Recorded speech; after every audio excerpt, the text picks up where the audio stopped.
to the target. You can swap as effectively. Something like Alina, you have no problems. Like Starter went for this guy, mid-fight he switches to this guy, you just start pummeling damage into him instead. How about just like a casual Pangolier or something? Just like a super fight heavy. For Liquid? Yeah, then you don't die to the tusk rotations. Obviously, into Grimstroke it doesn't feel too I good. can't, yeah, into Grimstroke, and also I just don't see how they're gonna do anything. They just need an active hero. You know, they're banning out Ember and Void Spirit themselves.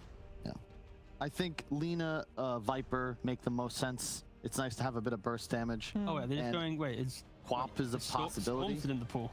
Storm is still not bad either. That is just the big 1-2 punch. They ban out Viper, yeah. So yeah, they banned out the other changing up. Yeah, I think Storm's up there. I know Blitz pretty well, and if he's thinking Storm, he's looking at the enemy team fight and their ability to potentially go high ground early on, and I would be afraid of Nigma threatening that. How about a Storm on the other side, though? We'll see if Liquid picks. Yeah. To quote Fear, every time I would be in this position thinking about what we would last pick, he would say, Kyle, why don't we just wait to see what they take? Yeah, no, I like that. Yeah, can't be wrong if you don't predict. Which was kind of annoying, because I like to talk, and you do. So I just had to sit on my hands for 2 minutes. Oh, please, sit on your hands, Kyle. Let's get that action underway. Yeah. Thank you. Quap, possibility for Koifa. I don't think they'd go like a Huskar route, but it's I guess a possibility. I think it's more likely he just plays something standard. Do we have to think about things, damage going through in the Chronosphere? Obviously, Invoker is banned, the most obvious one, but is Fatal Bonds with Mortimer's Kisses is enough? It is a lot of damage. It's just big cooldowns for the damage, and okay, they go for a tiny. All right. I wish I was working yesterday. I would have said, when in doubt, and if you have Limp on your team, if that box is checked, pick Limp Tiny. Well, I mean, Liquid try the same strat here. Void, Tiny, and Snap were on the winning team on the side of Alliance in Game 2 yesterday. Only differences are the Timber and the Rubik replaced by the Warlock and Slardar. The good thing about this Tiny pick is, if you emulate the style of gameplay that Toxin does, for example, where you're just playing into your enemy jungle, non-stop Ava tossing people, you're disrupting Nigma's ability to just group up cleanly as 5, it buys time for a Void, a Warlock to get entry into the game. So yeah, I like the idea if it is a core Tiny. Yeah. If they flex Snapfire to core, yeah, they can swap it, right? They can. Still open. And they just go for Pugna. Okay. I had a feeling they might go for Pugna. My concern is that against a Tiny, you can get pretty... you just get ran at, and now there's a target on Miracle's back for this entire game. Their save is somewhat limited, and their damage output is basically all ILTW. So I don't mind Liquid's draft into this. Their team fight's quite solid. You gotta figure they'll be comfortable, and it's gonna be much easier for them to find kills because Nigma don't really have anything to play with mind control.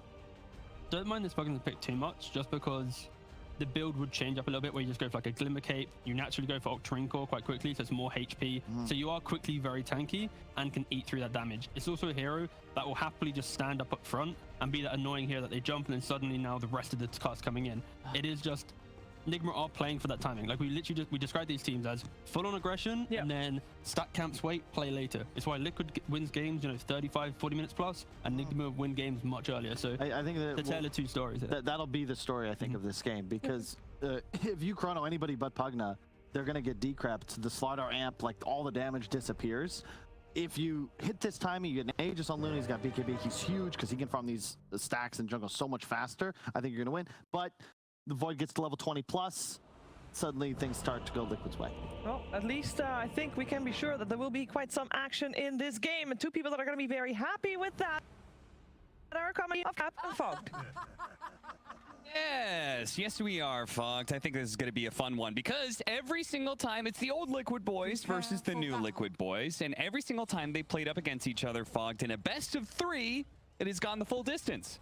Yep, that's what we're hoping for. And I mean, we got some exciting stuff coming out here. We've got a Pugna for Miracle. I don't even know the last time I saw like Miracle playing Pugna. We got Koifa with the Tiny, and Liquid, they've got a lot of comfort. They love playing with Slardar. They used to be a team that picked Void, even during some time when he was phasing out and all that. They like the Void AA combo, so they're comfortable with the hero. But I do have to feel a bit anxious for them. I see a very good group up lineup on the side of Nigma when they hit this timing. Mech Darkseer, Pugna's going to be pressuring as well. I think Liquid might falter to that if they don't set up perfect team fights with that Void Chrono and that Warlock. So the last time, I'm not sure if this is entirely accurate, but the last time that Miracle played Pugna was in 2019, February. Okay. See if I can find it. Match up against Team Singularity. I don't even know what tournament this is. So yeah, it's definitely it's been a minute. Yeah, some time for sure. And yeah, there is some potential for him getting burst. You know, just like Panel was saying, tiny snapfire. There is a good amount of actual damage that can just delete him. However, the battle begins. If he's in a good position, he's got a lot of different ways to protect himself too. They've got the Darkseer and the Tusk too, so a lot of different ways to guard Miracle. What do you think about Liquid? I feel like this game represents a change of pace from them, considering what they were running at the Singapore Major, which was like 3 semi-cores, a very fast lineup that usually would get outscaled. Here they got Slardar Void. Like, I feel like this is kind of somewhat epitome of late game. Like, they're actually giving MiGA a hard carry to play off of rather than their usual shenanigans. No, I absolutely agree. That's why I was saying, like, I feel like they're going back to their old forms of, like, all right, let's look for these big fights rather than this constant aggression and just having stable MiGA on, like, a jug or something like that. Seeing MiGA eats the whole tag team. It's a nice little time off to start off, so. Haven't been seeing too much of these double melee with the Darkseers. It's not been, like, doing badly. It's just it takes time to be able to build up that pressure, so glad to see teams are still willing to go for it. We'll see how they do and how much pressure they are able to put onto a Faceless Void with a Warlock behind. I feel like that's one of those combos that, like, it used to be Warlock Spectre, you know, that was a combo that's just like, okay, we will endure. But I have to imagine Faceless Void is going to be even harder to pressure. Yeah, I'm trying to remember the bans, because right, they picked Warlock and then Nigma picked Darkseer right after. So maybe they were going for like, okay, if you go for the Spectre, you know, we're going to be able to have our own Spectre later on too and stuff like that. And Darkseer versus Spectre might not be that bad, but they actually go for Void instead, so some switch up perhaps. I can tell you that Spectre was not banned. Okay. So it was still out there, but Nigma did opt to take the Muster Faster rune. I'm super interested to see this Luna at work and whether or not we're going to see the shard pickup. Do you think that's legit?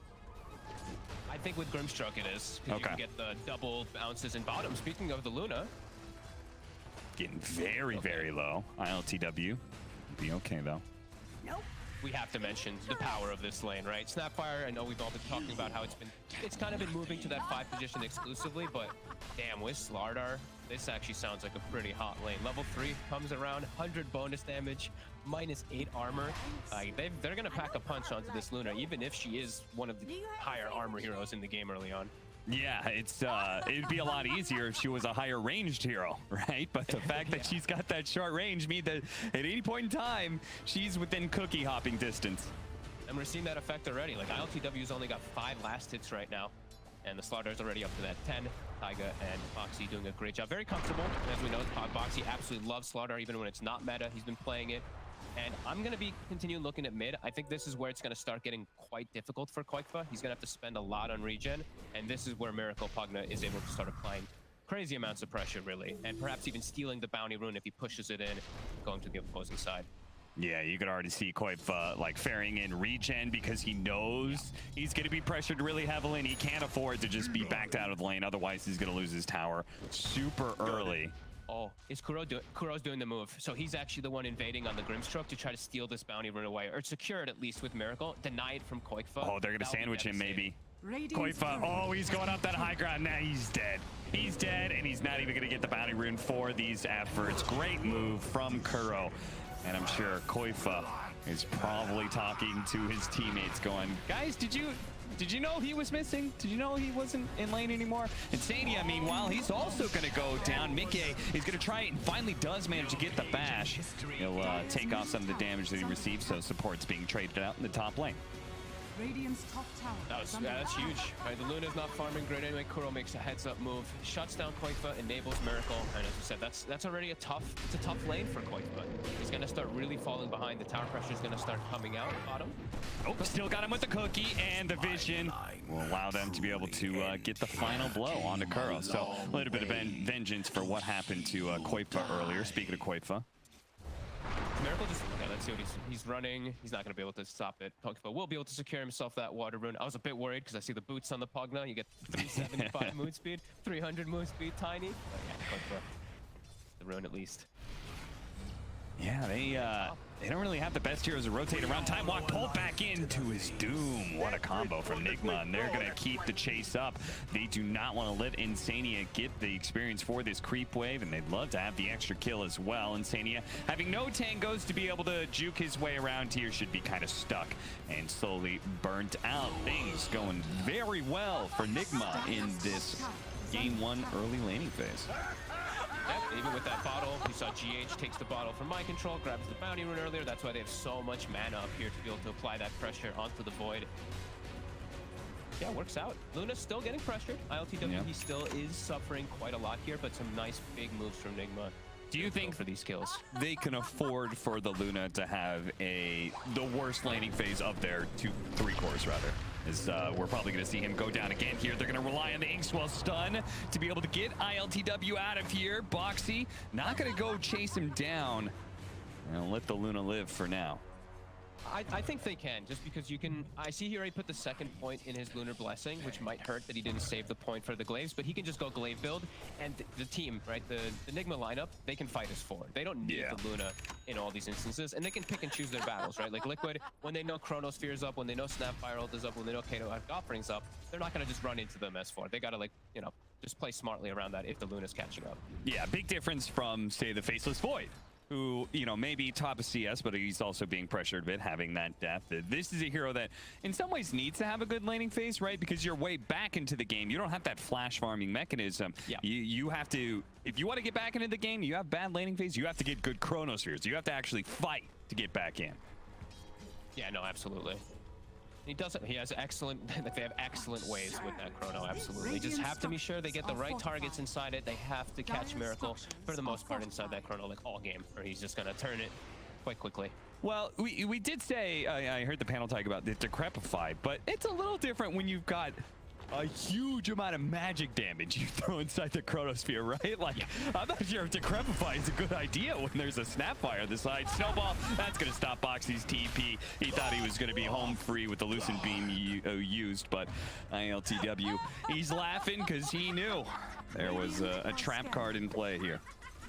And he actually, okay, he puts the 3rd point in the Blessing, so he just wants to have that high damage when they do rotate to his lane. I mean, if they're grouped up, that build is going to be that much stronger, right? Everybody's going to have that extra 25. And when I look at Nigma's draft, it is a lot about that, like, timing. They're going to hit a peak timing with, like, this mech on Darks here with Pugna pushing, and Luna's just going to group up as 5. So you can see why he's doing that.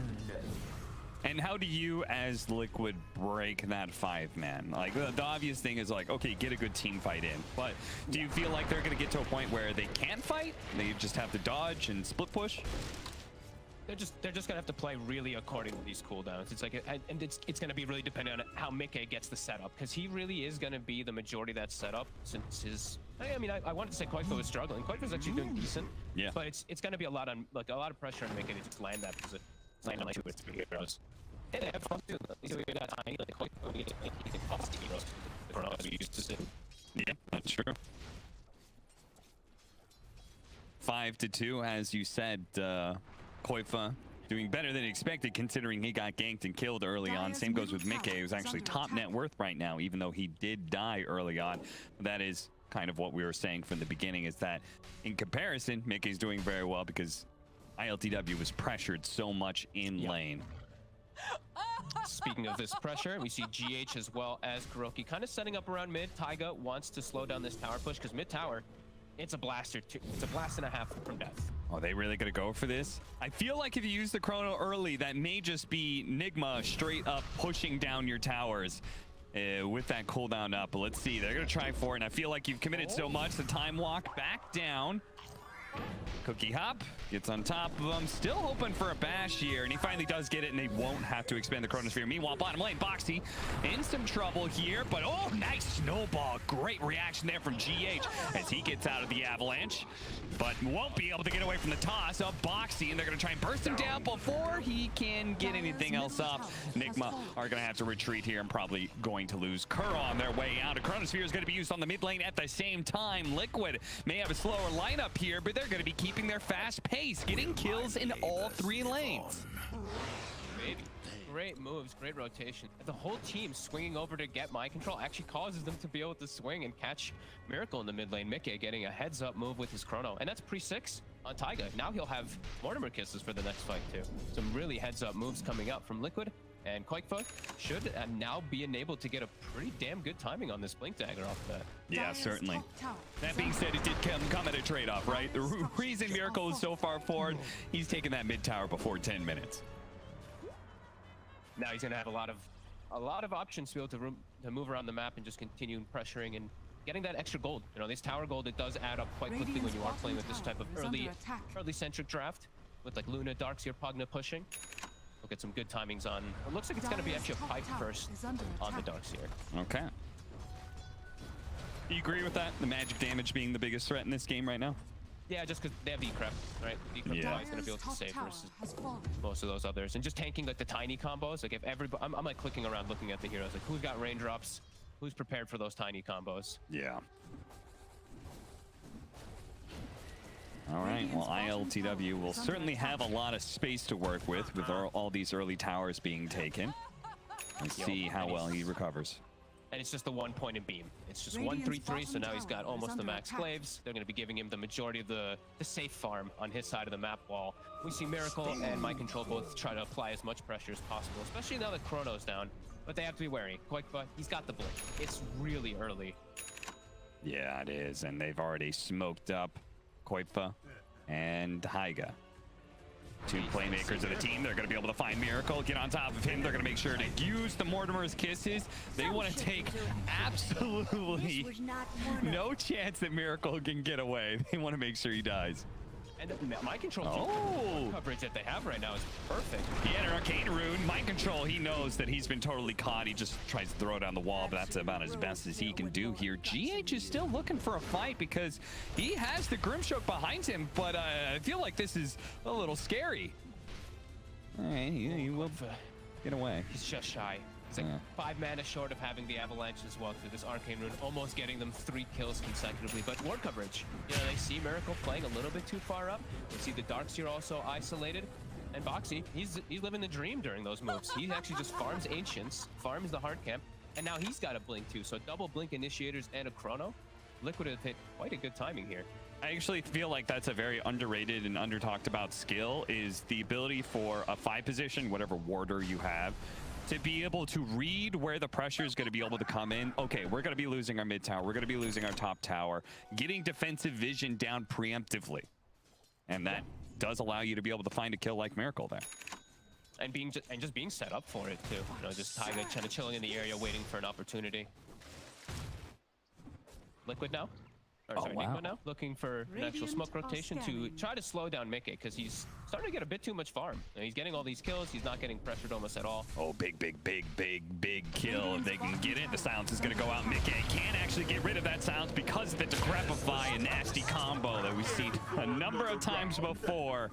And Nigma put it to good use here. I really love Grimstroke Pugna in just multiple different forms of combos too, right? The double decrep, double drain, the decrep plus that Phantom's always fun. Yeah.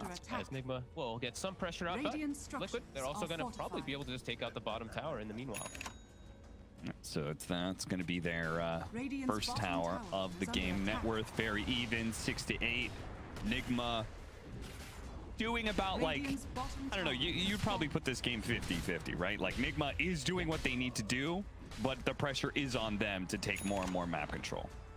Absolutely. I'd maybe give like a slight favor to Liquid just because like these blinks are so early. Like some 13-minute blinks on both mid and the off laner. Your Faceless Void lane is doing quite well too. So maybe giving them the slight edge as they do have that crazy scaling potential. Oh, missed out with the stun there. The TP is going to be coming in from the Tiny. GH is surely caught here. No way out for him. But, the damage that's going to be coming out, this minus armor is going to start. It's going to be ridiculous whenever they connect. The Solar Crest almost done for Taiga. Yeah, and I think one big point is if you, as Nigma, lose too many heroes in a row, they can actually take Roshan from you, and that is like a big momentum staller right there. If the enemy team that is the better late game picks up the Aegis, that's rough. Okay, and they actually get the pickup. Oh, they got him again. Gets there. pull them back in. He's not getting away from the drain. The silence is there. They're going to throw out the goal and try and interrupt things. They can maybe still win this fight. Soulbind latching on in. No, Boxy not able to stay on top of Miracle. He's actually getting some heals out. The double suck going off onto the golem there. I actually didn't know you could Soulbind onto the golem. I guess it's a hero unit, right? Yeah, I mean, he probably clicked the golem then, and it's attached to the other hero, right? Yeah. I guess that's the way he must have done it. And hey, I guess they can go for their own Roshan too. A tag team with Medallion. Those died pretty quick. I also want to point out GH has kidnapped My Control's bottle the entire game so far. He never gave it to me. This is mine now. I thought maybe it would go the other way, that supports are going to be feeding Core's bottles, but apparently not. Are they going to make it in time? They have Chrono, and they have the Mortimer. They won't be able to. A little bit too slow. They do have Mickey here. They're going to try and get what pickoffs they can without using the Chronosphere. Mind Control is certainly stuck in the pit, and they will manage to get 2 kills. Looking for more now. Koifun Boxy leading the charge with their Blink Daggers.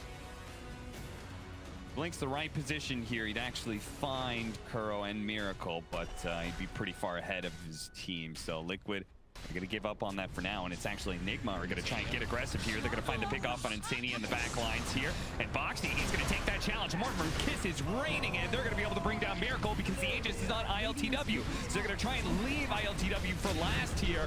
Bash Chronosphere actually going down. They're going to try and deal with the toss because, again, the extra life. The Cookie doesn't do anything, though. Inside the Chronosphere, the Inkswell's going to stall up Boxy and Mickey. He's got to get out now. GH going to try and chase him. Boxy, okay, Taiga.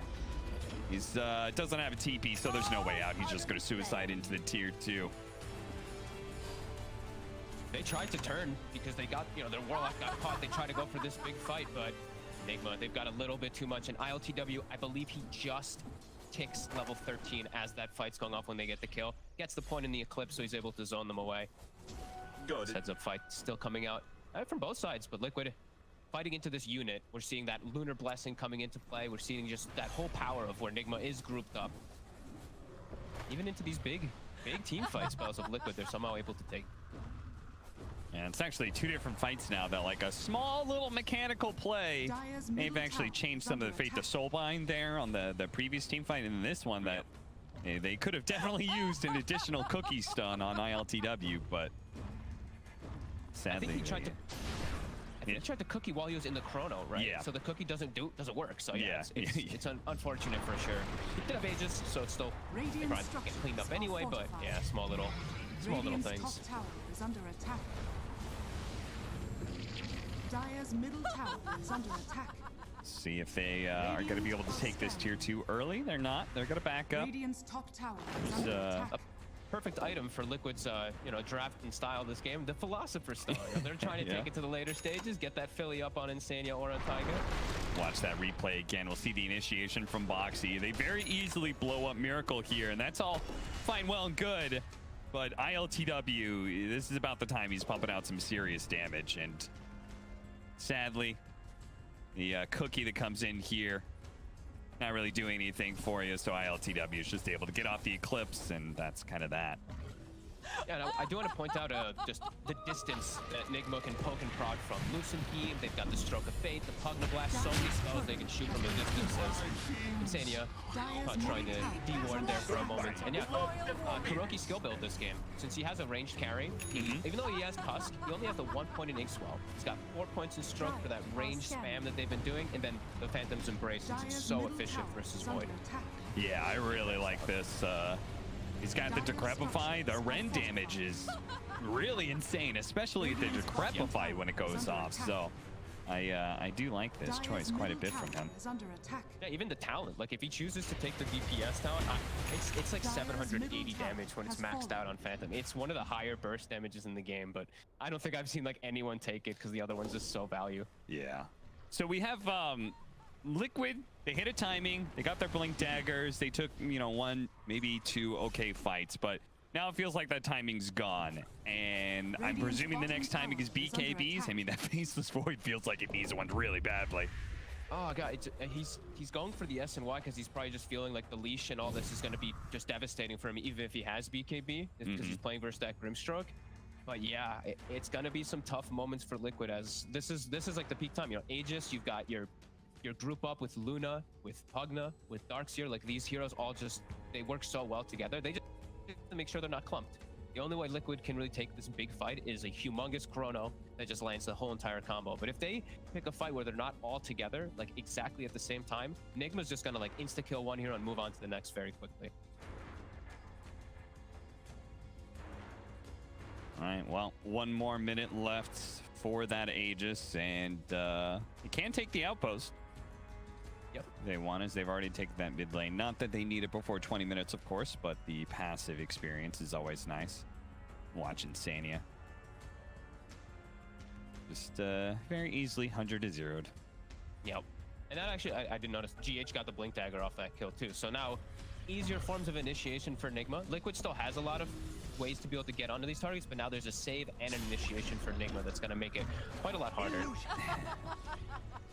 Tried to vacuum him back in. Nigma, it's kind of that awkward position where you almost want to go high ground just to try and force people back, but it's also inherently very dangerous to even approach that area. So they're not going to go high ground. Liquid are going to be allowed to maintain their current positioning, which is cores farming up side lanes and generally trying to stay off map.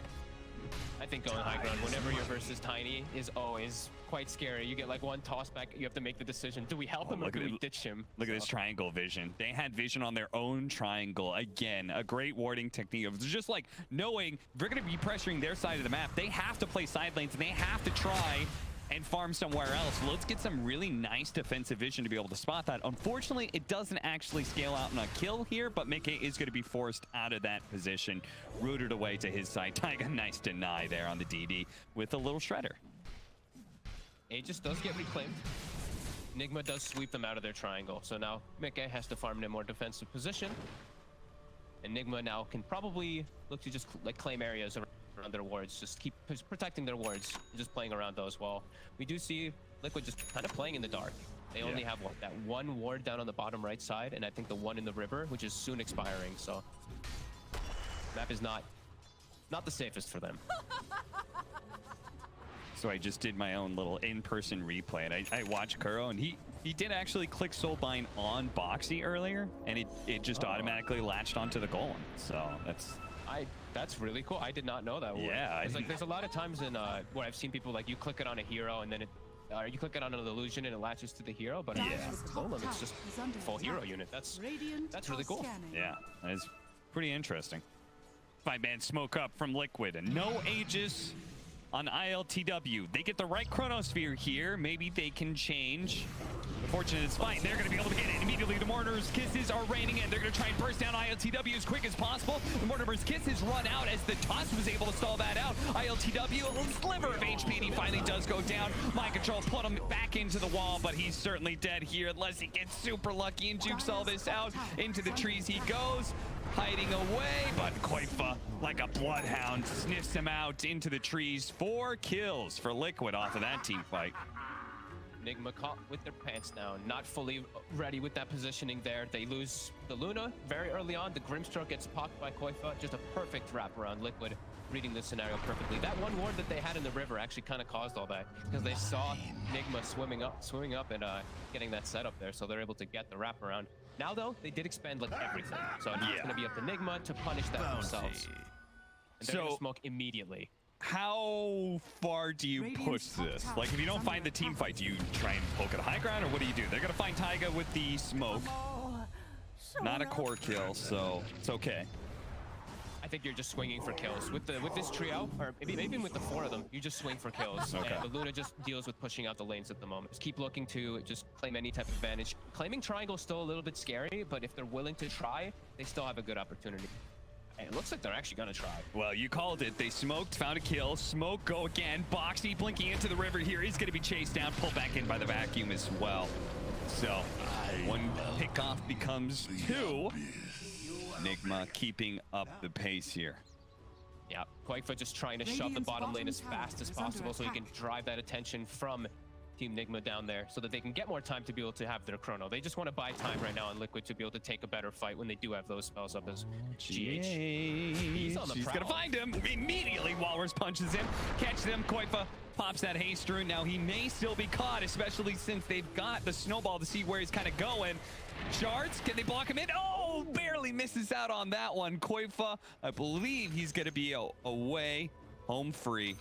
Blinks, TP's out. Very nicely done by him. So it does create a little space.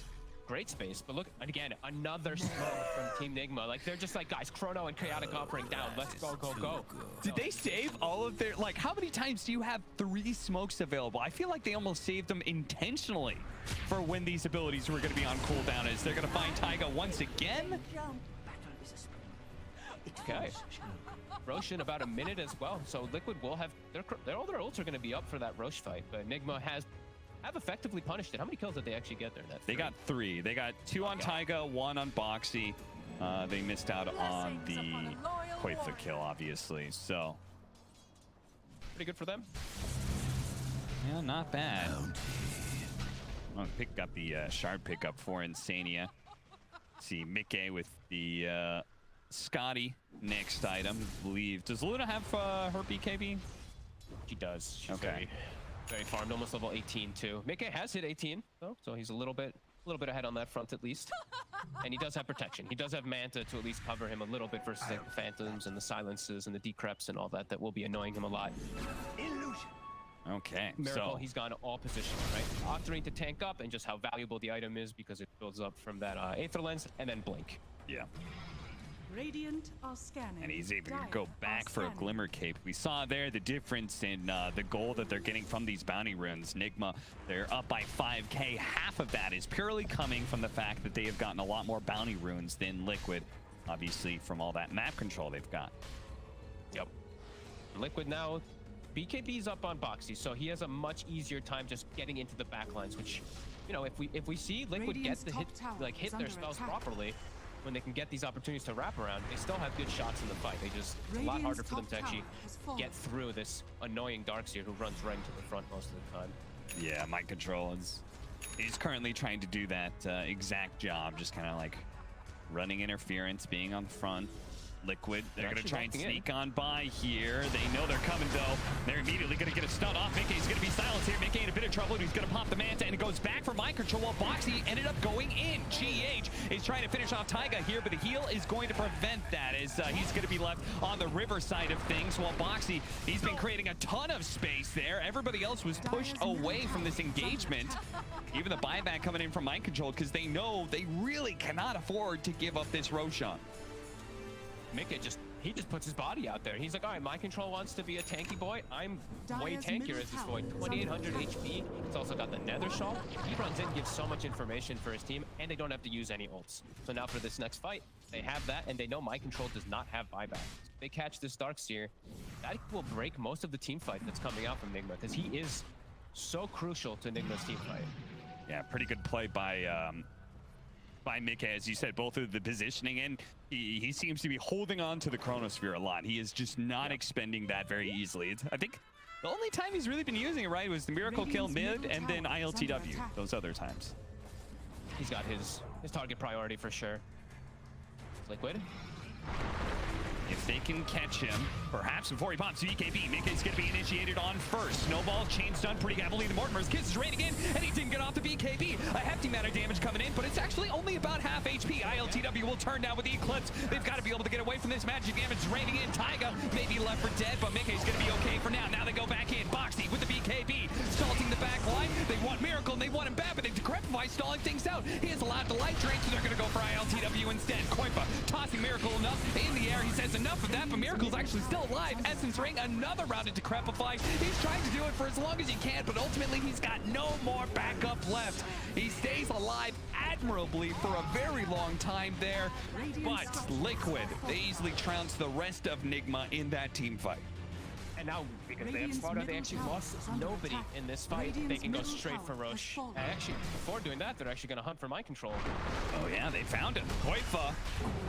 That was, I guess that lane ward right there on the left must have spotted mind control. So now they're going to be able to get, man, second Roshan is such a huge objective. Now that you also get the shard on top of that. Dire's top tower. Yeah, now, like with the way that their heroes all work, like they scale quite hard, and Nigma's gonna start having a lot of problems now going forward. Yeah. Last fight kind of set everything for them. Even, you know, the Chrono lands, the Snapfire kisses land. Luna's still alive, but Liquid's able to reset, and then they have another round of big ultimates. The chaotic offering coming in, and Koifa the whole time, he sat on Miracle. He kept controlling him over and over again, and just toss Avalanche, reset, come back, toss Avalanche, reset. It didn't let Miracle really do much in the fights at all. Do you agree with this choice? Them giving the shard to Mikke, so now he has the reverse time walk? Sure. You used to like that? Yesterday too. You can do some fun juke plays. You know, you can dodge some spells. Yeah. I feel like the cast range is actually what makes it legit. That is absolutely fair. Yeah, 400 cast range definitely just makes it worthwhile as Chrono. I mean, it is everything. I forgot that it gave 400. I thought it was a lot less than that. Yeah, dude, why is it 400 and it gives a second ability? I feel like Icerock's going insane with these shards for carries, man. Yeah, that's actually quite crazy. It's like, here's the shard unboxing too, and his is really valuable too. So, I mean, yeah, it's absolutely best one for Void. He's like, go ahead, you've got a new ability. Oh, and minus 2 seconds cooldown. Or increase cast range as well. It's like, what? Or make it heal, and strong dispel, and do extra damage, and do something. Dire's bottom tower has fallen. It definitely feels like these shards are no longer like this fun, like slightly optional thing, but they're very rapidly becoming core to some of these heroes. Yeah, for some, for sure. But then there's other ones, like, you know, you look at Pugna's and you're like, in very rare situations, is this going to be valuable in comparison? And speaking of Pugna, Miracle. Yeah, he's very far forward here. That was crazy. Kind of insane. Mikke. Mikke's got Chrono at the ready. He's looking for a hunt. Catch something. Didn't quite see him. He almost has Scotty too, so I feel like in some ways they it'd be nice for them to just chill out and fill that up. Koifa does have his Aghanim Scepter, so now the Tiny can pump some serious damage in to the Chronosphere as well. We're going back to the point where you probably need a Decrepify to save those units from the tree volley that's going to be raining in. Boxy currently hunting with an Invis Rune. Level 18 too, so we've got Max Corrosive Haze that applies with his Slithering Crush. Oh boy, that wasn't even a bash hit. That was just a regular one. That was like third of his hit HP. Oh no. That was a quiver hit, right? So the quiver, okay. Oh, that makes sense. I was like, wait, what? I was like, that wasn't a bash. That damage was insane. And Mikke, he finds himself a Mindbreaker, but he's still. Oh, they found ILTW. He's going to be forced to pop his BKB, but they've got a Solar Crest on Boxy, so he is swinging really fast. They're going to drop the Golem here for Boxy to try and get one more hit in to get that bash. ILTW away into the trees. There is an escape point out of this area, and he will manage to use that to barely get back to the base until no. Mikke's here with the Chronosphere. Oh, another Glimmer Cape, and they're actually getting the Light Drain as well. Uh-oh, Liquid. This is going to be a little difficult until ILTW. As he finally finished off, he is. The magic damage is there. Grimstroke's going to be swallowed up by the Boxy and Mikke combo here. Miracle and GH are left to try and hold the base by themselves.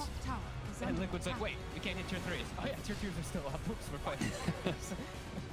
Great chase forward. Liquid really catching their stride this game, and pretty much all the team fights that they chose to take have been just quite successful, except for the one around the the Aegis point where they jumped the Luna initially. But besides that, perfect connections pretty much from everybody. And Koifa having a really solid performance on the Tiny after a bit of a tough start of the lane. And ILTW, kind of a rough game for him, mostly because Liquid is doing a good job hunting him down. Yeah, they're always getting on the targets that they need to. They're always jumping onto these backline targets, and these double blinks and the Chronosphere and just that big coverage of chaotic offering. It's enough for them. Oh. I'm beginning to think, Fog, that Faceless Void, I mean, the way OG used it with amplifying him up with all that attack speed, now we're seeing Liquid amplified via Corrosive Haze. Like, it really seems like Faceless Void as just a right-clicking hero is really top tier right now. Yeah, he's just back. You just have to be very cautious. And I think that's the biggest thing that I noticed from Liquid in the early game was just like holding the chrono, right? Like you have to wait for the right opportunity, the perfect opportunity. Getting a single kill in this type of game, it's not going to work because you're playing versus such heavy group up. You need to wait for the perfect opportunities. And they really have done that. Like Nigma has just been constantly on the prowl, constantly on the hunt with these smokes, trying to punish and split up Liquid when they don't have cooldowns. But Liquid, for the most part, they've been cool as a cucumber, waiting for this to come back up. 40 seconds till chrono. They're in their base. Look how safe they are.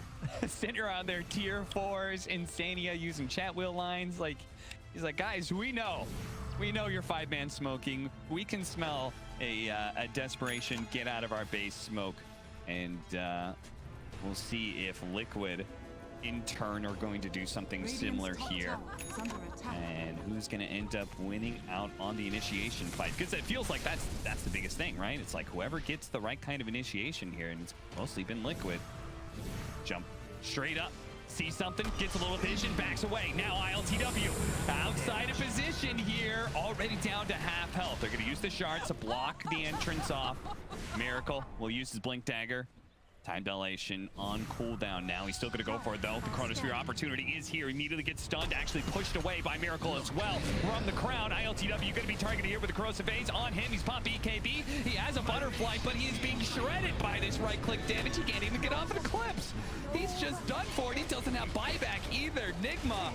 Oh, dear. Disappears. I mean, the Tiny and the Faceless Void are doing so much damage thanks to the corrosive haze. I'm beginning to wonder, like, why aren't more people picking Slardar like BSJ has been asking for? I have to agree. It's looking real good. And Box is so comfortable with it. And they still have chrono. They didn't actually even have to use it in the fight. Mickey just right clicked. Yeah. And this time, I mean, he's using the rewind really well. He keeps on getting vision. Now he's going to make the commitment here. Okay, LCW's not buying back. Let's go ahead and take down Miracle. Oh. Slight pause here as looks like we had somebody's PC froze, but I crashed as well, actually. Oh, really? It was just them. Yeah, I was like, was it me? Is it them? What happened here? Everyone's just standing still. Well, I have to wonder if Nigma are perhaps considering a GG call. They still have the tier 2s up on the side lanes here, so even, you know, they're going to lose this fight and stuff, and they're probably going to give up their mid lane of Barracks, but they can hold on if they want to and see if Liquid wants to hit some tier 4s or something like that. I think they've fully lost their stride in this game. Liquid just have cruised in these last few, like 3-4 team fights in a row. Make it just too tanky. He's too big. The fact that your Void can just time walk in over and over again like this and you can't punish it just says everything. It's a 4,000 health Void with a cheese. Yeah, I like his build too. It's a very tanky build, right? He built Manta to help deal with the Phantom's Embrace and the Decrepify. Just a value Sange to be able to deal with you know, various stuns, nice status resistance, and now a Scotty. So 1,000 HP almost. Yeah, it looked a little scary, right? Because he went Maelstrom and then he went like Sage and he got killed like twice and they went S&Y. But then when he disassembles, it all starts to make a lot of sense. This is some good stuff from Liquid, just being able to take this fight. Enigma. Now this was a very timing-based lineup that they wanted to get an advantage and keep pressing that advantage, but Liquid didn't really ever allow that to happen. I think the highest it ever went was what, 5K gold lead? I don't think the experience ever even went into Enigma's favor. So yeah, Liquid taking all these heads-up fights, and it's around that vision, right? Like I noticed like the few times they did have vision where they got these big wraparounds was huge for them. Yeah, certainly. It also feels like Luna's just, am I wrong in saying, I feel like she's pretty hard countered by just having these, like corrosive haze makes it so, like her one idea is like, okay, she at least has a lot of agility, even if her HP pool is squishy. But then like that all gets taken away, so she's being shredded by physical damage. Yeah, still feels like the same, you know, the same problems that Luna's always had, at least from what we're seeing in this game, right? You're kind of fragile. You're this carry hero that if you get collapsed on, which it's gonna happen, you're gonna get collapsed on, especially from this draft, you kind of still just die. You have to be playing at such a far advantage. It feels... Luna, I don't even know if he was actually ahead of Void almost at all this game, right? He was actually like neck and neck. Mickey kept up with him in farm. Yeah, it helped that Mickey was able to exit the laning phase top net worth, and then he didn't really get picked off a whole lot. Okay, Telescope, Spell Prism. Those are 2 different nice items for Miracle. Radiant's top tower is under Not bad. attack. Everyone's on their toes with Mickey around, man. He keeps on jumping in. And they're like, oh, is this the time? Is he going to go for the Chronosphere? He's got it up now. It's finally off cooldown. So what's our ward duration? Now it's the Spell Prism and the Octane. Whoa. Right, LTW, you gotta be careful. That butterfly doesn't protect you against those tree hits. The Decrepify for a moment, but look at this, that damage. The Fatal Bonds set up off of a nice Chronosphere. Insania collects 3 of the kills, and Mickey will get the other 2. The friendship duo that has gone through the test of time from Heroes to New World to now Dota 2 stays strong. Look at those 2 lads as they're able to finish off the game in pretty nice style. Liquid taking game 1 against Nigma. I like how they started to, I feel like they identified that they needed to bypass, like quite quickly, they needed to bypass the Darkseer and the Tusk. I think that last, that fight around the top side, around the secret shop, when Mick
I'm floating through the air. The pain I felt is paid for, all is said and done.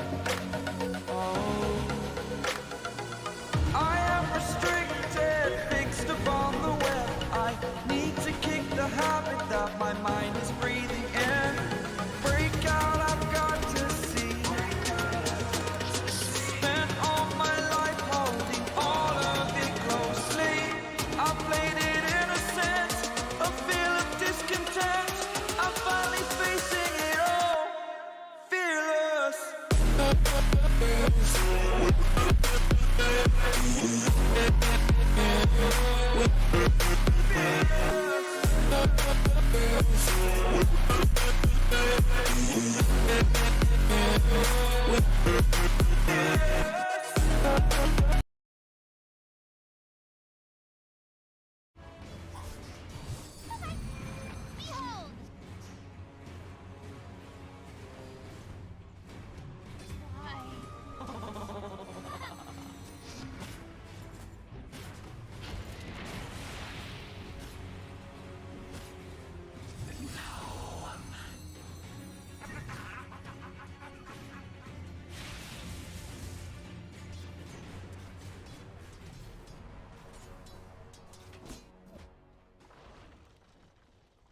Radiant's middle tower is under attack.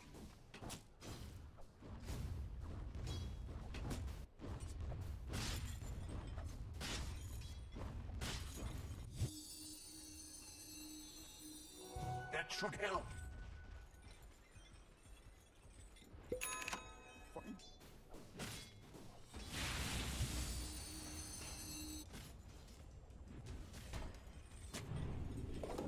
Radiant's top tower is under attack.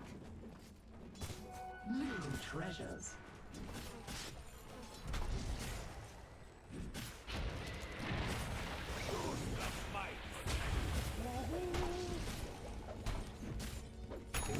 Cut and run.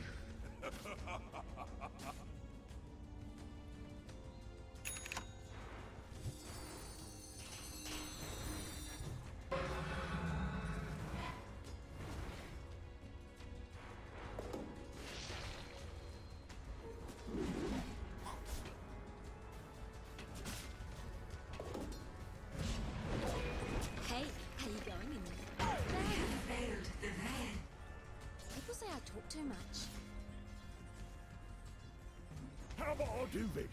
Dire's middle tower is under attack.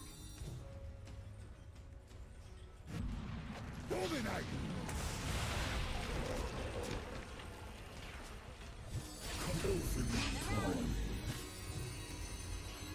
No!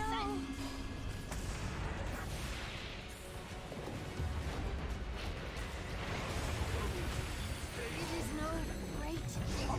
I pupate anew.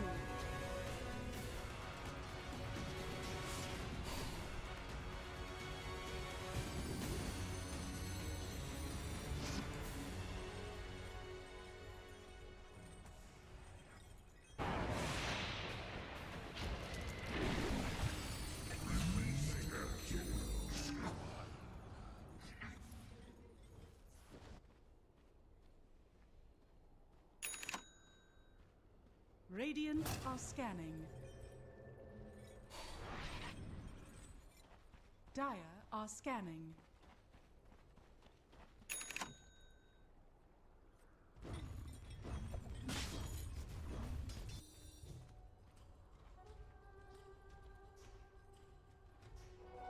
This'll come in handy.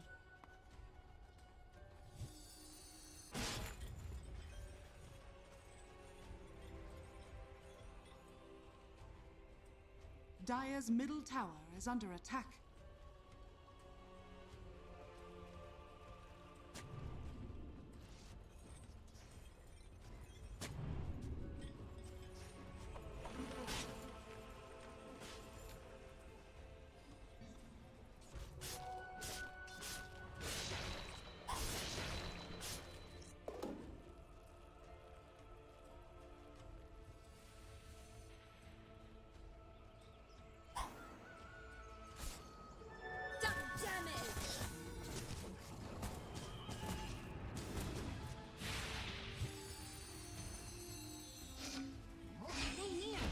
Dire's bottom tower is under attack.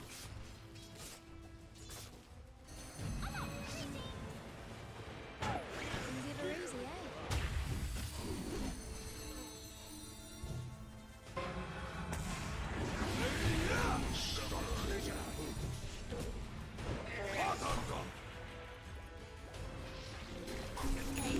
Before my time.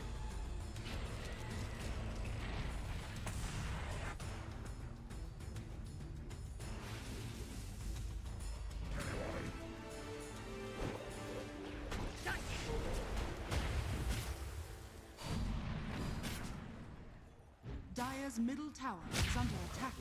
What's your tail, eh? That's genuine fur! Guess you didn't know a little game of freeze tag could turn lethal. Dire's middle tower is under attack. Radiant structures are fortified. Dire's top tower is under attack. Dire's middle tower has fallen. Dire's top tower is under attack.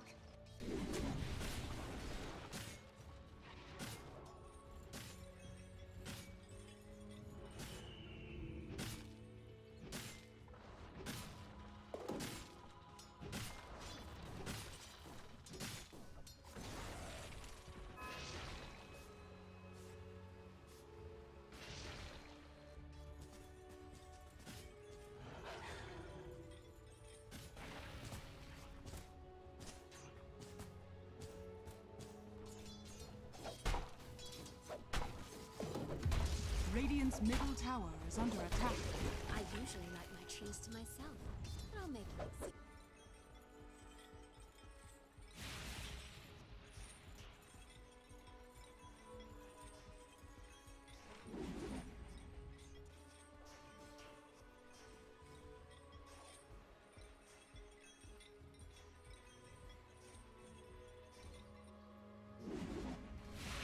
Dire's top tower is under attack.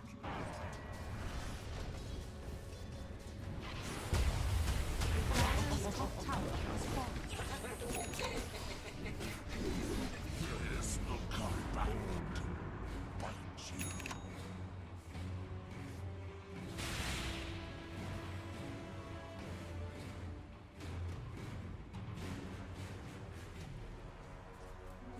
Haste.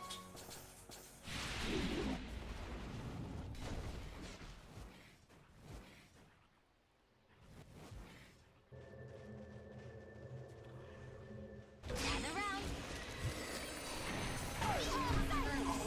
Let's not get too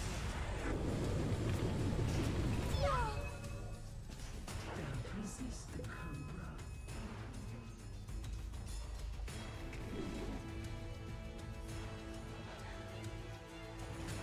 Let's gain internet. Radiant's middle tower is under attack. Dire's bottom tower is under attack. Outrageous. Well, I tried. My life is here. Radiant's middle tower is under attack.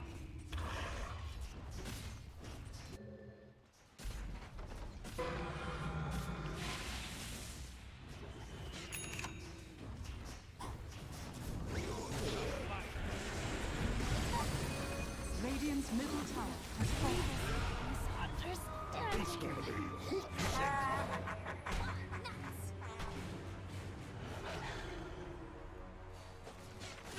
corpse.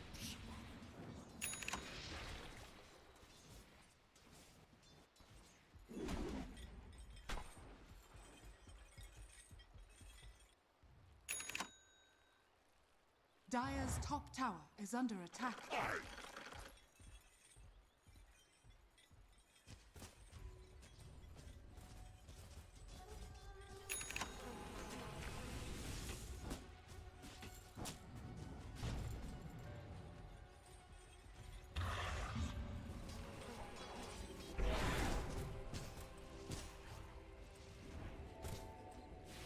New treasures.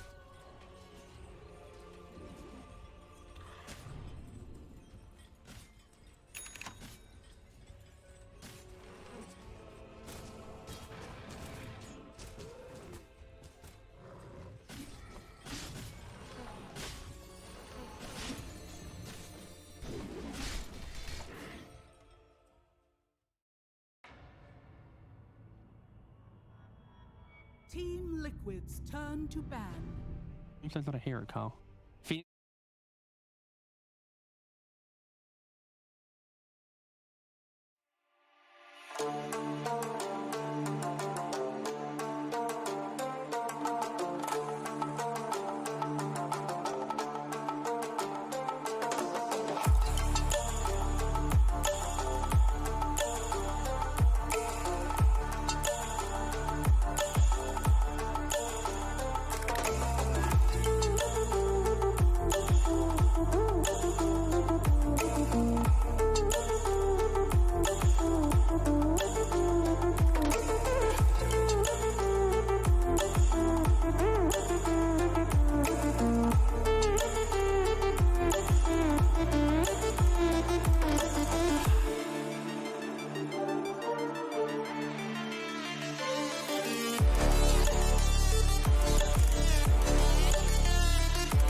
To play the map as he wishes.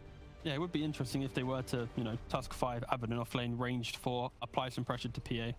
But again, they could easily just leave this as a casual 5 Abaddon, because Sanking Murano, that lane is completely deconstructed by the shield as well. So I think realistically, we're looking at That's a good point. the obnoxious mind control hero here to play with the Tusk and have kill threat. It's a good point, because the thing is, in the event, you could see Nigma perhaps aggro tri-laning, right? Leave your Abaddon against the double stun, but you actually don't want to do that. Abaddon gets pretty bodied by a Sand King. The new Caustic, very strong. Love that pick. Okay. That is a potential 2 or 3. Very good against Sand King throughout the game. Can get pressured earlier on in the game. This is just mind controls here. I think it's simply put, it's you play into the PA. Normally, Timber Swords get a little bit pressured by what the 5 brings, but again, we mentioned Warlock defensive hero. It's going to be enabling the PA to just to exist. So yeah, this is going to be a Timber Sword, soon to be level 3 or 4. Tusk now opens up his game to start applying pressure across the map. You banned the Viper here now. They banned Lone Druid. Okay, still respecting Team Liquid and Koifa's prowess. I'd be very afraid. I think Viper and Death Prophet would round out the Liquid draft quite nicely. For Nigma, you think you want a Miracle hero here then? Unless it's just Miracle Puck. It might just be Miracle Puck. Well, they need a carry. They because need if you guys want to have Abaddon as a core... No. So now it's simply Abba 5 enabling a last pick or, second to last pick hit carry for RTW. I think that's the key thing here. Active mid, really obnoxious off lane. win condition now for RTW. Maybe a troll. I'm thinking about later on in the game having, because it's all about cleanses now. You want to ensure Liquid's lineup, it's all PA when we get to the later stages of the game, but their mid game, all the heavy lifting is going to have to be done by this 3-4-5 combination. Any stun combo and the fatal bonds. Any carry that can either disjoint that chain CC, because right now their stun is the perfect Burrow Strike into Arrow, then got him. Yep. It isn't easy, so maybe a Slark. Some Slark, some Jug's banned, Lifesteal is banned. Yeah. Okay. It's Slark, Troll with Ags, you can dispel the fatal bonds. Or any carry that wants to go BKB pretty quickly and be happy with that purchase. But Enigma need to pick first. They need to pick up the carry we're talking about. I really like a Slark. It's just a bit spooky. What are we going for? Troll. Okay, yeah, that's fine. He's going to have set cleanse. Ooh, wait. Is that? No. Okay, that's fine. Yeah, Troll's going to be a good hero. Strong laner. I was trying to do some 5-head stuff, but it's safer. It's safer than Slark. The Troll can come online much faster. 10 seconds. You can get more done with it. I think the laning phase is a bit stronger too. Slark gets pressured hard. Troll can just play range for him against the Sand King.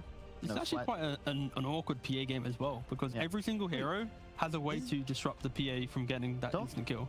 Don't they Viper here though? Look at all the passives. Yeah, Viper does look very comfortable. And doesn't it beat Puck in the lane pretty handily as well? It's all about wave clear. Puck just can push out the lane, but what will Quakefa play? That's the question. I guess the issue with the Viper is simply they don't have the guy that connects on the lanes and make plays. But then again, they might be happy with that. I just feel when you have the off-lane pressure of the Timbersaw, the inability to pressure the Troll because you have a bad 5, like you do want a more active side in mid. Yeah, because otherwise the Puck's just free to move to either side lane. Yeah. Timber's always going to be just aggro. Troll's the same boat. It's a tough choice for maybe some casual Void Spirit or something, just to at least play into the Puck that well. Some damage issues then. And at the moment, I'd be very afraid of BKB timings. Yeah, it's a free Timber game in theory, right? You counter the PA, you don't care about this early damage. A casual herd you in the good. So, okay, they actually go for the Pangolin. Okay. All right. I mentioned this here in the previous game, but it is a hero that likes to play strong, like a strong, annoying lane, but it plays aggressive. Oh, and it's actually off lane. It's a Sand King mid. Hey, I love it. I don't. What? We saw Miracle crush with it against Team Secret just the other day, and they're like, you know what? We can do that totally different too. scenario here, though, Sheaves. He was playing with the Darkseer, and they had a draft that could play way more active. This is also a inferior matchup. I do also want to point out that there will be a remake where you would assume they'd pick the same, but obviously there is still a chance that they don't pick the same. Wait, what? Did they misclick or? No. There will be a remake that was already known before the draft was done. But, you know, they just picked a bunch of heroes, so they also knew that there was going to be a remake. So will the Sand...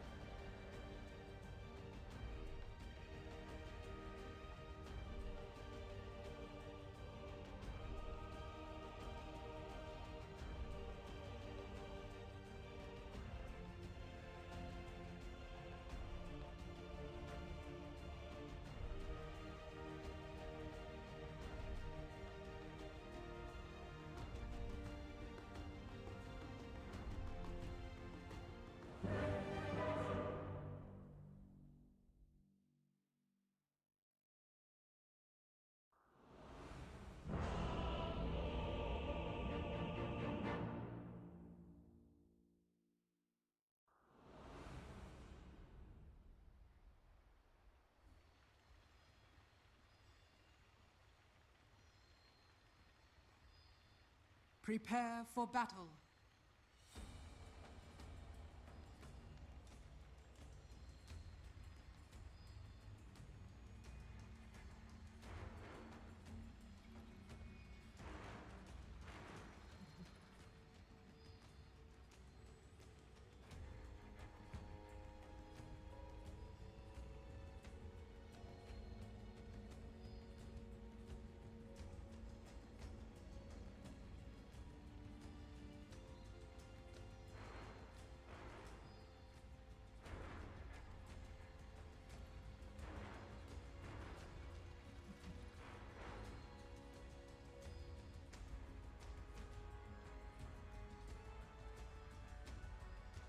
30 seconds to battle.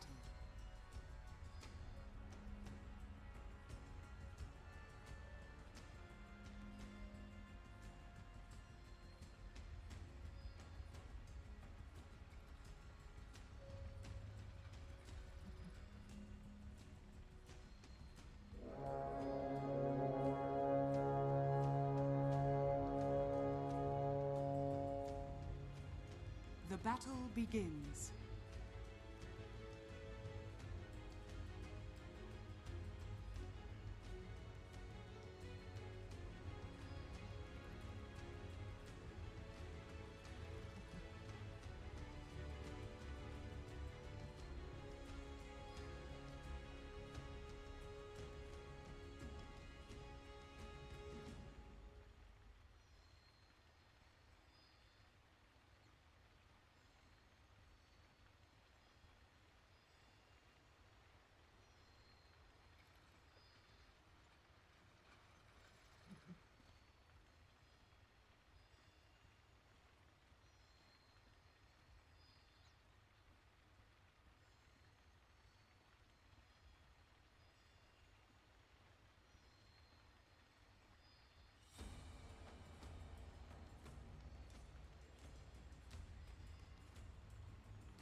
I need no allies.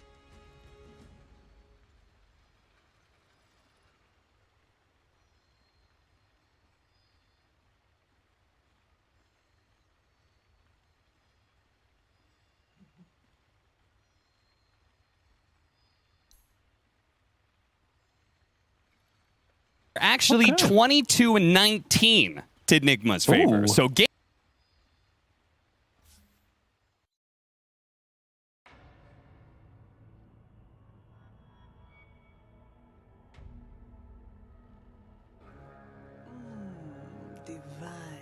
But it's going to be off the back of some interesting stuff, Vogt. They're going to be trying out the mid Sand King that Liquid have already and succeeded with. I always feel like that's a little questionable. They are going to be giving up first blood here as Insania is 100% blocked in. Give it to LTW, who's also started with an Orb of Venom. Bit of an interesting pickup on that Troll Warlord. I guess they're probably maybe just going to tri-lane or something here at the start, and then GH going to move around with boots. Also, skilled shards level 1, so a little bit of a difference there. And yeah, you know, that Sand King mid, I've seen a lot more rise of it in pubs as well. But in the matchup that we saw Miracle do so well, he was versus Void Spirit, and he crippled the Void Spirit the whole game, and he had the combo of the Dark Side. Oh no! Oh my god. Taiga died as his TP was completing, so he just lost his TP. He's gonna have to do the Walk of Shame back. Foxy's gonna be left alone. Oh, this cannot start off worse for Liquid. Nope, and GH immediately just swinging around the map, and I don't know, I'm wondering how Koikfa's really gonna do this. This does not look easy versus a puck by any means. Like, as soon as like level 3 comes out, I feel as a Sand King, you're gonna just start losing the harass war. I'm wondering how this is gonna go. I think just like Kyle was saying, I'm gonna be watching Taiga some rotations around the mid lane, securing runes and stuff like that, because they've got to be able to do something to slow down Miracle. This Puck has such a good game versus those 3 cores that he's up against. Sanking, PA, and Pango, as Kyle said. The leash is going to be devastating for them. What do you think about, what is it with Tri-Lanes coming back? Why are some of these teams doing it? Enigma's doing it now. OG was doing it earlier. Die, mongrel. I don't really know. I know with tag team, with Tusk, you got Tusk, you want a tri-lane, so that's one that I always just comes to mind for me. But yeah, I've seen a lot more tri-lanes than I expected. Yeah, OG one was crazy, right? Like the Bloodseeker just solo off, and the Magnus just completely solo.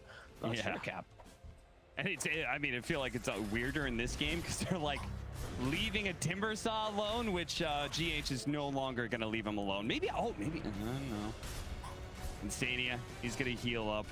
I was going to say maybe it was because of the shard pickup, but that still doesn't make any sense.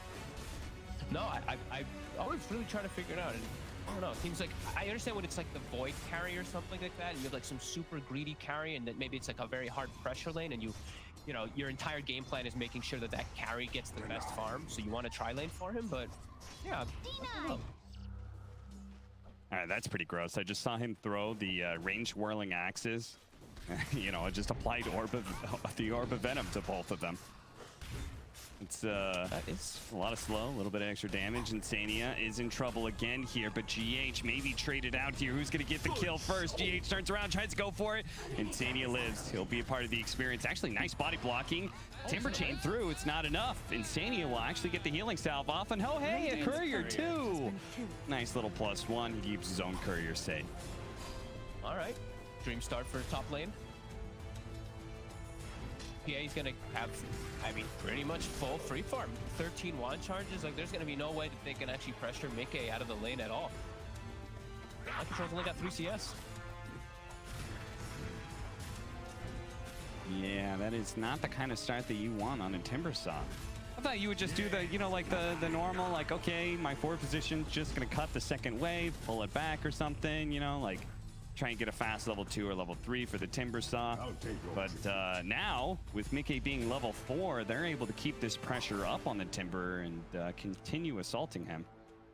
Yeah, I was actually about to say, I think GH should try to actually get this next pull. I mean, it's pushing into my control anyway, but it's got to start making some type of better impact to just slow down mid lane. Deny some of mid. Koifa, he's got bottle hit. Miracle does have an orb coming up. Can he dodge the orb? He does. Koifa will stay alive because of that, but he needs the bottle refill. He's going to be okay. Kuro, he dies there. Miracle still, he had 20 HP. Taiga unable to actually make the rotation over, and perhaps just being able to snipe a quick kill, and we'll be able to get the kill on the Abaddon. Bottom lane, Gorgc's actually doing not bad. It's a tough lane for him, but he's getting at least something on there. 16 compared to the Timbersaw. My control getting much less.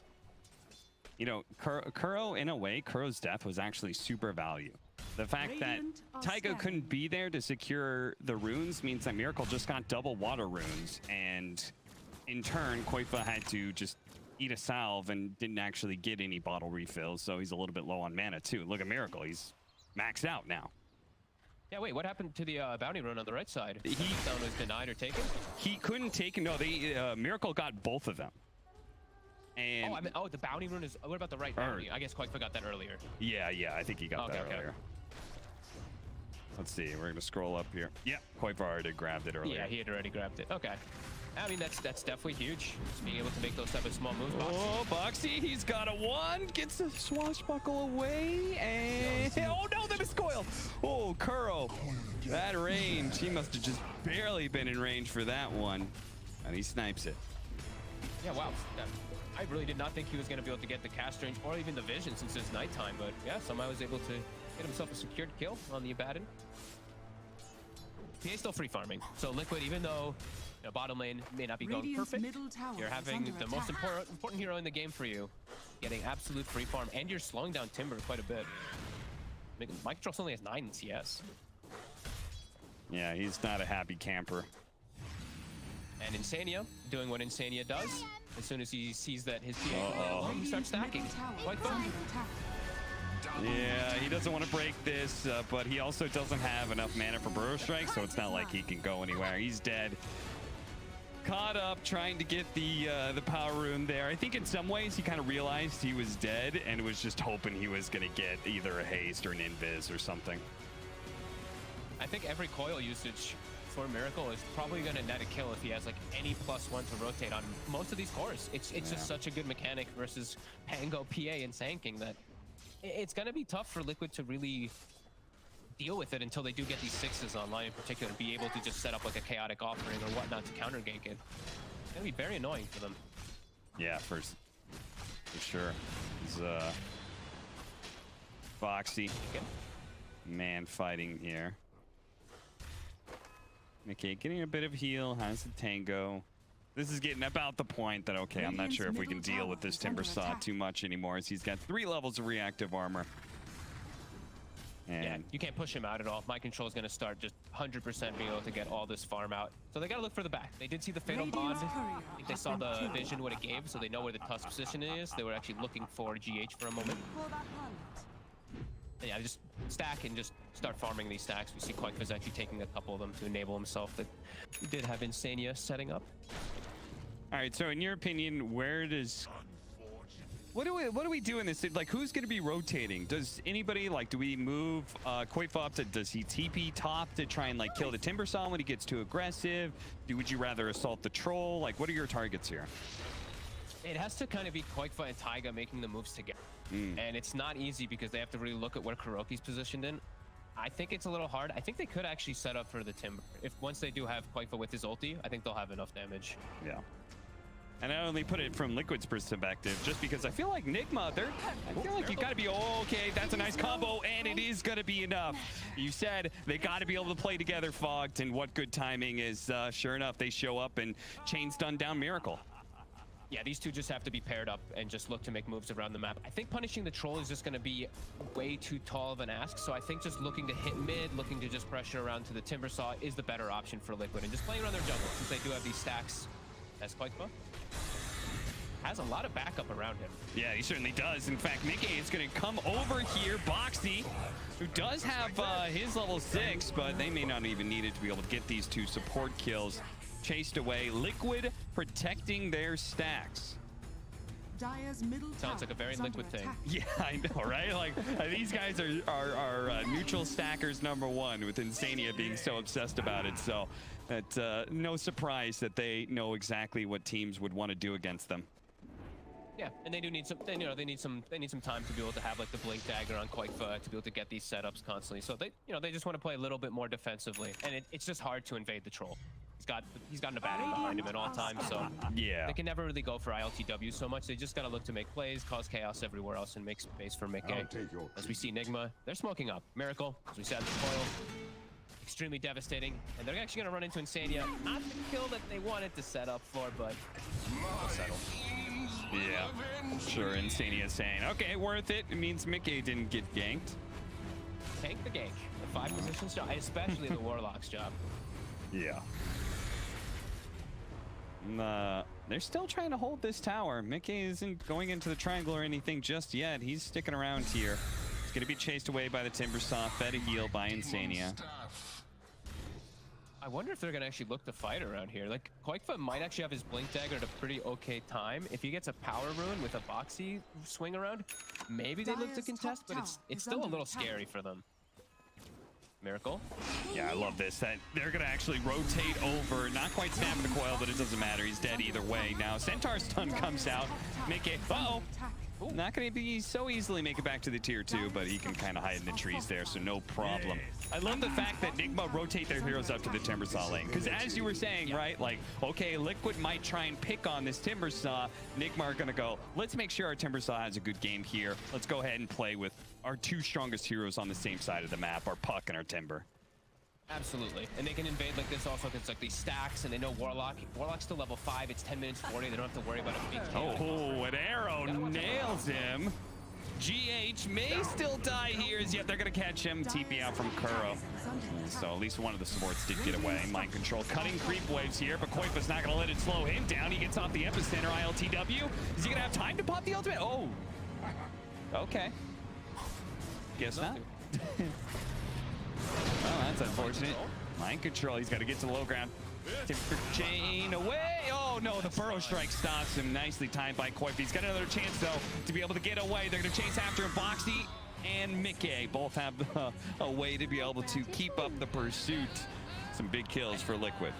And they're able to still, even though it's a nice invasion play from Nigma, Liquid somehow keeps the tower alive. It's actually just in 30 HP, so they can just go quickly and deny that one from the rotations from Boxy and Koifa. That early Blink Dagger Koifa was able to get again this game, just like his Tiny. It's being helped out a little bit from those stacks. It does all the damage. That troll going down is huge. PA survived during all it, so now Mickey might actually get a better timing on the Battle Fury just because of that.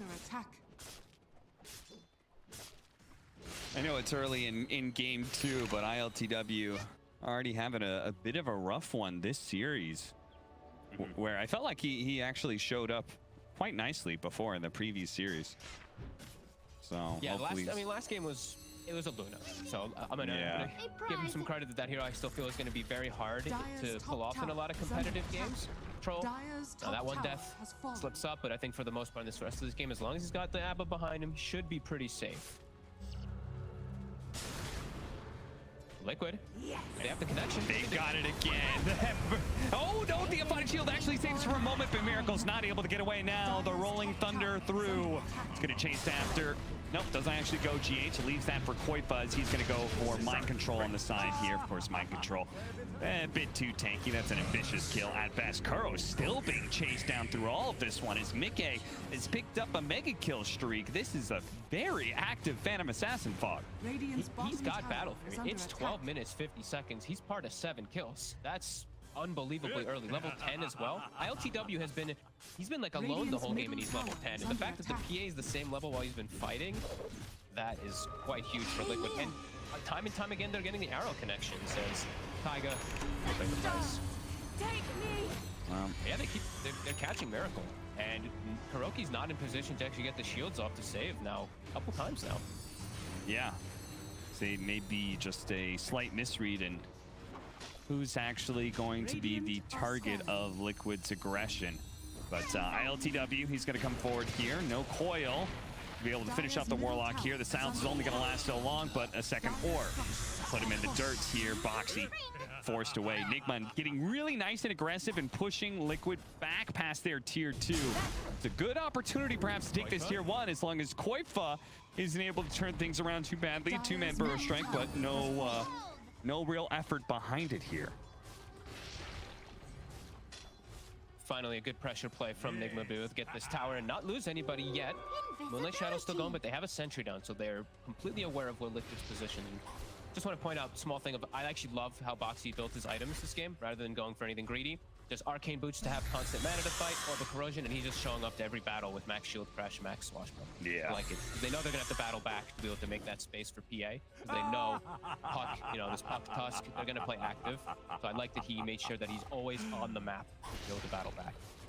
Yeah, if anything, Miracle gets the hits, and they should have him dead here. And they're really nice kill, and they're going to be able to catch Taiga as a +1 here. Maybe, maybe not. He's actually got one more leaf to go, so even if Mind Control knows and throws the chakra in the right spot, he's already out. Insania tries to get a ward down. ILTW says, no. This is my triangle, sir.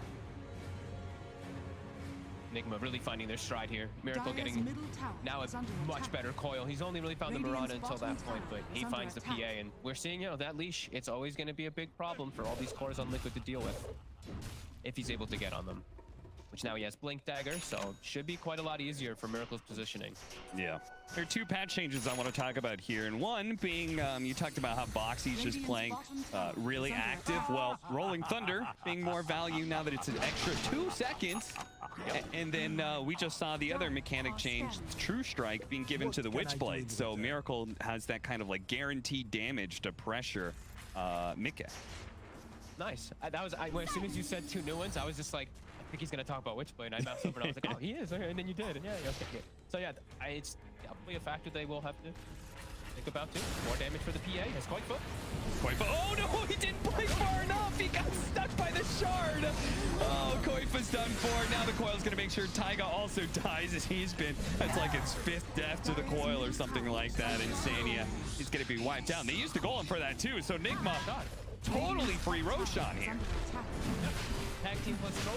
They are bounded up, so they're gonna take a little bit of damage, but swift execution by Nigma, just playing together, not giving Liquid any little opportunities to get these burrow strike into arrows that have gotten Liquid that small advantage they had earlier.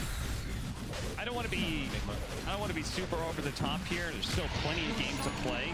But if Nigma does win this game, especially if you look at the win probability, I feel like this last 5 minutes of play that you could point to these last 5 minutes as being like what set Nigma up to be able to win this game. I mean, it's just beautiful movement that they're issuing here. Yeah, and just some slight mistakes, like Koikfa just making a little mistake, it gets punished as, oh my god, damage. Mickey, all right, managed to get the kill on Miracle. That's a mega kill streak too. That's a big one. He's gonna have Deso finished up pretty much now too, so still have a little bit of push and pull from both sides for sure. Yeah, that is the scary part. This PA is a ticking time bomb. And they're going to try and defuse that bomb right here, right now. Getting on top of him with a snowball. The wall response, knock up in the air, but here comes the epicenter. They're going to be able to get a big hit, and it does a ton of damage. Two already down. Looks like the troll might be able to pick up the kill on Boxy, but the original target, Mickey, managed to slip his restraints, and he got out of there. And they're too scared to actually go for any type of play forward. Puck respawning in 5. They can't actually go for anything onto that troll with Abba behind 2. So they'll back up and they'll settle for that. A pretty nice epicenter to secure some nice farm. And Mickey, that's the Deso now finished. So he's still keeping up with the troll. Yeah, he certainly is. And so now we've reached a new power spike for Mickey. And feel like ILTW in turn will have to wait to see him. I don't know. What do you? How soon do you think you need the MKB on this hero? So we're gonna watch a replay again at that epicenter. I think he's still fine without having to get it just yet. They have so much other damage that's gonna be coming in. I think he can wait a little more. Just go for his own survivability for now. Is pretty decent connections coming out from Koikfa throughout this game. Miracle feeling very confident, rushing forward now. And the other thing about Witchblade too, like it actually just feels so valuable versus PA because it's True Strike and you get armor. Like it just makes you tankier as these like ranged into heroes. Double is probably one of the best pickups you can get versus PA, period. Yeah. ILTW will chop down a tower here. Dire's bottom tower has fallen. It's a very tight game, 14-14. Nigma holding the 2,000 net worth lead and still holding on to the Aegis as well. At the same time, Liquid have shown how they could manage to win fights, but they didn't manage to get the connection there. They do have the constant chain stun here on Miracle on the back lines, keeping this puck in play. Now the golem being dropped as well. The damage onto Koikfa is just enough. ILTW is able to run him down as well as Insania. May have controlled up Miracle, but it didn't matter much when Mind Control and ILTW were there to plan the team fight as well. They're trying to jump Miracle to get these catches. This time he's just a little bit too quick on his fingers, and Koikfa does get turned on. Even though Boxy actually did, like you said, just such a good job of controlling the puck, doesn't matter. But that was Liquid. They tried to get like a quick little kill. They're trying to buy time. Mika, I think he's starting to recognize there's no way he can show up to these fights without BKB. If he just gets coiled, he's going to die every single time. So he's going to go for that one here. And Miracle has revealed the fact that he's not going to go Ags next. So that BKB will be quite valuable if he does pick it up. Dire's middle tower is under attack. Solar Crest complete for Taiga. Mickey we see going for the BKB, but on the Nigma side of things, they're feeling very nice. Got SNY complete for the troll. Looks like BKB coming up next. We've got Timbersaw going for an Octarine. They don't have a Solar Crest though, and they don't have anyone even on the realm of buying it for quite some time, as GH needs Blink. So Liquid will at least have that edge. You know, they've got the Veil coming from the support Warlock, and then they've got the Solar Crest to buff up the PA. So that's weird, right? What's their amp that they've got coming out? Yeah, I agree. Solar Crest is like the value item of this patch. Do you think that the Blink Dagger is that important for GH? Yeah, that item too.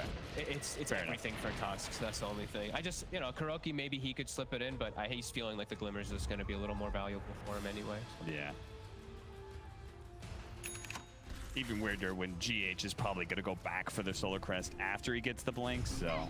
Yeah, I think that's the play. Nice kill here on Taiga.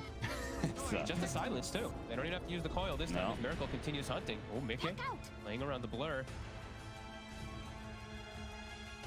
Sneaky. He gets away. Insania. Is he able to do the same? A lane ward and a TP out. He's good. Nice Warlock split push. You know, the Fatal Bond into the Veil and a Shadow Word up. Yeah.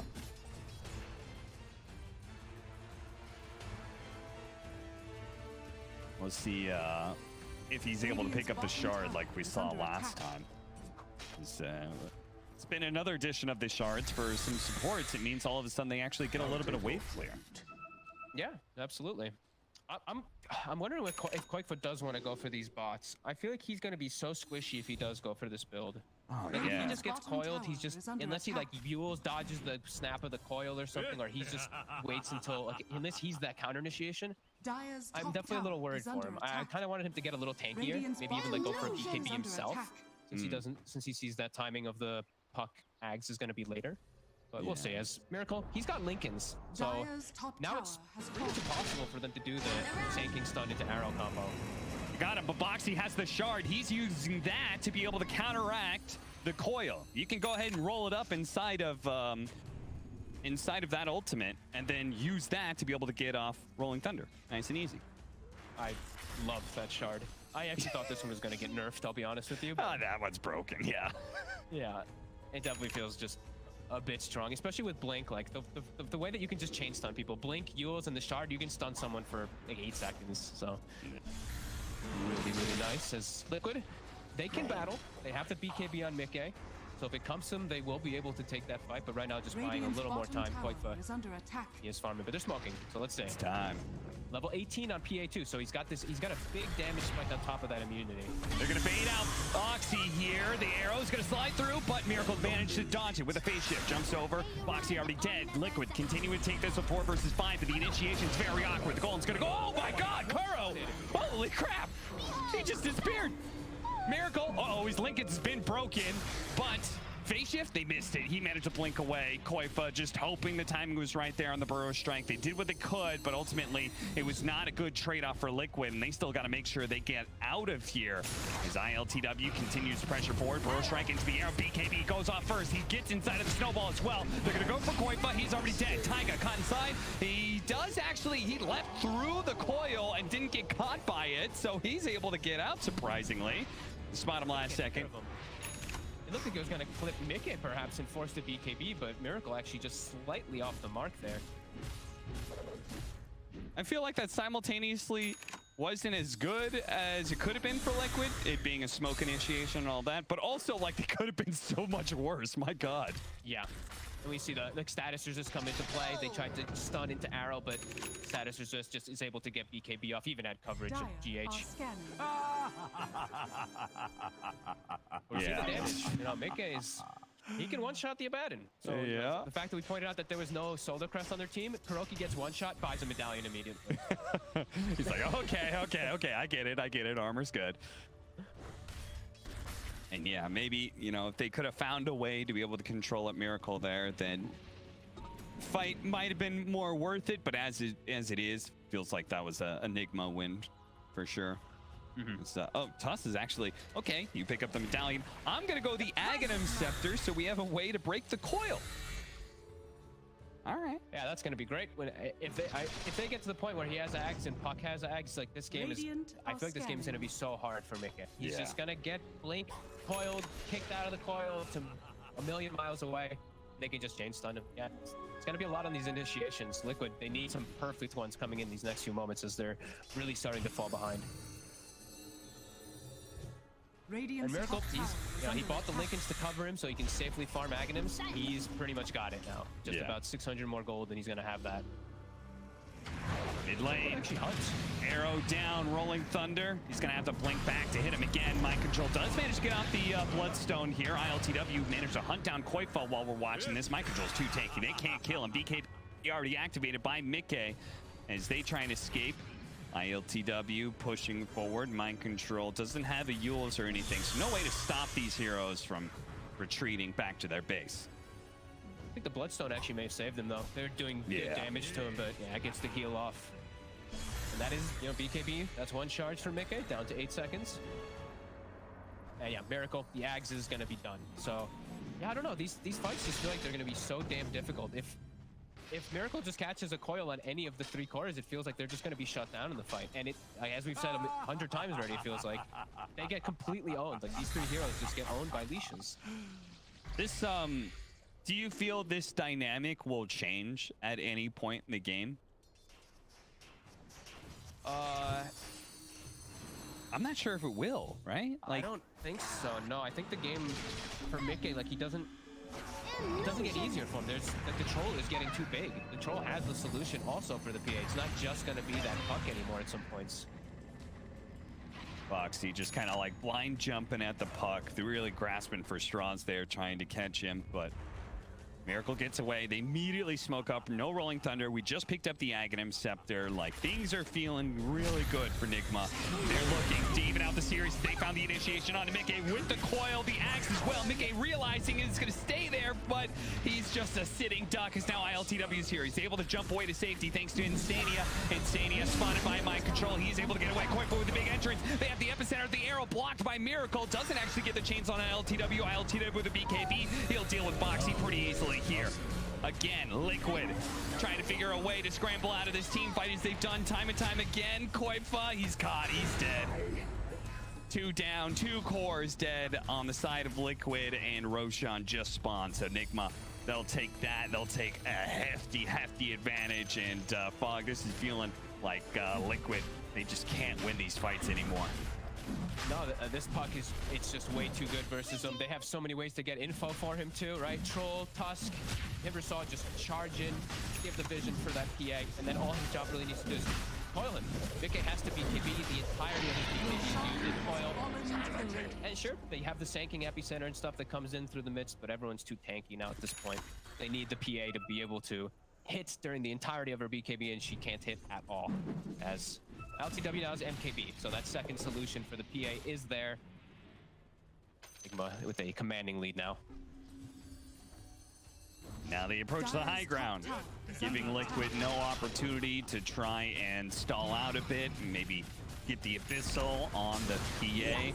They're going to keep going. Burrow Strike Arrow does a good amount of damage here. Boxy not actually hitting the Rolling Thunder there on the target.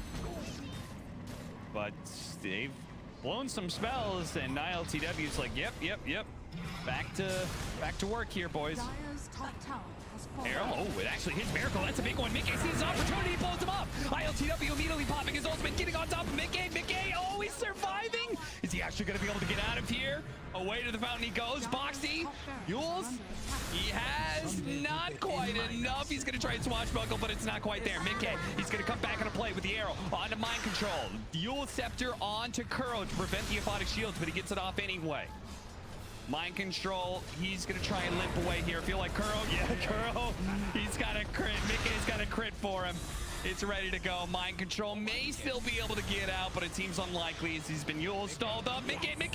He jumps away before the Chalkern could be pulled back for the additional damage. He barely survives there as Liquid do manage to hold. Clutch catch, though.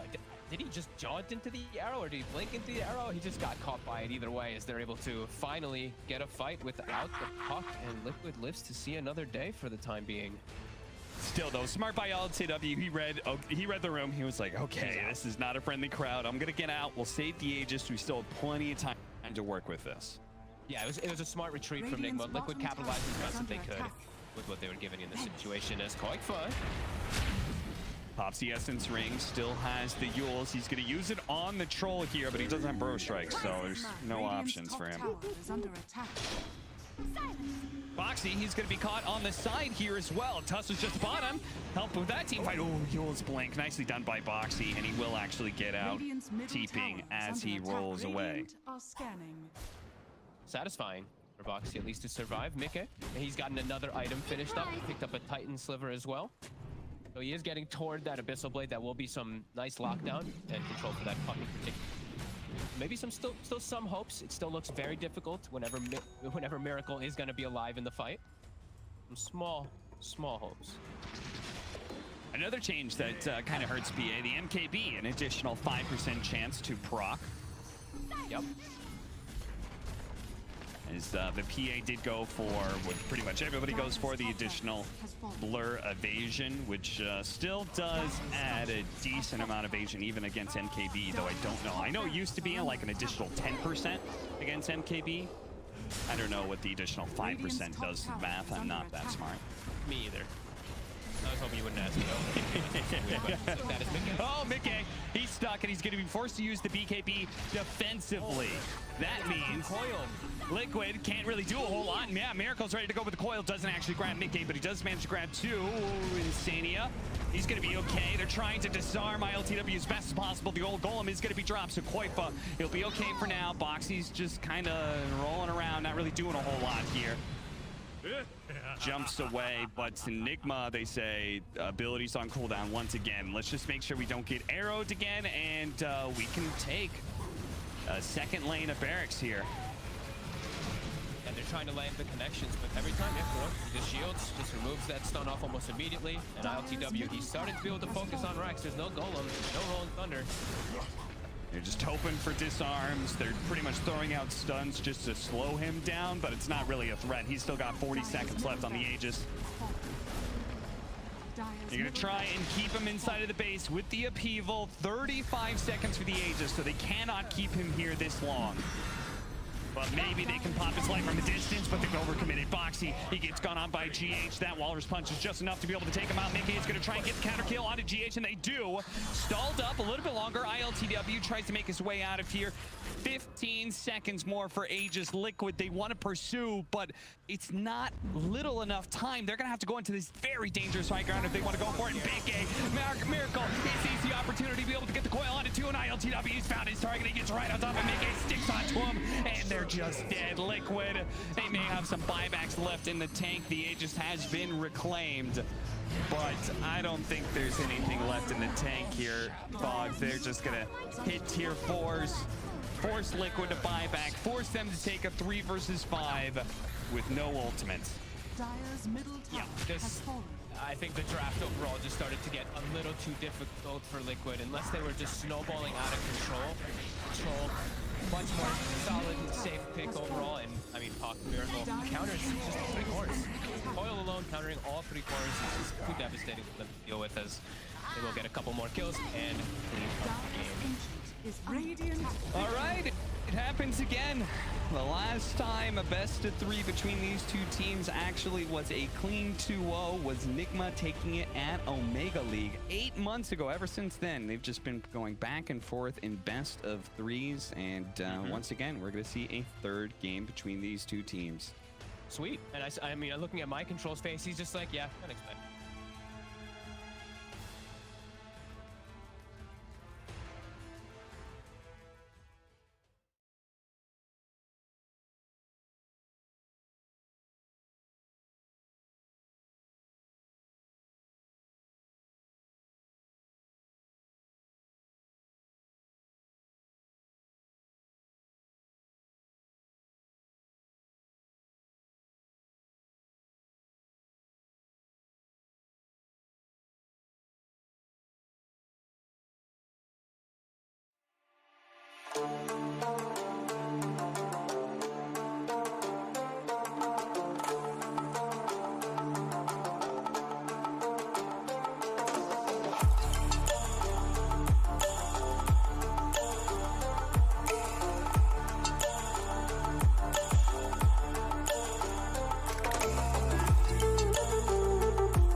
It's all about humanity. About humanity.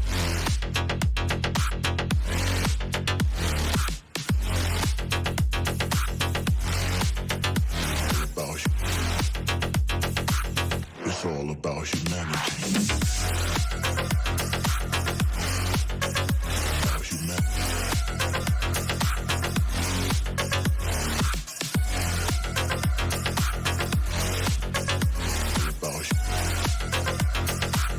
It's all about humanity.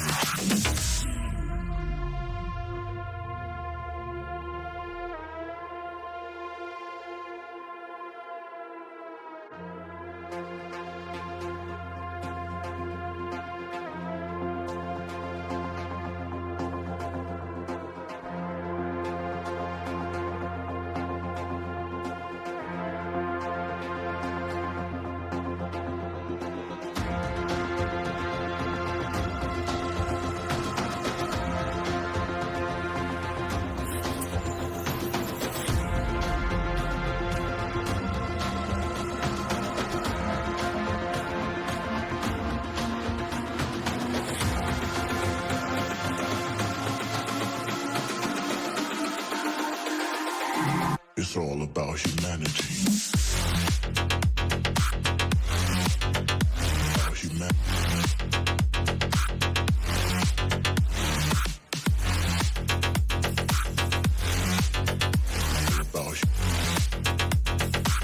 It's all about humanity.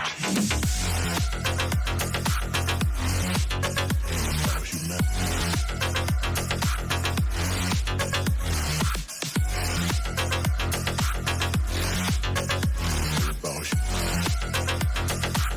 It's all about humanity.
Bring it back now.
floating through the air.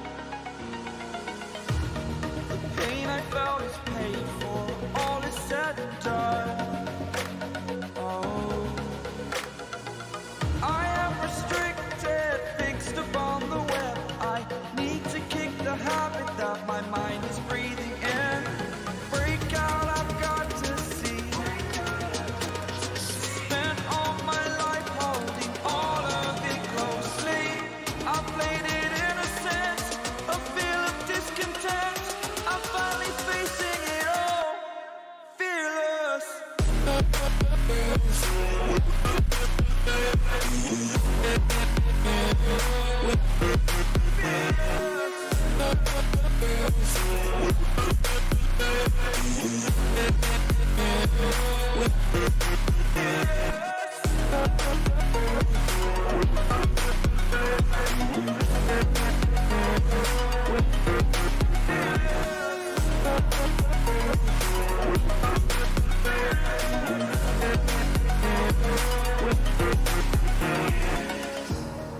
Burning the bridge that keeps us.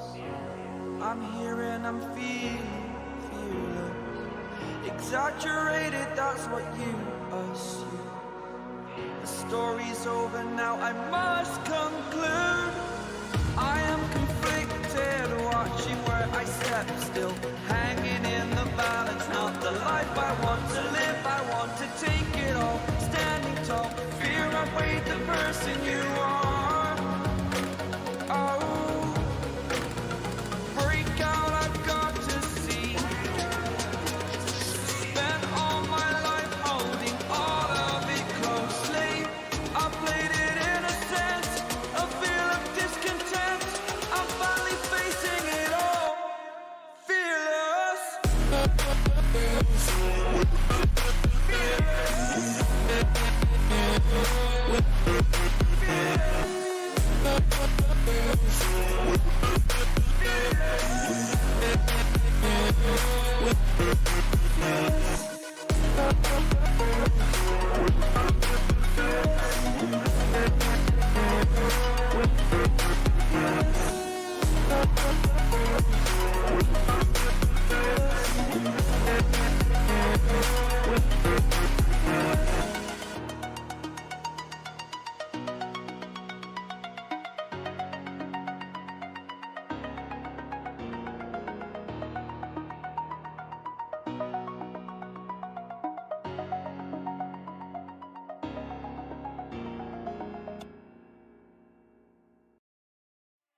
It's all about humanity. About humanity.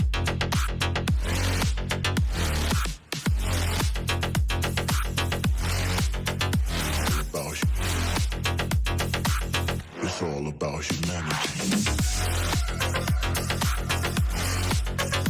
About humanity.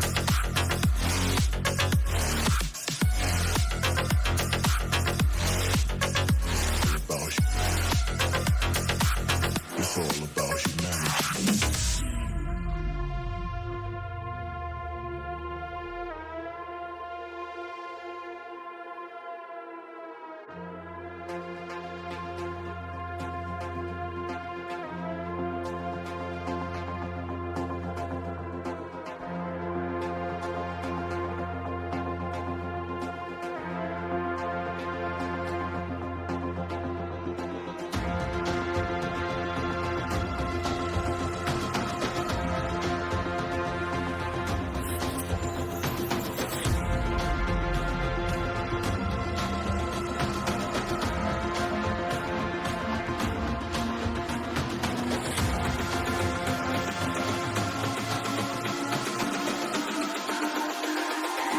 It's all about humanity.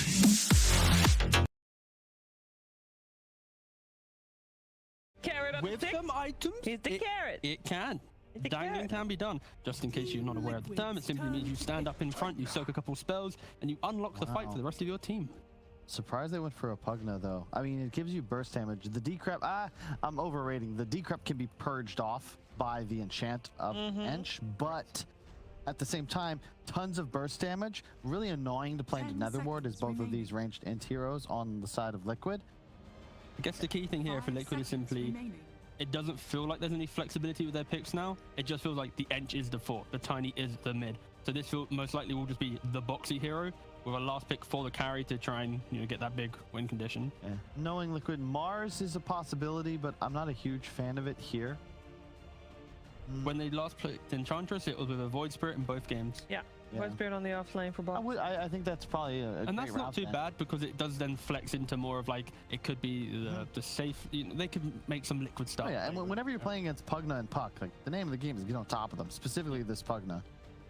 Going all the way back to watching the TI9 True Side, Kuro just telling his team desperately like kill Pugna, find Jerax. It's the same deal here, whether or not it is a core or support. So yeah, Void Spirit all the way. Anything that has a point and click stun, preferably with as much reach as Yeah, possible. I actually like the Void Spirit even more here, just for the idea of Tusk. You do have a way to get away from him, dissimulate. So yeah, I'm a big fan if they pick Void Spirit.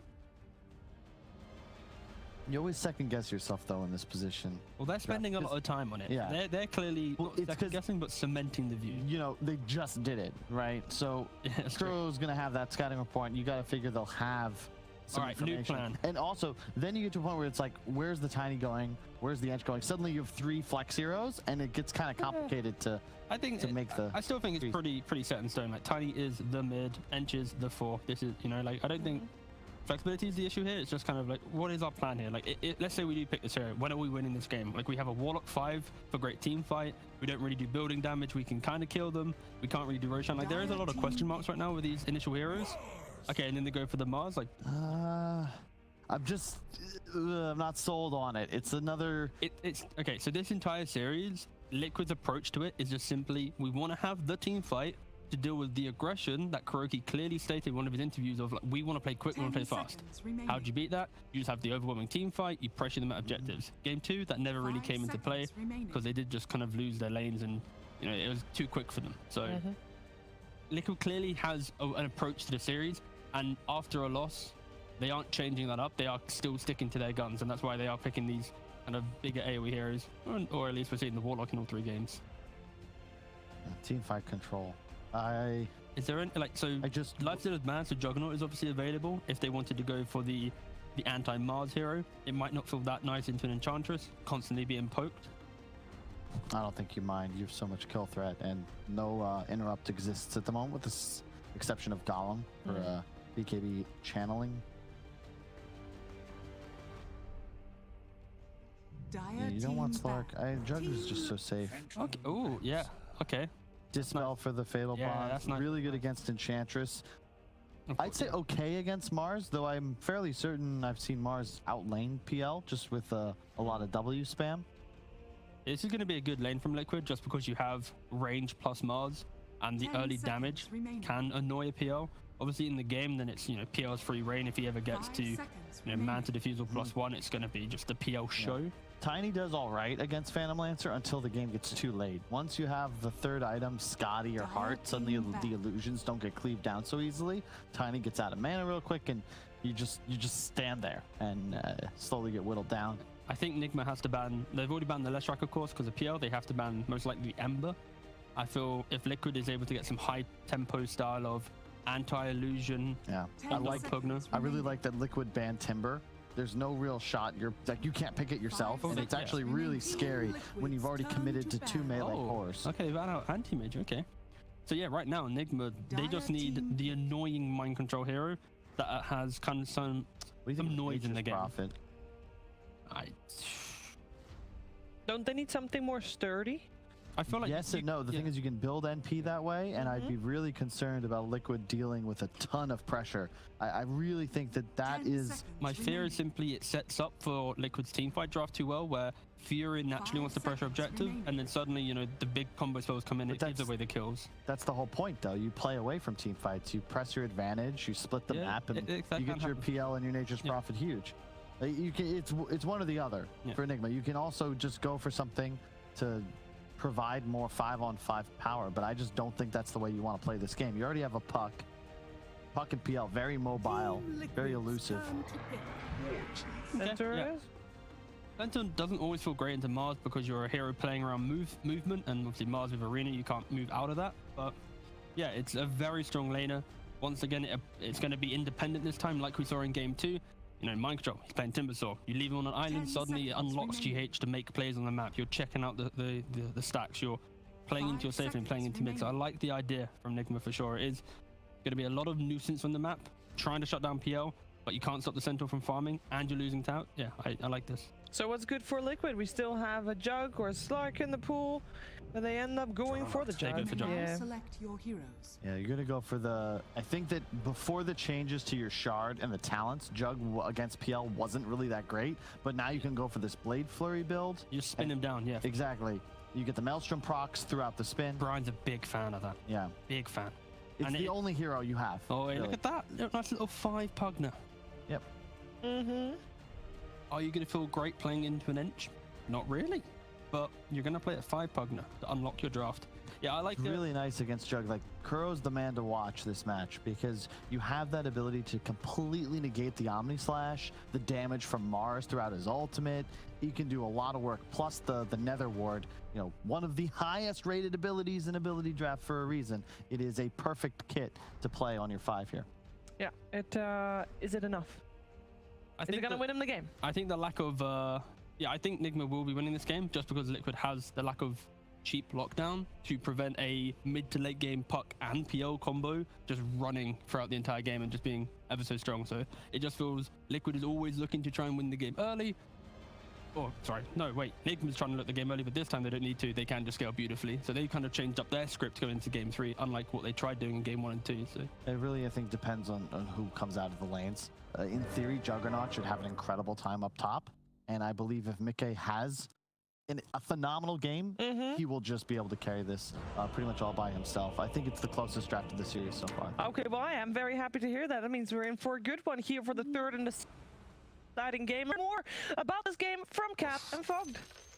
That's right. These two teams matched up against each other last season. Early on, actually in week 1, they went to a game 3. Liquid took game 1, but Nigma ended up taking the series. Is history going to repeat itself? We'll have to see as we're going to jump inside the game. Fogged, what do you think?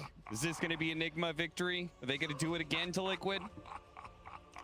Looks pretty good. Yeah. Definitely looks good for the Puck. Definitely looks quite nice for the PL as well. I definitely do like their draft. I think Liquid, you know, they have to have some type of sheer confidence in the Warlock, picking it 3 times in a row for Insania.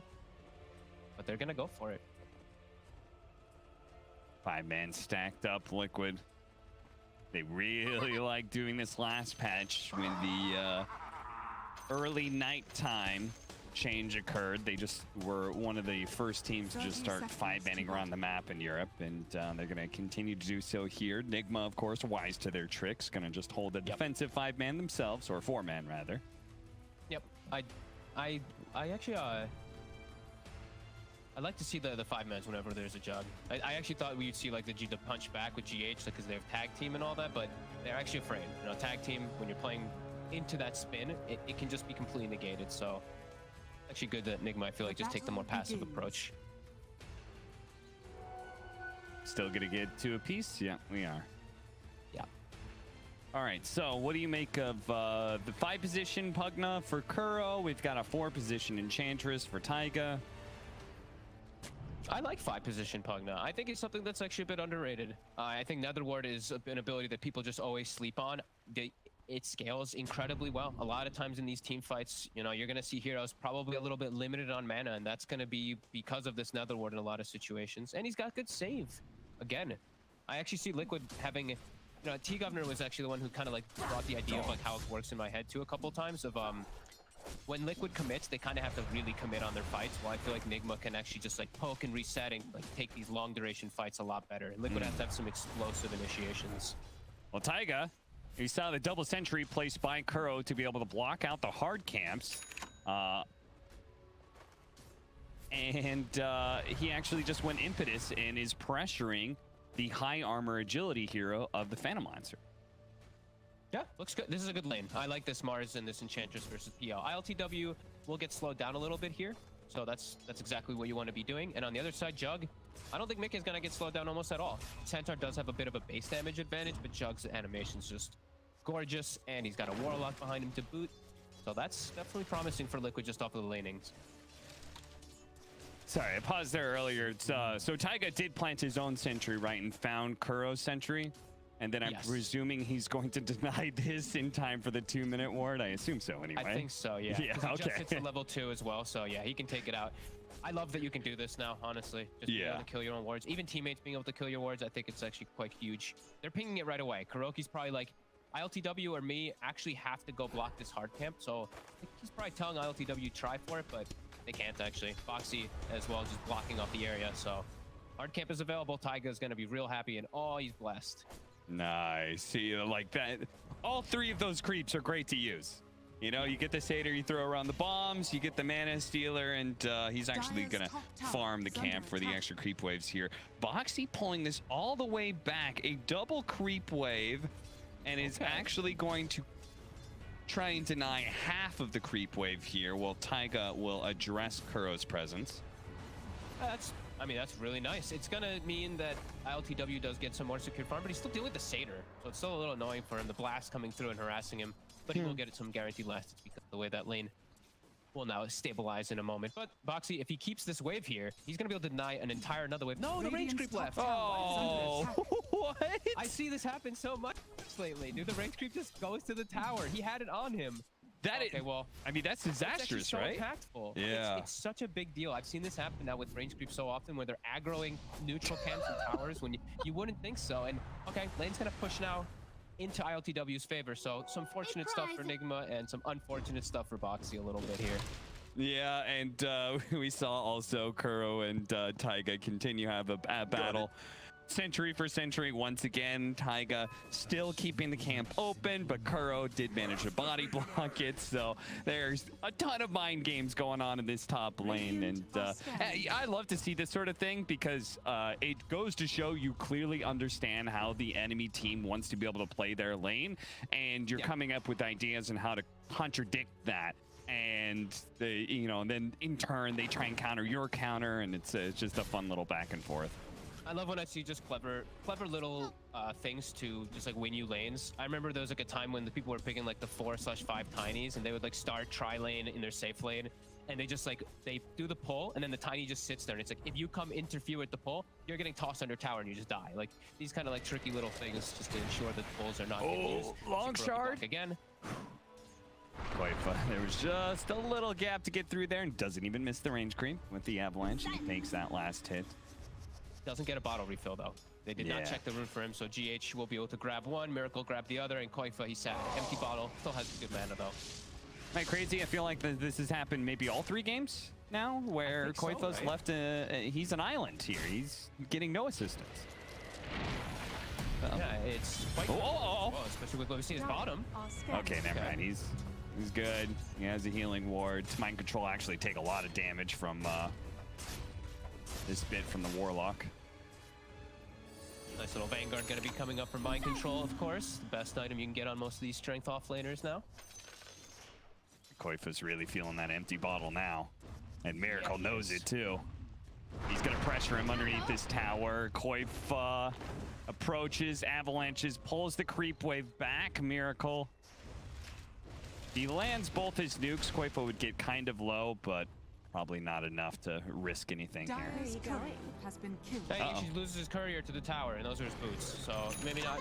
Oh no! Pay attention. So that's a little crippling there for Miracle, and Koifa has boots himself, so he'll be a little bit speedier in all these occasions now. Versus his puck for the next minute or so. That's a whoopsie. Yeah, not great. Kura had to TP out because he was caught by Taiga's Hellbear, so he's going to be out of the lane for a bit. How's the Centaur lane? We haven't actually watched it too much with all the shenanigans going up at top, but 21-0 for the Centaur, so he's actually doing okay. Him and the Phantom Lancer are not doing the best, but... Yeah, he got left alone, right? GH went to go check the runes, so that's going to happen. Mind control gets left for a second. He can't lane nearly as well. This time, though, they are checking runes. They are. Taiga, he is going to be the victim of checking said runes. Surely, maybe not. Okay, he is. They check. Give it to Miracle. Yeah. They check with 1 support. Nigma checks with 2. Yeah. Kuro, I mean, that's some patience, right? Kuro literally is just waiting there. He could have lasted him. He's just like, all right, give it a Miracle. And then GH comes in. He's like, no. I'm securing this kill. Tied him up with the neutrals. Always a good play, the Fatal Bonds, but an easy camp is a little bit less. You get him on a hard camp or something, that is a lot of damage that can come in. Boxy. So you have he's got a Soul Ring and a Mango, so his mana is deceptively low right now. He actually does have enough for a combo, and he's really wants to keep the pressure on ILTW. He's just dancing around. They're putting so much pressure on the tower. The Medallion Centaur with 13 armor just tanking up for this tower to take out the majority of it. They're probably going to die to this wave, and they're going to get Kuroki. Yeah, you're right. This is crazy. And GH is here now. The tower is still going to be taking more damage. Miracle's going to join in here, and Boxy's going to throw down the arena, tries to get to the other side of the wall, and he does, but the coil's going to be finally expended to be able to get the kill. Looks like they may still lose it based off, or lose the tower based off the siege wagon, but we'll have to see. Once again, the Vanguard coming into play for the Centaur, allowing him to survive solo. Yep. That's a cool play. I love it. With the Medallion, with the Enchantress, like this creep is so unbelievably tanky. They can just set up to push the tower. It does get denied. Gold will be taken away from the side of Liquid, as they will look to pressure bottom anyway. Mind control, he's alone. They're going to look to hurt him a little, but he's got Vanguard and he's got every spell. On the other side of things, here comes Koifa. Nice wrap. Very good wrap, and they'll continue to keep damage on the tower now that the core is gone out of lane. That damage is not quite enough. Taiga will survive. This is why, okay, so 4 Enchantress is on my list to try out this patch, because I think we saw Taiga use it before, and it looks so good with Solar Crest. You're just insanely tanky. Yeah, and like any attention that you get, if you build Hood after Solar Crest, then it's just like attention will be drawn to you at some point, and you will probably just eat spells and not die. So, great build up, and as you said, bottom with that catapult wave still alive, they just get the tower fully. Mickey getting surrounded here though. Waiting for an opportunity. He has coil in 2. Can they kill him? Can they throw all their nukes? They basically have to be able to catch him in the stun here before the silence wears out. He's not able to get off the spin. Nicely played. Spin goes off the last second, but the magic damage has already been done. Avalanche over the top is going to be able to land on a couple here. The Fatal Bonds is just between Mind Control and Miracle here, and they're running out of damage with Koifa. Haven't already used the Avalanche. They're just going to have to leave Insania behind. Miracle, great patience by him that nets them 2 kills. And Kuroki, what the? Okay, I guess the bottle was still able to be refilled. He refills Miracle's bottle as he TPs mid to. Looks like have the time. He does, and they do slow down a little bit of that liquid pressure. Liquid still quite dominantly in the lead, as they did do so well in the lane, especially versus ILTW. But that's a big hit. A prize. Chaos. It does feel like we had these first 2 games, and we're being able to see these 2 teams and how they play this patch on the other side of the equation, right? Nigma this time, they've got the later game lineup with the Phantom Lancer, Liquid. They're the ones who have to take these early towers and try and pressure. And make sure they don't give up too many kills early on, especially with Boxy. Like this setup, this ward that Gorgc just placed down, it's gonna net them a quick kill here onto this Mars. Yeah. Oh, they used all their stuns. Just kidding. Radiant's bottom tower is under attack. And he didn't even TP base. Yeah. He just TP'd to the tower mid. So he's actually going to be able to show up to the fight. Bit of a mistake there coming out from Nigma using all that lockdown without coil. Miracle was, I think, like 5 seconds till he did have that available. All right, that's pretty nice. I'm so impressed by players who are able to have the wherewithal to be able to read the situation. I'm like, oh, hey, they don't have any stuns. And oh, also, I'm not panic TPing back to base. I'm also just going to, you know, TP out to one of the other lanes or TP to a tier 2 or something. Yeah, crazy conscious decision by Boxy. Yeah, he's around mid for this smoke, looking to grab Gorgc. They have a catapult here, so they want to try to pressure onto the tower a little bit. Taiga's going to swing. Radiant's top tower is under using attack. his centaur again. They're going to go on to Insania here. He's spotted up on the high ground and will probably be bursted down, but they may still be able to catch him as they got the toss. Okay, the spear was still enough. He ended up going over the arena walls, and it was a big concern that they were going to miss out on that kill because of that awkward dyssynergy that they have, but nuke damage was enough. I love seeing that interaction. I love the earth spikes into the spears flying over the walls and whatnot. Quite the blink reveal coming into play right there. Yeah. Quick catch, and that's why they picked this Tiny this game versus the Puck, that instant disable that you can get, that instant burst. Always going to be a factor that Miracle needs to watch out for. As actually, this was kind of cool. This is very smart, but they just are passing between the ocean heart between each other in the river. Oh, okay. So, you know, Koifa, he's got enough mana now for his combo, so maybe he gives it off to somebody else at some point. That's funny. Yeah, him and Boxy were kind of just like trading it around in the river until they had enough mana for combos when they were chasing. Man, there are certain offlaners that love that mask, and Mars is certainly one of them. Yeah. PL, as we said, you know, Nigma, it's going to be time before ILTW feels comfortable to join in. Maybe even not in the with the first item. Maybe it will take that second item. So Nigma needs to weather the storm. They need to just make sure that they don't lose this mid tower in particular, since they've lost those other towers so early on, versus this pressure that's going to be coming up from Liquid soon with this blink from Koifa. And speaking of Koifa too, he's got a haste room. So definitely can still look to make these active plays around the vision, as he's just stalking GH right now. But so GH also watching him. The way I view the this matchup of Juggernaut Phantom Lancer, I feel like it's better for the Phantom Lancer than he used to be, because isn't both the Shard and the Aghanim Scepter like really favorable for you against PL? Yeah, absolutely, but also Mickey can go for Battle Fury. It's like Maelstrom is still super valuable, but the fact that he can go for Battle Fury and it's like even more value versus PL might be pretty decent for Mickey. He's got that just straight up raw physical, and he will have Solar super early on. Taiga. Boy, but they're going to blow everything they have to try and take down Mind Control. Still not enough. They do have the Fatal Bonds on here with the Golem out to see if they can finish him off. The Omni Slash sticking onto Miracle with a spin as well. No phase shift, but he does get a little bit of bumper in health. He jumps away just in time. The Fatal Bonds is still dishing out some damage, but it's not enough to get a kill anywhere until they kill the Tusk at least. Oh, Koifa with a swing managed to catch Miracle still. ILTW did show up to the fight, and they killed Boxy on the side. He attempted to TP away under tower, but it's still a win for Liquid. Yeah, they need to turn this into tower. Nigma, they really want to try to hold on to this one. They just keep going. Give up some more kills. The alley-oop sends him over to Kuro. Kuro tries to keep himself alive with the drain, but eventually the suck runs out, and Taiga, he gives away the Solar Crest, and he kind of needs that extra armor right now. Nigma do hold their tier 1 tower, though. They do. And ILTW, as you said, he shows up with that defusal. He swings over. He's able to at least get himself a nice kill onto Boxy. Koifa, though. Man, Koifa's so hot on the Tiny lately. 5-0-1. Power runes aplenty. Great connections and combos. But yeah, tower's alive. So Nigma, it hurts a little bit, but hey, it's all about the PL in this game, and you keep your tower alive. Another one. As GH does manage to dodge the spear with the snowball here. The shards can give him a little bit of extra distance as well. Miracle's here, and they've actually run the team a little bit too far. They throw down the arena to be able to keep everybody out. Can that save Koifa's life? They're going to pop the Centaur ultimate here. Stampede to try and run him down even further. Koifa blink up in a second. He's away. Boxy, not so lucky. A spear? Oh, he actually does manage to kill and a TP out as well. They don't have any more TP.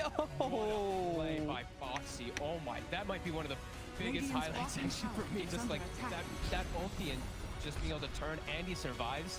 That was so sick by Boxy. The scan pinged Koifa. They know he's still here. So they have to know he's on the right-hand side. They'll see him now. Koifa, though, he blinked away before Miracle could hit him with damage, and now the Liquid, he's got backup, so they can't do anything. Mind control, standing there, tanking the mid tower, so his creeps stay alive a little longer, getting a push going. McKay, Radiant are scanning. he's got Battle Fury. Pretty good timing for him. He's also got the left, but he's gonna go on. They can burst him down, they can burst him down. They've got him. McKay's dead. No crowd shall cheer you. Smooth rotations from Nigma and Mickey. Not expecting that one at all. He's not even in vision or anything. It just was them walking into him in the river there with mind control face checking. Mind Control sees an opportunity to hit this tier 1 tower a few more times to retaliate, allowing him to chip away. Liquid starts setting up. Koifa, he found the initiation on a Miracle with a spear on through. They burst it down the mid of Enigma. Koifa, he's in trouble, he's dead. Caught by the shard and the drain. Really good area control there from Nigma. ILTW wants to keep it going, but he's inside the arena. The real one gets speared. Boxy finds the opening, but they don't have any damage out of it. And Kuro is actually healing him up. This is troublesome for Liquid. Nigma's looking good for this team fight. The Omni Slash bounces over. It actually sticks over to ILTW until he doppelgangers into the river. Now, Mind Control is pretty tanky, but these crits, they're chunking him down. Now they're going to go for the spin, but Mickey doesn't want to overextend himself. He actually retreats, dropped the healing ward. ILTW, who trying to deal with it with an illusion, was unable to do so, so he will back up to his side as well. And my god, such patience. Like you said, these players just understanding like the absolute best of it. Mind control while he's running right there, his stampede comes up, he doesn't even use it. Like, he's so confident he's gonna survive because of the tankiness. Now they'll have it for the next move on Nigma, and they've done a great job of just stopping the pressure from Liquid. It's now pretty much dead even. It's bouncing between less than 1k and 1k gold advantage for Liquid, but same thing for that experience, and PL is starting to get away with a lot. And that, yeah, that, as you were kind of alluding to there, that is kind of concerning for Liquid, right? This Phantom Lancer's getting a bit bigger. Now they're going to find an opening here onto Taiga. While he's silenced, he's not able to get off that heal, so he's easily caught in Insania. He's also dead here. Those two pickoffs like that, perhaps even more, with a hoof stomp landing on a Boxy. Boxy going for the TP out. The Avalanche is going to be able to cover him to get away, but it's Nigma who take the mid tower first off of those two pickoffs. And just with such sheer like vigor, right? They know the Warlock Golem is down, they know Omni Slash is down, they know the Mars ult is down, so they just sheerly run right through everything to just go for that tower, go for any type of kills, and they'll get them, and they'll continue looking to go for this pressure play, continue to now grab some vision around this high ground that you usually can't at quite an early time. And it's 17 minutes, so some new neutral items that they can pick up. And they'll get blessed with the absolute best neutral item in the game, in my opinion. I got your message a little bit late. You were talking about the Nether Shawl casually on Faceless Void the entire game. Yeah, this item's pretty insane. Yeah, and a lot. If it fits the right game for it, you know, that item just can change everything. You know, Void had 25% free magic resist in the entire game that he held. He even got like tier 3 items. He kept the Nether Shawl the whole game. So, yeah, crazy item.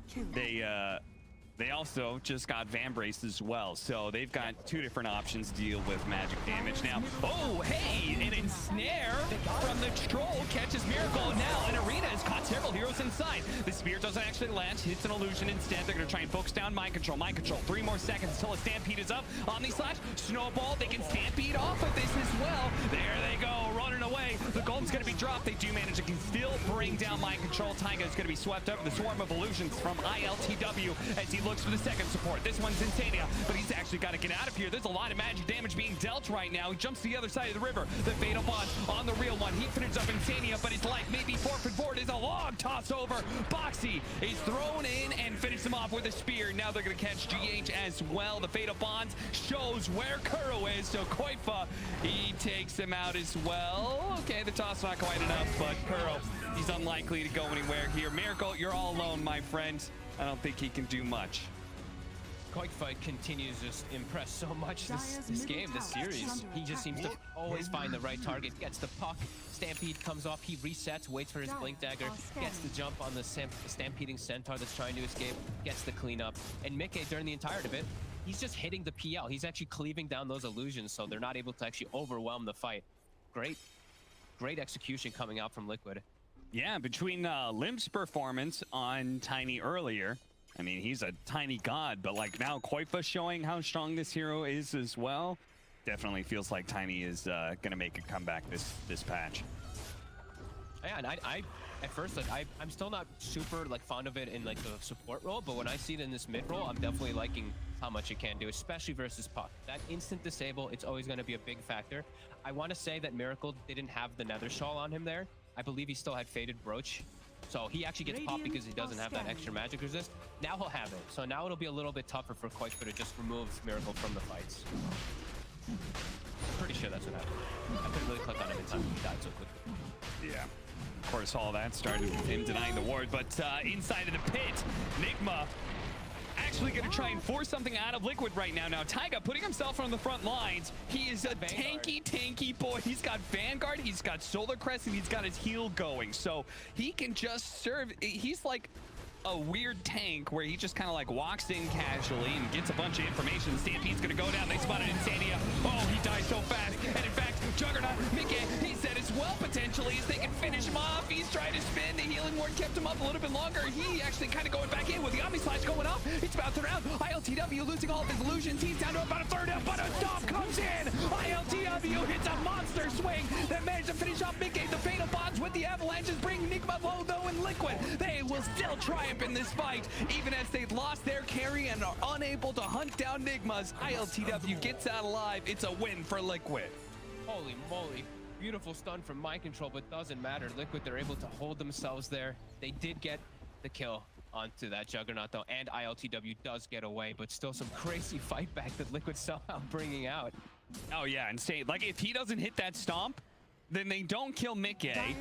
Very likely, I feel like they're going to lose ILTW as a result. And Liquid probably takes Roshan as well off of that. But all because of that stomp, it means Liquid don't get a ton out of that team fight. Dire's middle tower. And now Koifa, I mean, just continuing to do all these impressive moves in these last fights, just the constant resets and Ava tosses he's getting. He finds himself another Shawl too, and he's got an Echo Saber, and he's level 16. So he is still having a phenomenal time of the shutdown Miracle in particular. That's not the snowball you wanted. Hey, Boxy. I like that. He pump fakes it just a second there, realizing, okay, I don't want to shoot him over the cliff or anything. Let me wait until he's closer to the ground before I spear him. This is going to start being problematic for ILTW. Like, Taiga almost has Crimson Guard. That's going to be able to block out all that illusion damage. Mika is doing a great job of cleaning it all up. Koifa is going to be able to clean up illusions decently too because of this Echo Saber. Starting to feel a little hard for the PL, even though they have this great scaling. I think Liquid's starting to get some good solutions. Stampede's going to go off. They managed to get the spear onto Miracle, but they don't have any damage because they're inside of the pit right now. The fight is pretty split. The Golem and the Arena are now down. They didn't get any kills for it, and Roshan wasn't finished up either. Liquid with an awkward initiation there, and it might have just spoiled things for them. They may be 5,000 net worth up, but they don't have a way to be able to fight just right now. No, they may even smoke on the side of Nigma because they have this coil available. They don't have Stampede, but they've got some great ways to catch. Okay, he's going to be on the front. Taiga is going to try to catch it. Yeah, he's going to do all game long, right? Like, he wants to be right in the middle of everybody if possible. Nigma rotating all the way around here. And they could potentially catch him. Taiga is still going to break the smoke first here. ILTW, not quite sure what to do with this Enchantress. Look at this upheaval positioning from Insania, slowing down Mind Control. GH is going to roll out of there to the right-hand side. They're going to focus on Boxy for now, but a Yule Scepters and a Blink is up. He's going to be able to get away. Meanwhile, Koifa stuck inside the coil by himself. Almost managed to blow up GH. Live Drain stuck in him almost life away. Koifa is going to go down. He does have a buyback and immediately expends it, as well as GH. Chasing down the Witchblade. Now going for Boxy at half health. He will manage to retreat and reset things. Nigma, a big 5-on-5 clash, but they both walk away. One casualty and a buyback. They are ready for another 5-on-5. If they can catch Koifa again, that's going to be everything. Around that Roche, she's going to be dead for such a long time. That's probably going to be the biggest thing that Nigma's looking for here, as ILTW feeling very strong, very confident. Just Doppelganger yourself to heaven. Oh no! Oh, the spear! It got taken by the Centaur instead of ILTW. He's still in trouble. The Fate of Onsout is there. Kuro, fill him up as best as possible. Stamp landing on the Koifa. Koifa at half health, but he's going to be fine. Nigma, they know this team fight is bad for them. ILTW, he gets tossed up. He doesn't manage to TP away. Neither does Mind Control. It was an opportunity for Nigma to put a stamp on this game. ILTW courageously just runs up the high ground, and it's a disaster for them. very courageously. A very bold move of him just charging in. Yeah, that was just weird. Liquid just got like the dream setup. They're able to just get their Mars ult off. They like co-op. Everybody just has some great positioning. Oof. Almost caught Miracle there, but not quite. As yes, it's that fine line we always talk about, right? Right, Fogged? Yep. If you pass the line, you know it's gonna happen. Yeah. Yeah, Liquid gets that one handed to him, and Taiga's build is absolutely working. You know, he breaks the smokes. He's just running in the front lines. He's gonna have Crimson Guard for the next upcoming fight too. And now they've got an 8k gold lead. This Jug now gets the secondary item to counteract that PL. He's got the Maelstrom. Looking at the way, shard, but either way, he'll probably get it if they're playing for a second roach timing or something like that. Or he'll get it next. Looking at the way that they're scaling, does this cause you to reevaluate the Phantom Lancer's ability to carry this game? Because I see this as like maybe the Juggernaut by himself can't out-carry the Phantom Lancer, but Koifa is doing a lot of AoE damage. We've now got, you know, like this Mars is pumping out. It seems like together they kind of can answer the Phantom Lancer threat, like the Crimson Guard you were talking about. There's a lot of problems for him. Absolutely. When they have this type of gold lead, yeah, I think if the gold ever gets to like a leveled out kind of point, then it's going to start becoming a lot harder, because that PL and even the rest of his heroes are going to be a lot tankier. But the fact right now that Jug can just hold his ground, and he has the other two cores able to contribute, and they have the Crimson Card now on Enchantress, it's going to make ILTW's life definitely a lot harder. These illusions won't be as rampant until he has Heart. The Mars and the Tiny, they can kill those illusions too. Yeah.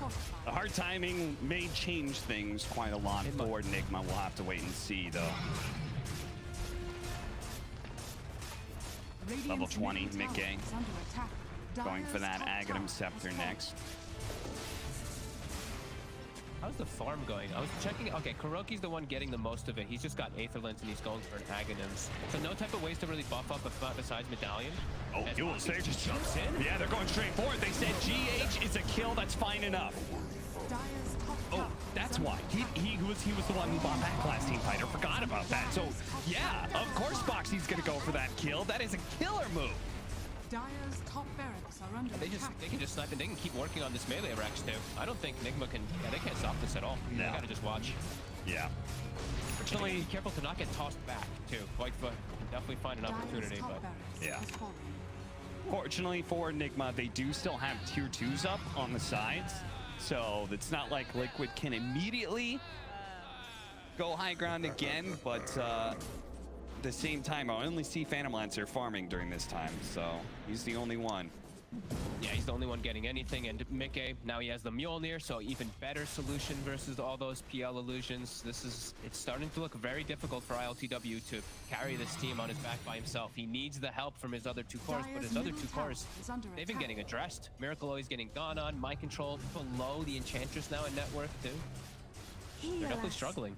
Taiga preemptively pops the heal, and he face checks it, and he's right. He can survive through this one. The spear, it lands. ILTW with an Omni Slash on him as well. A 1-2 punch that takes out the carry of Nigma. They're going to hunt for more. Koifa tosses Kuro up in the air. They still have some buybacks left on the side of Nigma, but it potentially is a last stand for them here.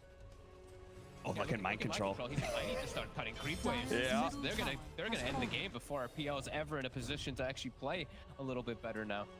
Still buy some time, perhaps. This is a great play. If they cut both of these waves, top and middle, then they will save the Phantom Lancer's buyback as long as they don't get caught here. Oh no. There's 2 creeps that made it. 2 creeps. They survived. And gonna use them. Boxy, I'm not sure if he has enough damage by himself. He'll do a lot to Miracle for sure, and it'll keep him busy for a while, but eventually he's going to be able to phase shift to Blink. Let's see if Boxy can keep pace. No, he's not even going to try. He's like, all right, I did my job. My team is hitting the mid lane. There's no cores there. There's nobody at home right now. The door has been kicked in. Mickey is raiding the entire living room right now. And Koifa continues to just chase my control around, be annoying, just combo him every time he does show himself. And yeah, they'll likely finish this one up, but PL is respawning. Yeah. Let's see. And this is to reset the fight. They're going to be in kind of deep. Dual Scepter, they're going to catch him with the green again. They will. ILTW just TP'd in and may just get 100 to 0. The snowball actually got him out of the arena. What a save from GH. Does that keep him alive? It does. ILTW will be allowed to reset and heal. That's not the end of the game just yet, but it was damn near close to it. My God, honestly, Boxy is just between him and Koifa, I actually don't know who's the MVP this game right now. They're both just having such incredible individual performances. But Boxy, he's been the one to catch this PL time and time again, and I think him buying the shard is actually really cool. I think this burn and this extra slow that works for his PL is actually quite nice, being able to catch 2 heroes too. It's working out great. A big problem with Phantom Lancer, right, is he's got so many illusions. Sometimes they tank the spear.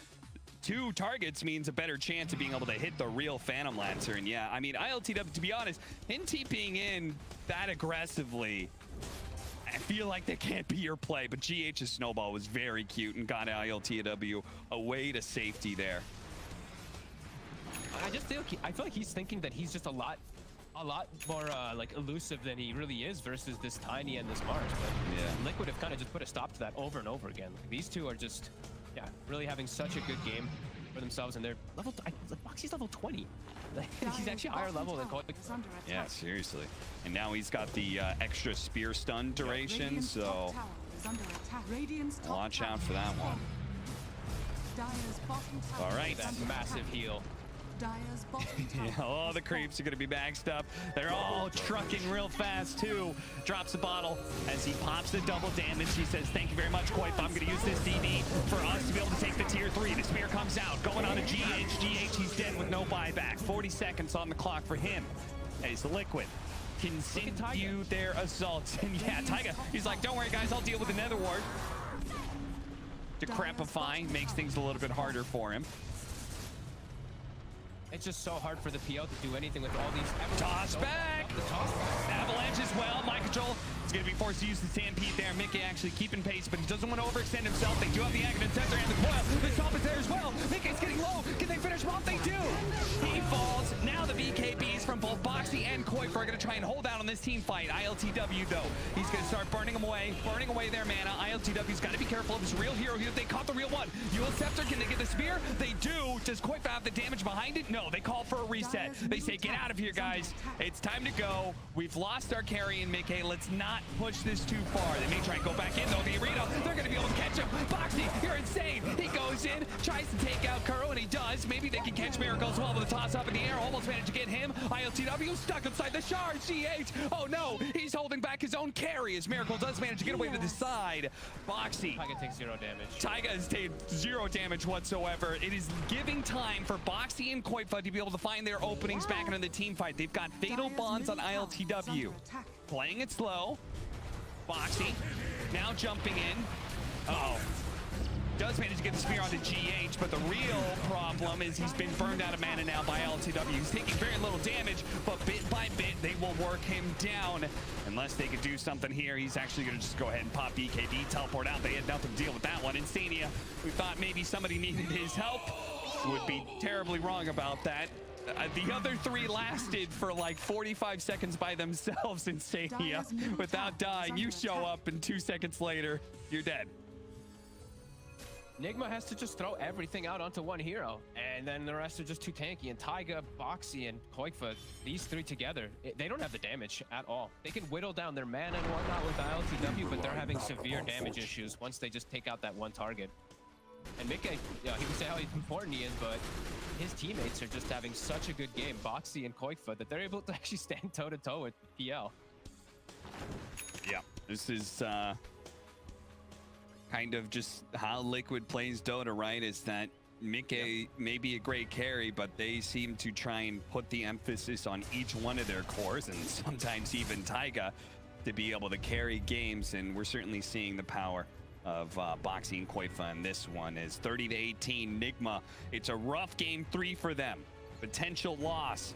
And they have to take some risks here to be able to change the game state. They're going to smoke up. Look at his positioning for Boxy, though. Kuro, he plays the ward on the high ground, sees, okay, that's where the Mars was. We're still going to try and do this Roshan, but are they going to be able to do it fast enough?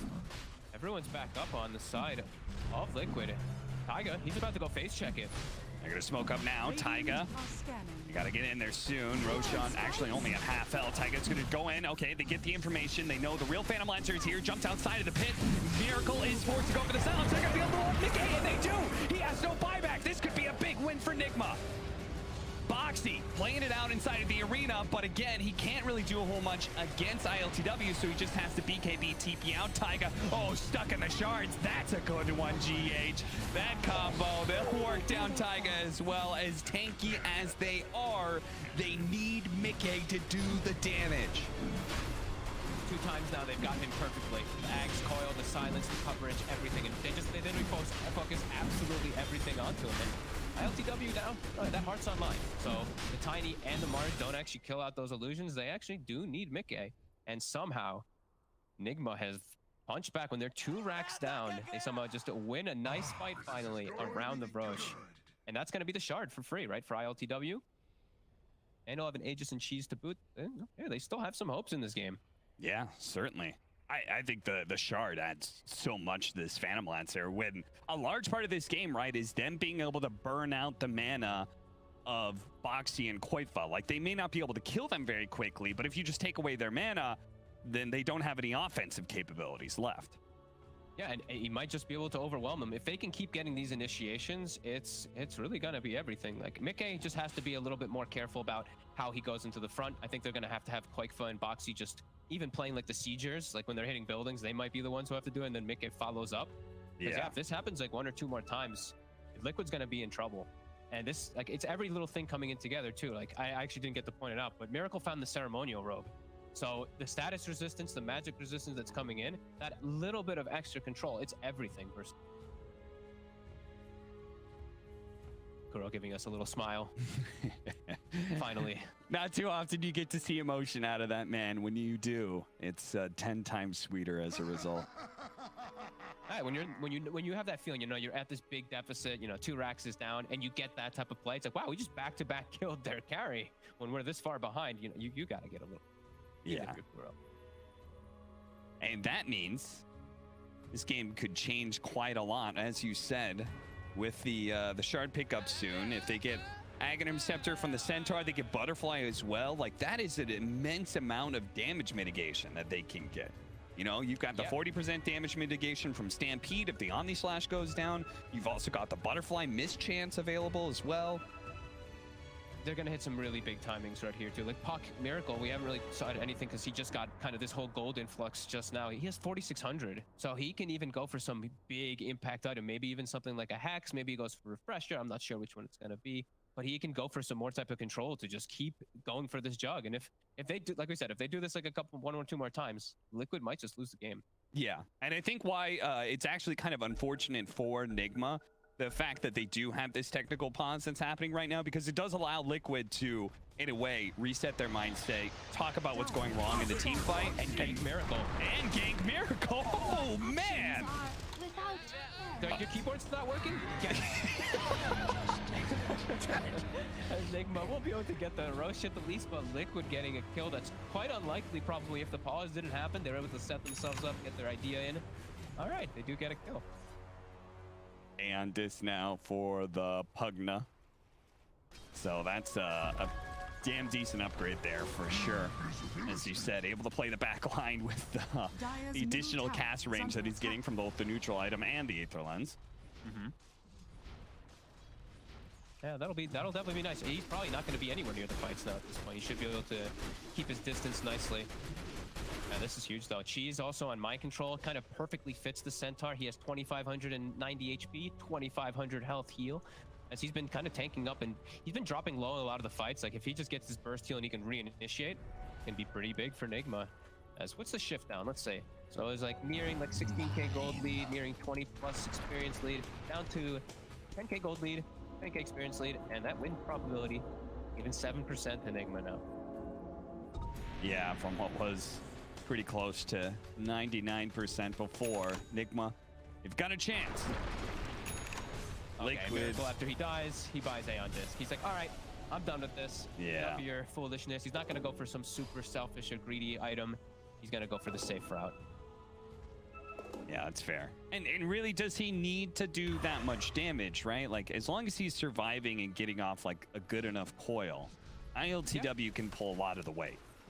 Yeah, and it's like, he's hitting level 20 as well, too, so it's like, your talents all just start becoming that much better when you're there, so he wants to survive a long time in fights. So, yeah, this makes much work.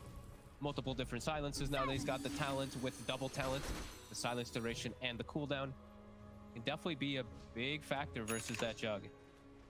Looking ahead a little bit, I've seen this a couple times. The critical strike on Phantom Lancer. I think it was after like the Doppelganger CD got nerfed a little bit. Do you still go the cooldown in your opinion, or do you like the increased damage? Ooh. I don't know if does he need the damage? That's the only thing I'm questioning, right? Like if the way that they killed the Jug 2 times, I think he might be feeling that if he can just amass an army, he might not need it. Yeah. But it's definitely it's gained a lot. I don't know, I still feel like I just see most people off. All right, well, the double golem drop with the Aghanim Scepter, that'll add something here. If they can get Insania to level 20, that will be some additional AoE stuns they could really use.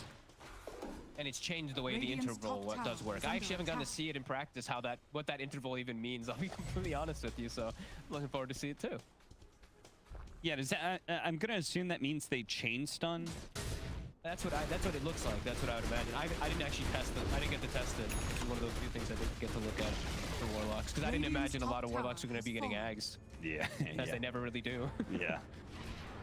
All right, creeps are inside the base. They got to make sure they don't want to have to blow their glyph or anything like that if fast assault comes in. So they come back to their base, make sure that Liquid aren't going to do anything crazy here.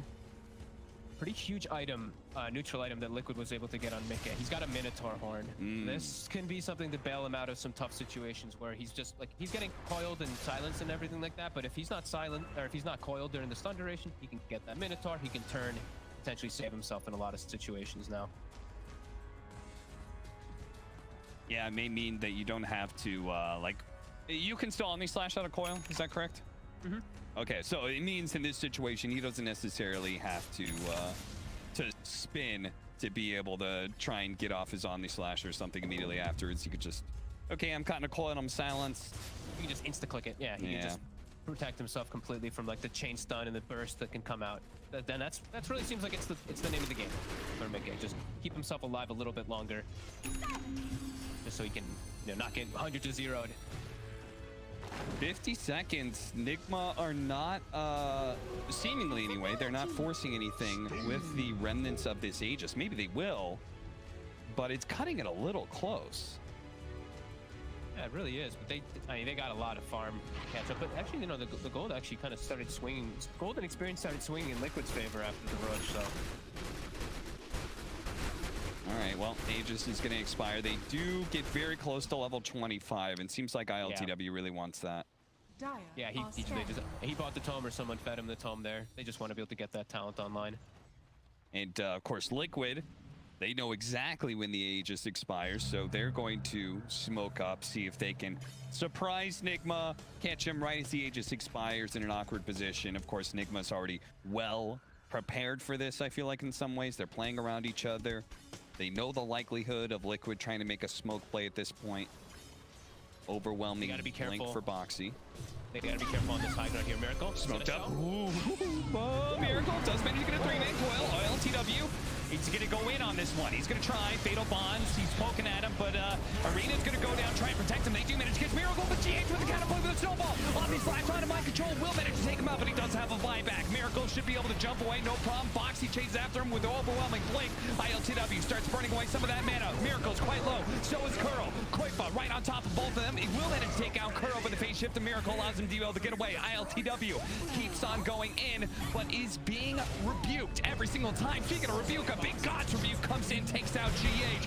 Number of buybacks coming in is Liquid. Start retreating back a little bit. A two-man stomp coming out from My Control. In the back lines, Miracle got super low with the phase shift and actually does get wiped out. He couldn't blink away fast enough. The spin damage came in, tossing My Control back inside of them, but the snowball, it holds him in. Can he blink out? Can they reset? They're actually going to go in for his ILTW, assaulting the back line. Mickey's getting burned out of his mana bit by bit. ILTW getting lower and lower. He can't deal with the spin. They've got to get him out now, but he can't. He's gonna buy back. They've got to be able to win this on a second coil. Surely Nigma can hold this now. A second round of fights, but another Arena comes in. A snowball going out. He picks up Miracle, tries to get him out, but ILTW fighting alone by himself. Doppelganger's in, going for Insania, but he's not doing any damage to Nick. Nick with the spin. He's outputting so much. They're trying to heal ILTW. He's running himself away to the Siege Wagon. He's trying to get out, trying to disguise himself as best as possible, but his allies are dead. All he's got is his captain now. It's him against the rest of Liquid. Are they going to be able to keep this going? It looks like Liquid, they're going to call for a breather real quick. Mickey's a bit low. Heal up. Wow. I mean, these fights are so crazy, but I'm just still staring at Boxy. I love the build that he goes for the overwhelming blink versus PL2. He just like instantly wipes the illusions off the fight with just a blink and a rebuke. He keeps just resetting and getting so many off. I still have the tab up open to show how many spells were casted. 9 rebukes in the fight, 3 spears, 3 avalanches, 4 tosses. Like the amount of spell usage that was going on in this fight because of positioning and just survivability. Liquid, they just tank up. Is like 6 healing words, 6 on all, like every single teammate from Insania just sitting in the back line. And now the jump. Pushing them away. They're going to try and get Megas here while everybody of Nigma is still dead. Yule Scepter and Aeon Disc already popped from Kuro. He's in trouble and maybe leaving ILTW to his own devices here. Decrepify turn around. Bit of suck. Tries to get out of the trees. He'll be okay. Boxy getting a little bit low here. ILTW, he knows they have to face up against Megas anyway, so there's no sense in risking his own life. They're going to have to play for the extreme comeback now. And I don't feel like they have damage though in the fights. Like if this Warlock's able to just sit in the back, like I said, Insania casted 6 Shadow Wards on his entire team. Like just looking at the math numbers, it's insane amounts of healing that he just did for everybody. That was such a well-executed fight by Liquid. And Nigma trying to fight back with so many buybacks, but they caught him again. They may have just gotten him. No! A stomp comes in from My Control, protecting ILTW, but the Omni Slash is sticking with My Control. He can't run. Mickey, he stays on top of him. Mickey has had his mana burned away. He delivers himself 3 mangoes to try and deal with this one. The snowball rolling on through. They're going to deal with Mickey. See if they can punch him up. See if they can possibly break the coil, but they can't quite do it. They're burning him out, but he pops the mangoes, pops the spin, and now ILTW's in trouble. As the AoE damage comes raining in, he pops the Doppelganger, dodge the God's Review, but they found the real one almost instantly. Taiga laying out the pure damage. Mickey hot on his toes. They try and get him out. Doppelganger, the spear doesn't quite land, but one final shot. No! A Decrepify. They're actually going to get him back to safety, but will it matter? Liquid taking down the tier 4s. They're chopping away at the throne. Keep your allies alive. We don't care. We take the buildings. We take the 2-1, and Liquid, they get revenge for last season's series against Nigma. They take this series 2-1. holy shit! What an ending. That was actually so like beautiful to watch. Insania is definitely.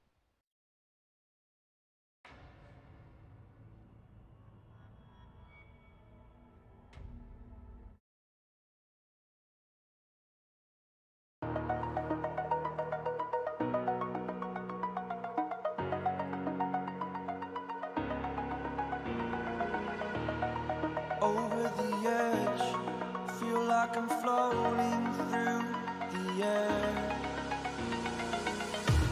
The pain I felt is paid for, all is said and done. Oh, I am restricted, fixed upon the web. I need to kick the habit that my mind is breathing in. Break out, I've got to see. Spent all my life holding all of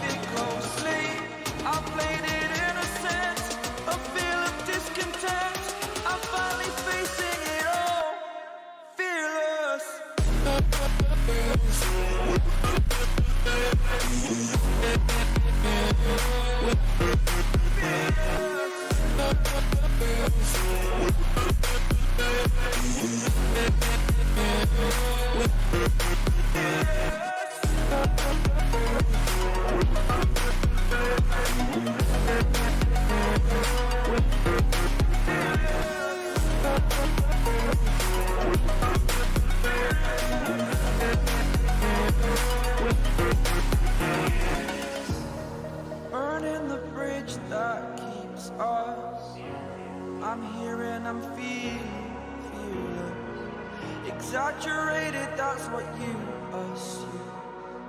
The story's over now, I must conclude. I am conflicted, watching where I step still, hanging in the balance, not the life I want to live. I want to take it all, standing tall, fear outweighed the person you are. Oh, break out, I've got to see. Spent all my life holding all of it closely. I played it innocent, a feel of discontent. I'm finally facing it all, fearless.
Don't mind if I do.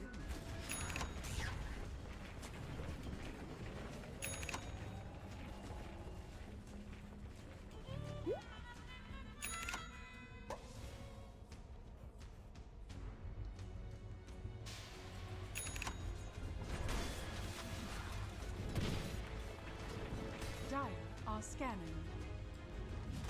Radiant's bottom tower is under attack.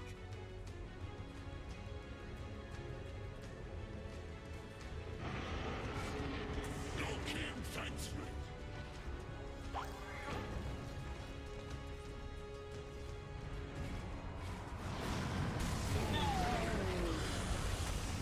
No help for me.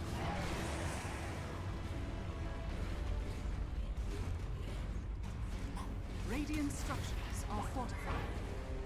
Dire structures are fortified.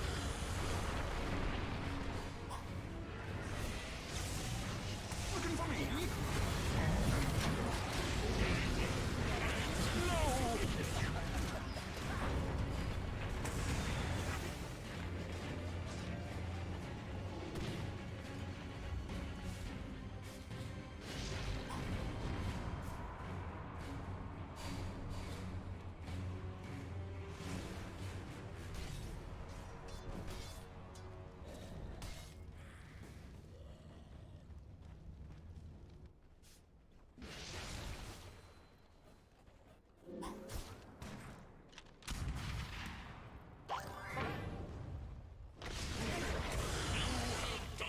Kingdom of service.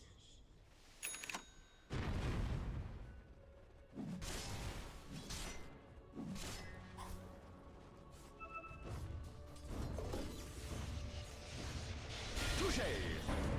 Here I am! Over here now! Let the fun begin!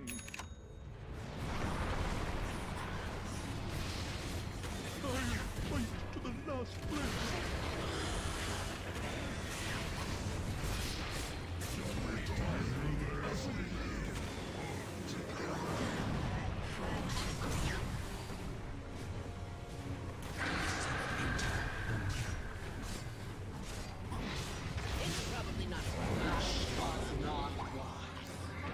Radiant's middle tower is under attack.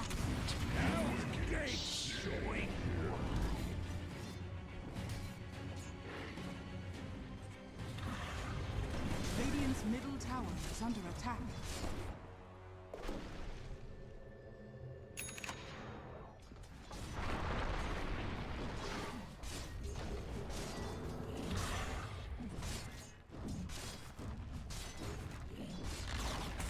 Radiant's middle tower has fallen. Who put that? That's the spirit!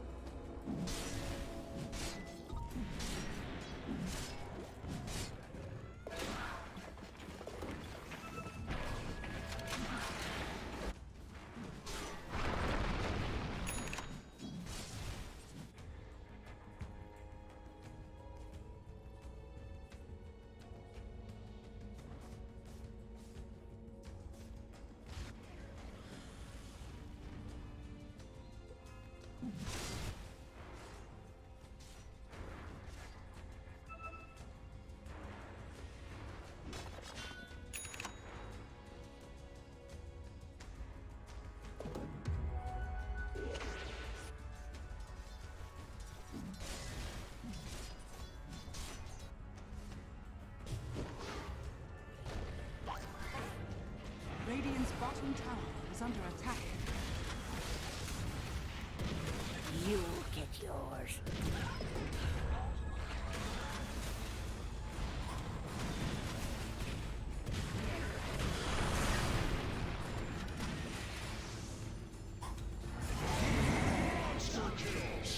Radiant's bottom tower is under attack. Radiant's bottom tower has fallen.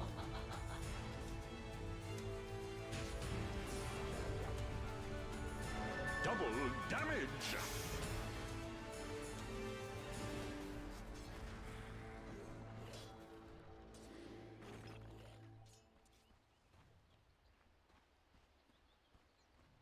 Here I am!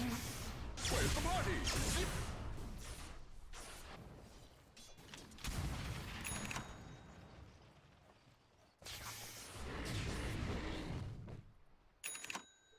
Illusion?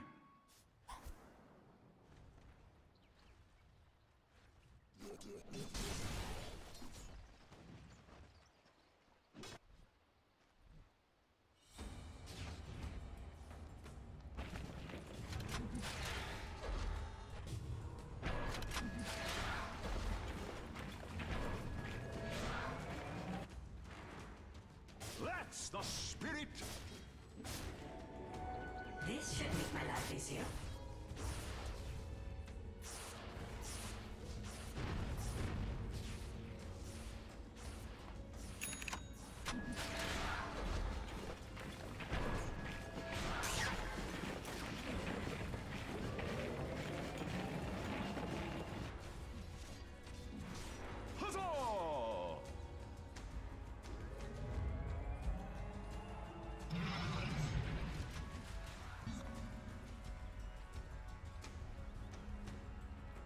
Dire are scanning.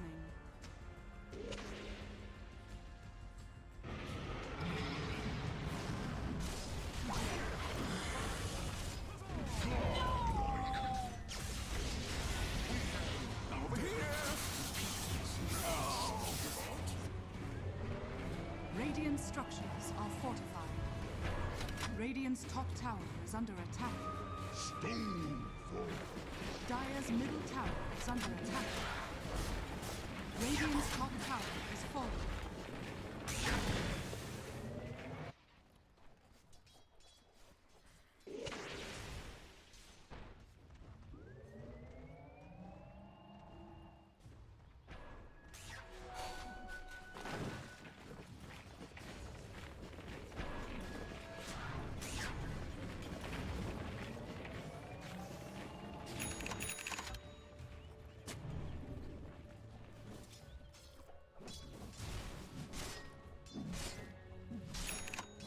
Radiant are scanning.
Immortality is mine!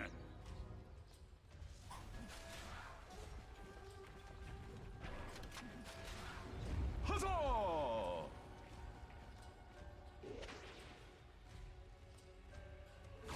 Now it's a party!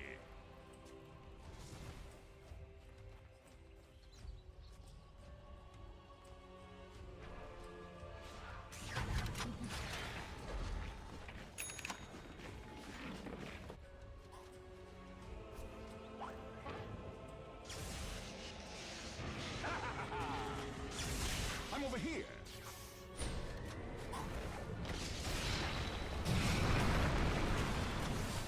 I'm staging a comeback.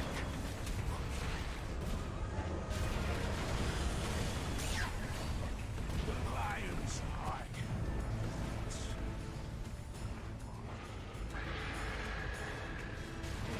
Radiant's top tower is under attack. I guess they took it first.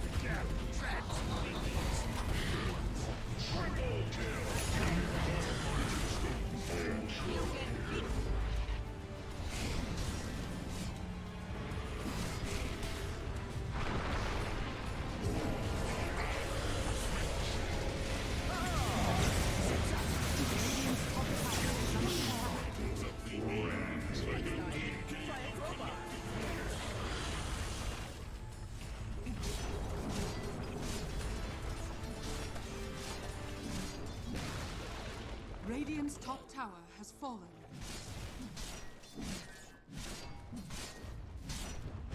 Radiant's top tower is under attack.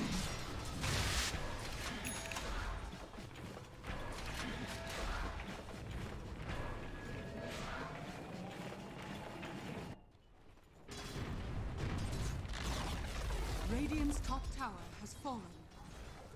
Radiant's top barracks are under attack.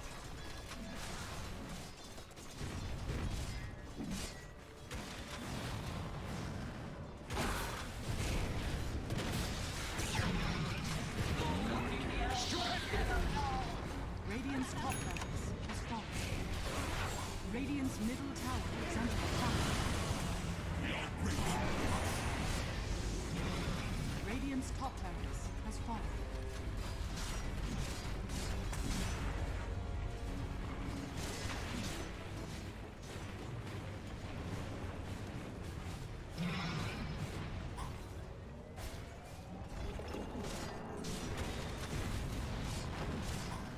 Radiant's middle tower is under attack.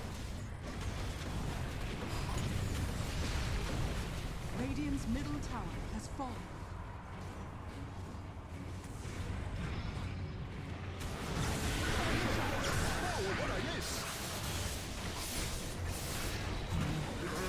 Radiant's bottom tower is under attack. Monster kill. Siege.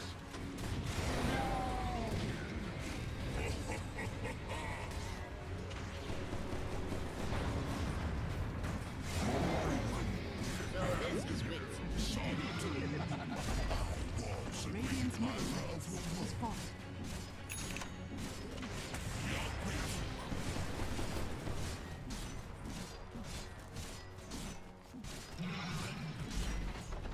Radiant's middle barracks has fallen.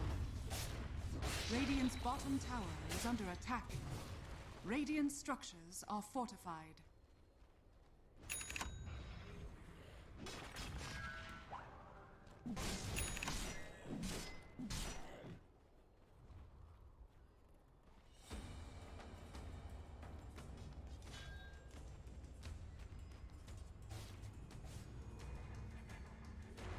Bounty.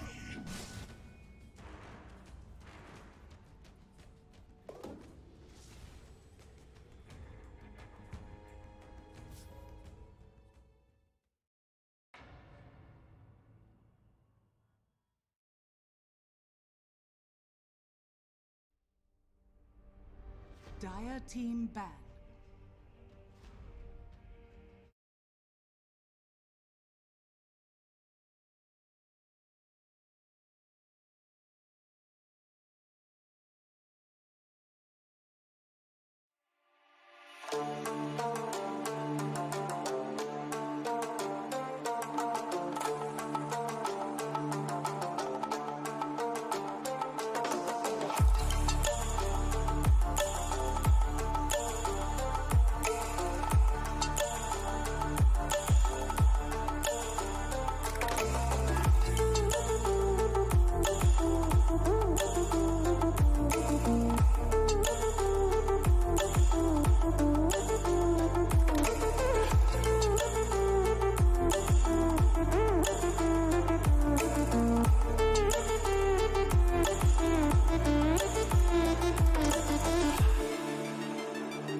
like I'm floating through the air. The pain I felt is paid for, all is said and done. Oh, I am restricted, fixed upon the web. I need to kick the habit that my mind is breathing in. Break out, I've got to see. Spent all my life holding all of it closely. I played it innocent, a feel of discontent. I'm finally facing it all, fearless.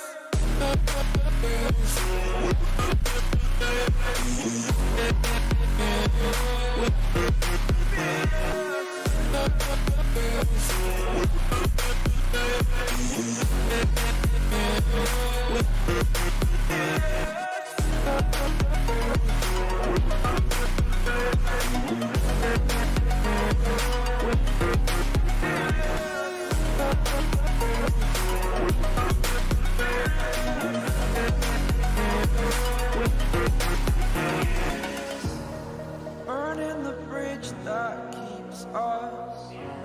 I'm here and I'm feeling fearless. Exaggerated, that's what you assume. The story's over now, I must conclude. I am conflicted, watching where I step still, hanging in the balance. Not the life I want to live, I want to take it all. Standing tall, fear outweighed the person you are. Oh, break out, I've got to see. Spent all my life holding all of it closely. I played it innocent, a feel of discontent. I'm finally facing it all, fearless.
It's all about humanity.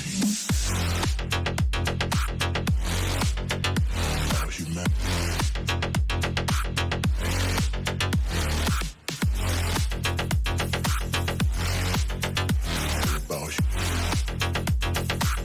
It's all about humanity. About humanity.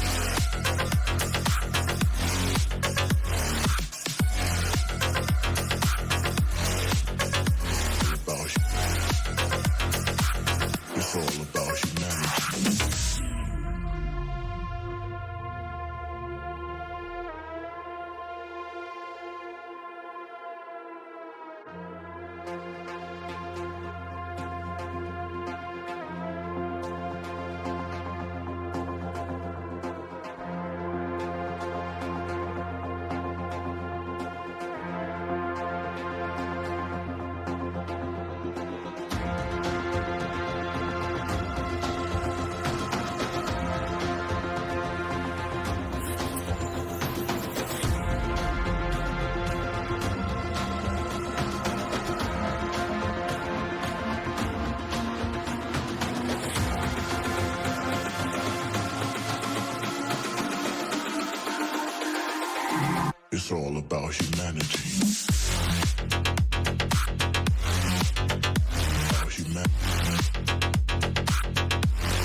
It's all about humanity.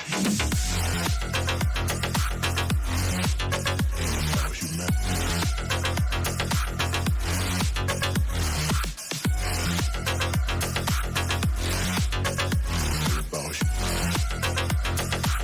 It's all about humanity.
Bring it back now.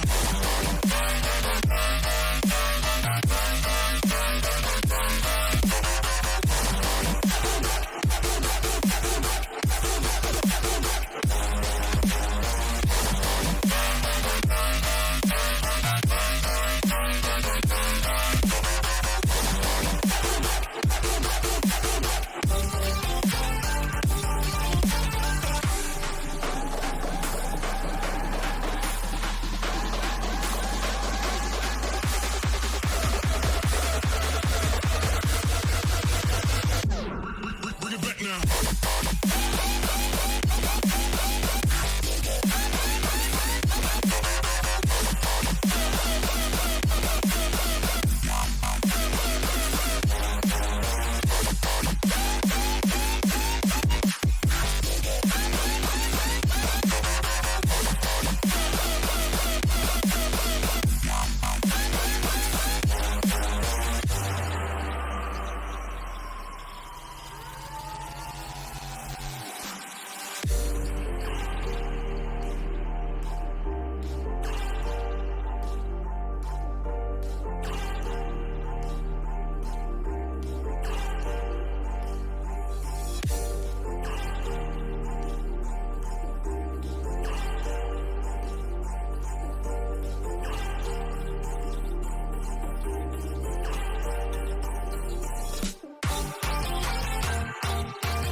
with track. Well, that sounds like we're in for a fun game at least. Yeah. I have to keep the perspective, you know. If I look up, then it's weird. So if it's me, otherwise it's weird. Yeah, I know. It's weird in a way. I'm just gonna Kyle. I love you, Kyle. Take us away, casters. Only Pixel and BSJ are here for you. Thank you very much, GV. Yes, it's going to be an exciting one, this, of course. Ghost Frogs against Team Bold, Reborn, and Brian. And we are getting the pleasure of seeing the patented Gorg carry bounty hunter. Is it going to be able to do it here? Hey, I'm ready. If he can do it with any hero, it's this one. I think that they lacked a little bit of coordination last time around. Okay. And this lineup, it's a lot of single target stuff that kind of plays itself out, I think. And they're going to naturally want to group up. They're going to naturally want to seek kills together, and they have pretty straightforward ability casting. So I think the Bounty Hunter really feeds into that game plan. And I just say this game's going to snowball pretty damn quick one way or the other, because you have the Bounty Hunter on one side, but then you also have the kill threat of Storm, Slardar, Bloodseeker on the other side. And I mean, Bane Mirana supports everyone in this game's sole purpose is to screw over one guy. I think that every hero, maybe other than Pango, does that, right? In both lineups. Yeah, no, absolutely. It's all point and click. We'll see if yeah, if you get ahead this game, it's going to be very hard to switch it around. There could be a lot of fighting, a lot of clashes. Is exactly what we hope to see between these two teams. And so the question is, you know, the carry bounty was picked up third. You got to imagine they knew straight away that it would be Gorg playing it. Do you like the way they responded to it with the sort of the close up of the draft, Ghost Frogs? Yeah, carry bounty hunter bounty hunter in general completely relies on just walking around, mobility and fights, kind of kiting people but then chasing them down. And their first pick afterwards was Bloodseeker, which completely negates the whole idea of running away. And then the next one was Slardar, who can chase you down very well and also track you down with his amplification. I lean towards favoring Lina in the mid lane against Storm. Sure, great last pick. And then I lean towards favoring the Slardar against the Bounty Hunter and the Bloodseeker against Pango. So there's really a lot of one-to-one direct lane counters going on. And so as long, it's kind of like which team loses the bad lanes less. I'm going to favor more heavily. And when you look at sort of the setups with these dual lanes, is there a lane that you're saying straight up is going to be the hardest for a certain team here? Probably the Bounty Hunter. I think if once Slardar gets up to level 4 or 5, especially the level 6, I don't really know where he's going to go. I think it's going to really boil down to who gets the level 6 top, because if Bounty Hunter gets level 6 first, he's going to be completely happy to leave the lane, but he's not going to be able to get level 6 anywhere if he gets it second. Sure. And in terms of the game plan for Gorg on the carry bounty, you know, it's a carry hero, right, that you don't build any sort of farming item. You're not going to be hitting creeps at a certain point. It is going to be all in on just running at heroes and setting up for track kills for the rest of your squad. Your GPM is actually higher if you're just hitting heroes instead of creeps. And I think as a hero like Bounty Hunter, who doesn't have a steroid for hitting creeps faster, if you and the other team are both farming, you're kind of just losing out on that. Sure, so they need the kills. Yeah, exactly. We'll see if they get them here with the setup of the lanes. And so far, first few waves, no one having too many struggles on the creeps, but top lane, I'll get the arrows, get them on to Pablo. I'll get in the first blood, Ghost Frogs. And that top lane, as you said, already off to a good start here for Ghost Frogs as they take the first bit of action. Yeah, I think Slardar is also very nice against Grimstroke. You have Sprint to run away from the Inkswell, but then you also can close the gap on him much quicker than a lot of other melee offlaners. So by the fact that you threaten him, but he doesn't really threaten you, and Grimstroke's meant to be kind of a kill spy position hero, I'm starting to think that people have to start banning Slardar if they're going to pick Grimstroke as a 5. See, bottom lane, that 5 up nearly getting taken down by the two of them. We have to be careful. Top, how's the farm looking for Gorg? All right so far. 9 for 0 against the 8 for 2. Mid lane, seeing a pretty even trade here. BoraNija doing a good job of nuking back the wave. A lane where, is this sort of expected for an even trade, or just sometimes you see the Lina get ahead on the first few waves? I think Lina is honestly supposed to get ahead here. I haven't been watching closely what's been happening, but I think it's like 60-40, 70-30 Lina favored, as far as I know in the past, and since Lina's only gotten buffs ever since, I have to assume it's still the same, or better. So BoraNija is probably feeling pretty good about this. Yeah, he's probably going to have to leave lane somewhat soon anyways, just because the points up in the nukes for Lina, she gets more potent and spams them out. As you see, he's already jungling. Stacks with the 3-minute bounty rune as well as popping the water rune, so he's getting a lot of efficiency out of the jungle. I'd say if he evenly trades here, they feel very good on the side of BoraNija. Yeah, he's getting that efficiency out, as you say. Xcalibur. See, the threat will be there. Yeah, once the 6 is online, if he can get those levels before BoraNija, that's definitely not going to be a place that Storm's going to be happy trading. Amazing what you'll find. BoraNija with those creeps killed, you see, comes back to the lane, and he's already managed to get himself sort of a half a... Oh, well, okay, not half. Well, yeah, he's got 3 creeps to take, and Xcalibur's just got 1. So pretty much about half a level of XP ahead of the Lina. So BoraNija keeping himself in that solid position where he's going to get Ball Lightning online before the Laguna Blade's online. Bottom lane. Trying to look for the setup here onto Rajjix. And Rajjix, he's ready to turn. He's going to try and run down J4 here with the help of 5 up. They'll get the kill here. Team Bold. You should have stopped when you lost. Yeah, well played on the awareness to fight their way through it when LC was already so low at the beginning. Yeah, heads up move from Rajjix to just commit, make sure he gets the press the attack off before the silence hits over towards the mid. BoraNija and Xcalibur going at it one-on-one. Who's going to win it? It is going to be Xcalibur. He'll get the kill, does die. It's 2 backup TPs coming in from Ghost Frogs to secure the trade. So it's a nice, lovely solo XP there for Xcalibur. Yeah, he forwarded the creep. Storm's whole idea there was to pull him in once his own creep wave was dying, Excalibur's, and he forwarded the range creep when it was at 1 hit left. So instead of tanking the tower like Storm Spirit expected, he was able to win the mana fight there. Pretty big. Because if he gets level 6 and starts getting a snowball effect for Xcalibur, both heroes are map control based, as we see Gorgc. Got Gorgc! Oh, in trouble there. A little too much damage coming out from the 2 of them. As Gorgc definitely having the toughest time at the moment in those side lanes, as you can see, just a little bit behind in comparison on the CS. 16 last hits at the moment on the bounty. The other 5 cores having a bit of a better setup with this laning stages. Now, as you said, this was pretty much what you expected, right? You look at the start, the setup with the lanes, Bounty is going to have the roughest time out of all of them. Yeah, when I'm conceptualizing top lane, I have no idea how Team Bald is supposed to win this one. If he can get this kill, already used Shuriken, though. Oh, Gorgc. Oh, he's got it! Huge kill for him. A very nice recovery kill there for Gorgc up top. There's a couple of leaps left on MiLAN, so MiLAN's fine, but yeah, a big boost there of XP to get him back in the flow. Yeah, that might even get him to level 6 prior to the Slardar. See bottom lane. He's going to have enough damage here for Rajjix. Not quite wanting to dive in, respecting the stick charges that he had. So they won't run blindly underneath the tower to chase him. Around the 6-minute rune, and it's going to be bottom.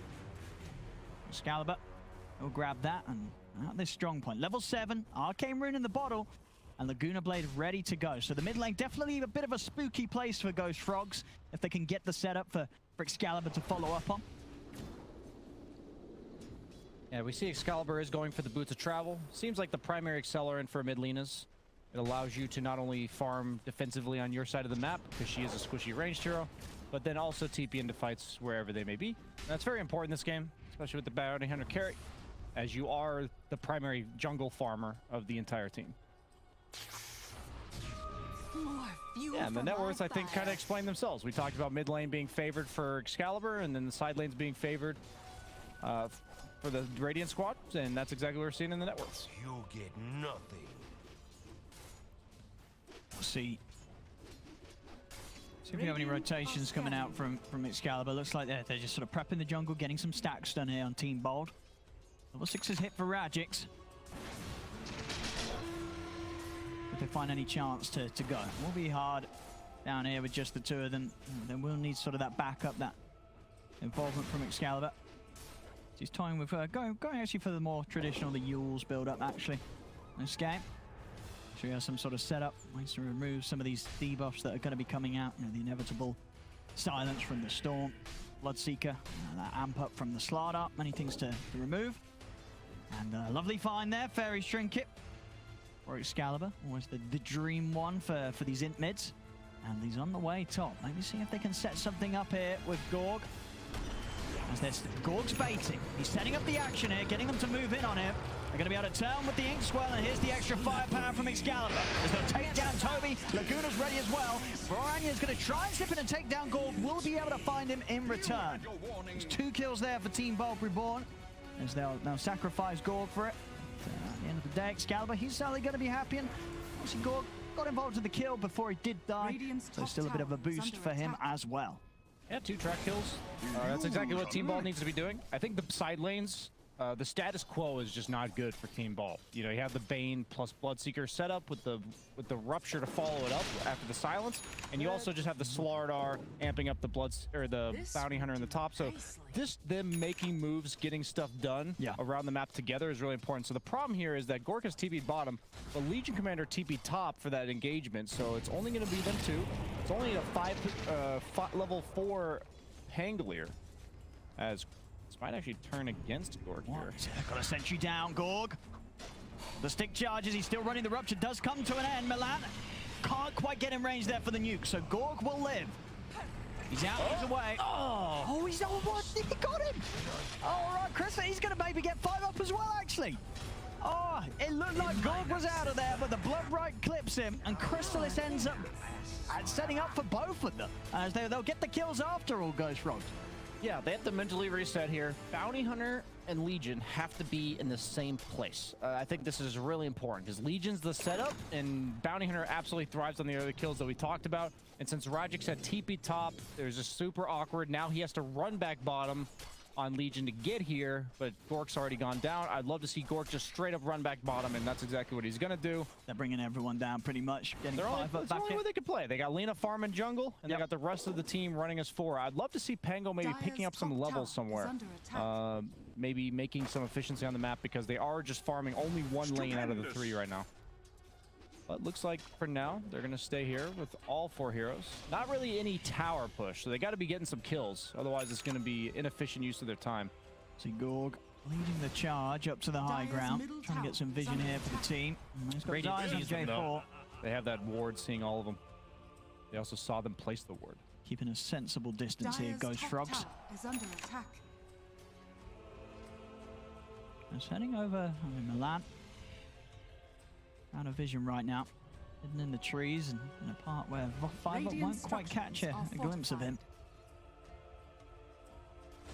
That's exactly what the Radiant squad wants. Slardar's free farming top. Storm's pushing in mid. Gonna get the setup here. Nightmare. The arrow, Blood Right pull up as well, and over to the side. BoraNija's gonna start off some action onto Pablo. Takes down the Grimstroke straight away. Down here's under a sentry. He's been ruptured as well, Gorgc. He's got the back of a 5 up. Ready with the setup here. Yours comes out into the stun. Have they got the burst? They do. Gorgc will fall, but they get the kill on BoraNija in return. Tracks out of there now, try and chase for more. The arrow holding back Rajjix, stopping him from getting the duel up onto Crystallis. Lightstrike Array comes out just in time from Xcalibur, though, to catch the Bane. Set up for a successful duel for Rajjix. As Team Bold Reborn may have lost their carry, but again, they'll get 2 in return and some track kills to boot as well. This is exactly what they gotta be doing. So regardless of how the kill score goes, honestly, Team Bald, this is their game plan. Run at them as 5. The problem is, meanwhile, the Slardar absolutely free farming, going down a blink dagger. Look at that 12 speed. minutes into the game. This is the problem with the Bounty Hunter matchup, right? Is you just can't lane once Slardar gets that 6. And Slardar's kind of like a Doom, where you just don't want to lane against him. Once he gets level 6, he just boots you out of lane. He doesn't really take your tower very fast. He doesn't flash farm or anything like that, but you just inevitably get booted out. And that's the effect that Slardar's had here. That's why he has such an early blink dagger, and now they're gonna look for more. Oh, they get the amp off. A little too speedy though with the phase boost and the wind lace. They can't quite get the catch for the Rupture. Rajjix going a Solar Crest, so no early blink for him. Seems to be the meta offlane Legion build so far. Coming in with the TPs, J4.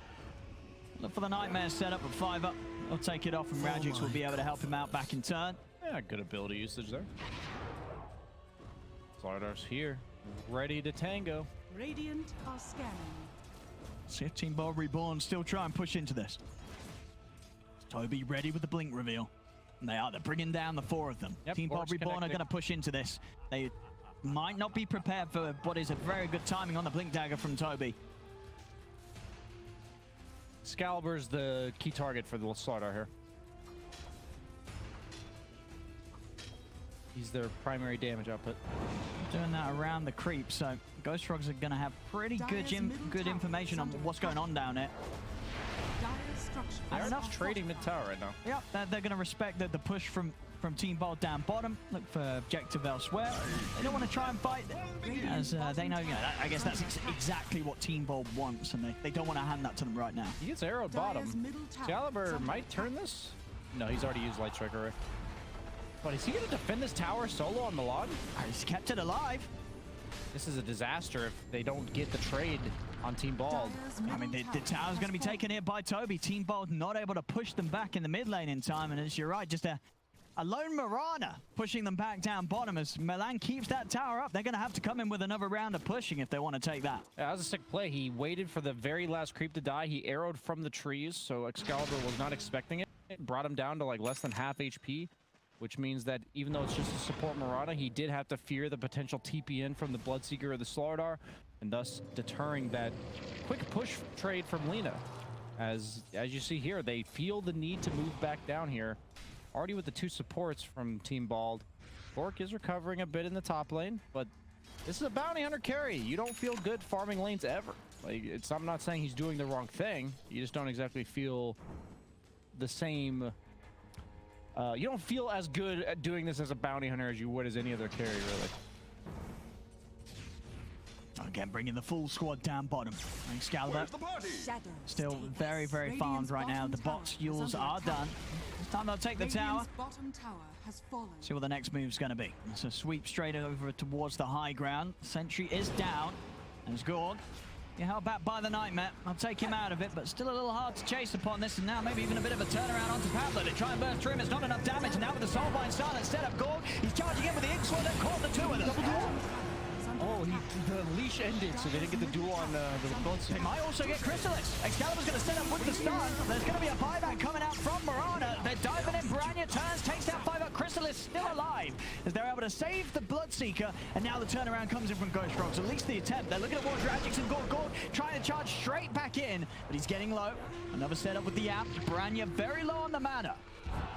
Can they safely disengage here? Team Bold looks like they can. No further catch from Ghost Frogs. Team Bold, they get kills, track kills as well. Dual damage on top of that. And also a buyback having to come out from Ghost Frogs, and not too much other than that Pango kill coming out of it. So Team Bold able to find the sort of trades that they hope for when they're running this bounty. That's exactly what they need to do. What I liked about their lineup was the execution wasn't perfectly clean around the 7 to 10 minute mark, but they have playmaking potential no matter what happens in this game, and they always can group up and look for these track kills. They're going to look for more. No cooldowns really on this entire lineup. I think the longest cooldown is Pango roll. Absolutely, yeah. It's just going to be go, go, go here from Team Bold. They're heading down the mid. We'll see in the river. BoraNija and Tobi will catch out Pablo. Still very quick and easy for them to find pickoffs around Tobi's Slardar with the quick blink dagger timing he has and the levels that he's got on top of that. They have no real way to start fights, though, is the problem. I think Solar Crest is a nice build for Legion if you have somebody that's going to go in for you to start, but Hangalier really is their only initiation. They have the Yules from Lina, but because of the response time of the Storm and the Slardar, you kind of need to be quick. You can't give the opponent an extra couple seconds to respond. So even though they're looking, and they want to keep looking, I think they have to kind of hope an opportunity opens itself up, and Ghost Frogs gets a little bit out of position. See MiLAN at the moment saving up quite a bit of gold on the Mirana 1600. What do you think he's sort of considering? What items do you need against this sort of fight that Team Bold's bringing you? I think you're debating between Spirit... Oh, BoraNija. He's going to go aggressive here onto Xcalibur. He's got the back of the Tobi. Xcalibur will turn with the Yules. Backups there as well from Rajjix, trying to get Xcalibur out of there. Tobi turns with the crush, but actually going to hold him in place with the duel. They're going to look to take this opportunity to try and fight back. MiLAN comes in with the arrow connection onto Rajjix. Both heroes incredibly tanky right now. Try and pop the dust out. Doesn't quite clip Tobi, but the Moonlight Shadow will come to an end. Any further way to catch the 2 of them? Not quite. BoraNija still with plenty of mana. I don't think I've ever seen this. Storm Spirit has rushed a Sange and Kaya. That is That's got to be a first. Yeah, the amplification on mana from the Kaya, I have to assume, makes this viable in his eyes. Oh, Xcalibur hasn't got the timing. He does. BoraNija's going to get caught farming the wave. They're in on top of him. They've got another track kill. Team Bold take down the mid-storm. And now a tier 2 tower as well, going to be threatened very early here. 18 minutes in. He's going Ags. You know, he had the Sanj queued up, but Gorgc, he realizes there's no farm, there's no time that he's ever going to be able to man up in this game. I mean, he's all about that gold, baby. This is it's the build. Now, I don't want to see any sort of this Deso bounty. This is the real carry bounty build. Just get that Axe, get that money. I think there are some games where you can actually run in and right-click people. This just ain't one of them. So he realizes his main contribution is going to be the Shuriken, and he also can't really farm the map either. So you gotta know how you're contributing to the fight. You gotta know how you're gonna get gold. Yep. And he says the Ags. I can get behind it. Never mind, he went Yasha. I am so confused. He's really giving me the back and forth here. He's gonna go for the Ags, surely, in that Ogre club. No, he's got full SMY. The Ags dream is dead for now. Hopefully, it will come out after it. I'm learning. I'm taking notes as a fellow streamer. He's really baiting the viewers. I mean, he wanted the Ags. Definitely someone on his team saying Gorg. Get the SMY. You know, Gorg wanted the Ags at heart.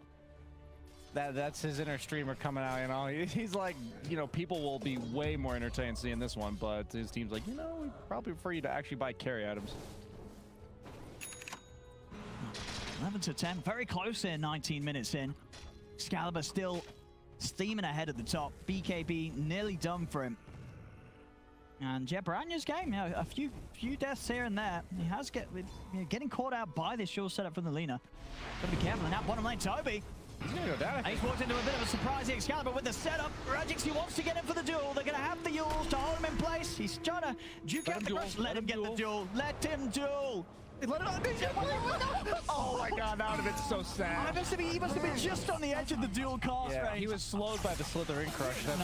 Your heart weeps for the Legion there. Meanwhile, Gorgc's dead.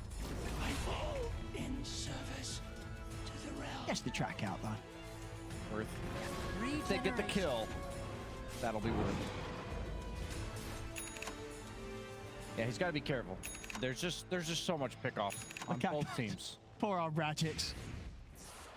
We're gonna see which team figures out first that nobody can farm solo, because this is Tobi farming solo in the bottom lane, and then it was Gorgc farming solo in the mid lane, and you see the Slithering Crush and then the blocking of the creeps. Yeah.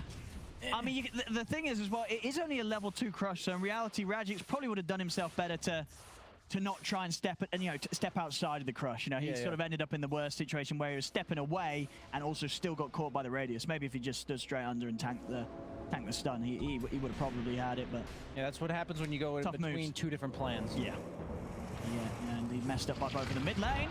And coming in with a move onto BoraNija, but they don't have to jump. Yeah, no, they did have Blink on Pango. Oh, did they? I guess he was just a bit hesitant there. I think they would have gotten him. Maybe they were he was in the back as well. Kaya. You know, he's pretty far off. Maybe, yeah, I think they didn't quite have him in position at the front of it all. I've actually never seen a close-up of the Phantom. That's his wife or something, isn't it? Wait, what? Is that the lore? I'm pretty sure the lore is that it's his... Grimstroke holds no sorrow for the downfall of his people, only for Yaovi. She who was the most dear to him. Does he feel even a semblance of I'm pretty sure that's his late wife. Wow. Spooky. Imagine throwing the ashes of your loved ones. Yeah, the phantom of your dead wife at it's grim. At the opponents. It's a stroke of grimness. Yeah. Still setting up around this mid. They want to fight. They want to brawl Team Bold. Radiant structures are fortified. Again, Ghost Frogs. You know, they're very aware of this. Most of the time, we see them try to play careful. They'll sort of warp themselves into the aggression the Team Bold's bringing them. This time around, they do look like they want to take the fight. The tower goes down. Crystallis, he's got the BKB. Very strong right now in the Bloodseeker for this action. A Team Bold, they get the objective, they chill out, they back off. Yeah, it's hard to ever go on this Lina. He's got the Solar Crest plus press the attack behind him.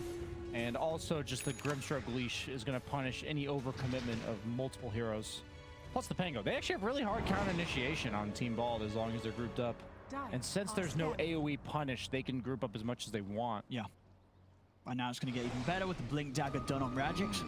So lots of jump, lots of catch. Now they have got multiple ways of getting that getting that jump. Tower is under attack. Whoever really steps forward, and highly likely to get the kill as long as Xcalibur's there. Most of these heroes are at least going to get very, very close to dying to the full combo of the Lina still at this stage. Tobi's almost done with that BKB on the Slardar. We got both 4 positions getting to that precious Philosopher's Stone. That item, I don't know if I feel okay with it in game still. Why did it get buffed, Brian? Yeah, it's very strange. I think they thought it should be like a similar percentage bonus because they made everyone get more passive gold. Sure. To rework to bounce. And a lot of neutrals did get buffed. Yeah, the thing is, if one 4 position gets that item and the other one doesn't, and the game goes to 40 minutes, that guy just has an extra 2,000 gold in comparison to the other guy. I know it takes away 30 attack, but how many 4 positions really care? Well, that's the thing. I feel like you can make it take away 100% of your attack and people would still be holding it. Oh, for sure. Yeah. Especially on Pango, you're not really attacking. No, exactly. Morana might attack a little bit.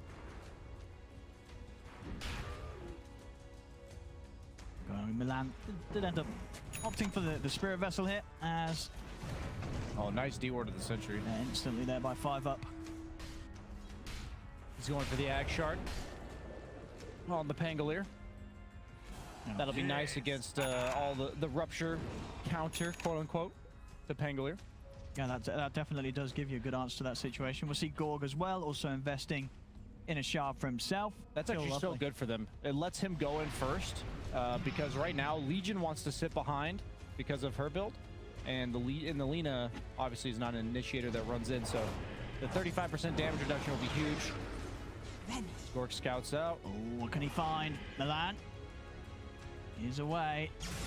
Shadow looking set up. They're going to get a jump onto Xcalibur. In they go straight away on the leader. They've got the chase. Some of that's the same. Come out from Rajjix. Xcalibur able to get the BKB in the self-heals up as he's up in the air, trying to get out the side, but the bash is there from Tobi. And they bring down Xcalibur. Over the river, they cut down J4 with the swashbuckle. Gorgc on the run, but they've got the chase as BoraNija zips in, takes down a second. Tobi's in with further catch over towards Rajjix. The bash into the crush. They're chasing down the Legion. He's tanky with the Essence Ring, but he's not going to be tanky enough. Enough mana there from BoraNija to pull back Rajjix and take down a third. It's 3 dead on Team Bold. Yeah, better vision, patience game coming out from Ghost Frogs. They were scouting with the Bounty Hunter, but the rest of his team was too far forward. They planted the ward, had the Morana ulti going, and they just had the information advantage. The good thing about that play was they initiated onto the Lina and the Legion commander at the same time. Tobi electing to jump the Legion to make sure he could not press the attack Xcalibur in order to save him. So they're able to burst him down to 20% HP, making Excalibur's impact virtually none.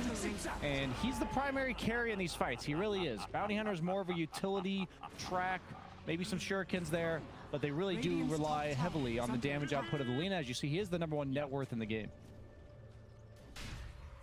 Oh, they've got to make sure he's not caught like that. It's Gorg. He's under a sentry. As they know he's coming. He has a circlet instead of dust on Slardar. This is the kind of stuff in my pubs I ping that guy, man. Dude, you're against a carry bounty hunter. He trusts in his support. That 2 attacks. He knows J4 is always going to be there. I understand if that was a bracer, okay?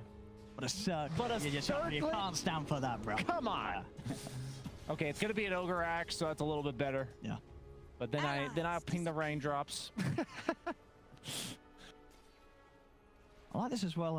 Okay, no, he did get rid of it. That's a good efficiency from Gorgc. Was holding onto the shovel and the Ocean Heart, but he passes the shovel back now. Ocean Heart out on him.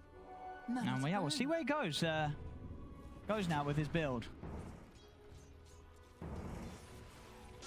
Yet to reveal that the next time here, Xcalibur trying to tank up, have something against this heavy minus armor of the slot on top.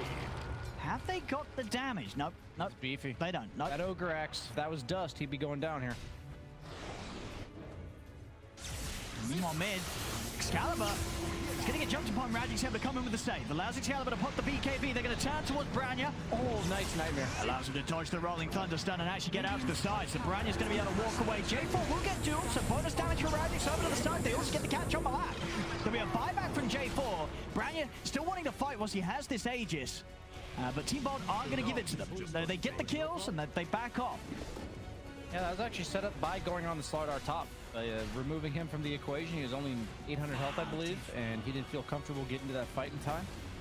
A little bit sloppy, I think, from Tobi. He's getting greedy from his own items. You're a Slardar. Yes, you do need BKB and you do need other items to enable yourself, but he's been caught out alone in the side lanes a couple times this game, and both times it's led to some disastrous trades, I'd say, for his team. And you're against a bounty hunter, so every kill that you feed away is even more impactful. No, absolutely. You can feel it. 27 minutes in, you know, all in all, GhostFrog's cores across the board probably doing a better job of farming the creeps, keeping up around the map, but yeah, these track kills are keeping Team Bold level. And we'll see Gorgc going for the Basher next, making sure they have some extra sort of way to get on top and to disrupt the potential escapes from BoraNija, stop him from zipping out. There's just not enough farm to go around, I think, in the game of Dota. You have Storm and Bloodseeker, both pretty heavy farming cores. Tobi's got to take a back seat, I think, here, as he has elected to join the team, looking to go on Gorgc. Xcalibur. It's a big zip. BoraNija's getting aggressive. Still with some time left on the Aegis. He wants to fight Gorgc. He's out to the side. You do have the Legion Shard. Gives him that brief magic immunity. I mean, that's going to be super nice. Definitely one of the better shards that we're seeing in action. It's really weird. A lot of these Linas are going Yule's BKB bots into a Witchblade. I'm not saying it's bad. I would just love to pick their brains because I've seen it multiple times now. The armor's nice, that's great, but you don't really need the attack speed, I don't think. Is it really the projectile speed? I'm not sure. It just seems late, right? The debuff is nice, right? Yeah, 3 second 25% slow is pretty big. Yeah, it just seems like an item you either get early or not at all, right? But seems to be significantly buffed or something. Yeah, no, Linas do seem to love to go for it. But you're right, now before it was something like Hux would just be getting as the first item. Yeah, Pucks, Invokers. Otherwise, we never really saw it. Maybe a Nature's Prophet. Queen of Pain sometimes. He's got the sentry down. He's going to try and stand his ground here. He's holding on to the... He's not going to be able to get the BKB off. As they're able to walk up, take him down. BoraNija will manage to find the jump over to the back lines, takes down Pablo.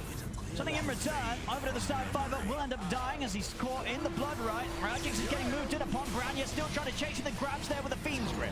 They lock down Rajjix, scored, and Xcalibur, they'll take down MiLAN. Xcalibur turning, as the stun off onto BoraNija, is going to look to TP out with the rest of the BKB, he's out. Xcalibur makes it away, and so does Gorgc. These fights are all over the place. You got a Pango dying in the back lines, you got a Slardar dying on the side. It's a bloodbath, but kind of just a bunch of individual bloodbaths. Yeah, it's a bit of a, sure, they still come out on top, getting the 3 kills, only losing 2 themselves, but I mean, yeah, Tobi really holding on to that BKB. They had the sentry down. He saw them coming, but he just let himself get chain stunned, 100-0.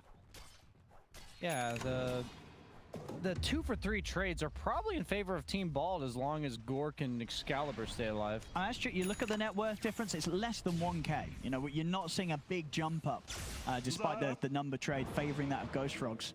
Gorgc's going for a Satanic. It does give it Dispel now, which is really nice. That's pretty solid against Slardar. I don't think he's actually right-clicking very much in these fights. I'm curious to see how it plays out. Yeah. I thought he was going to go the more utility build, or even just like aura build, something like an AC, buff up his own attack a little bit, but also his teammates.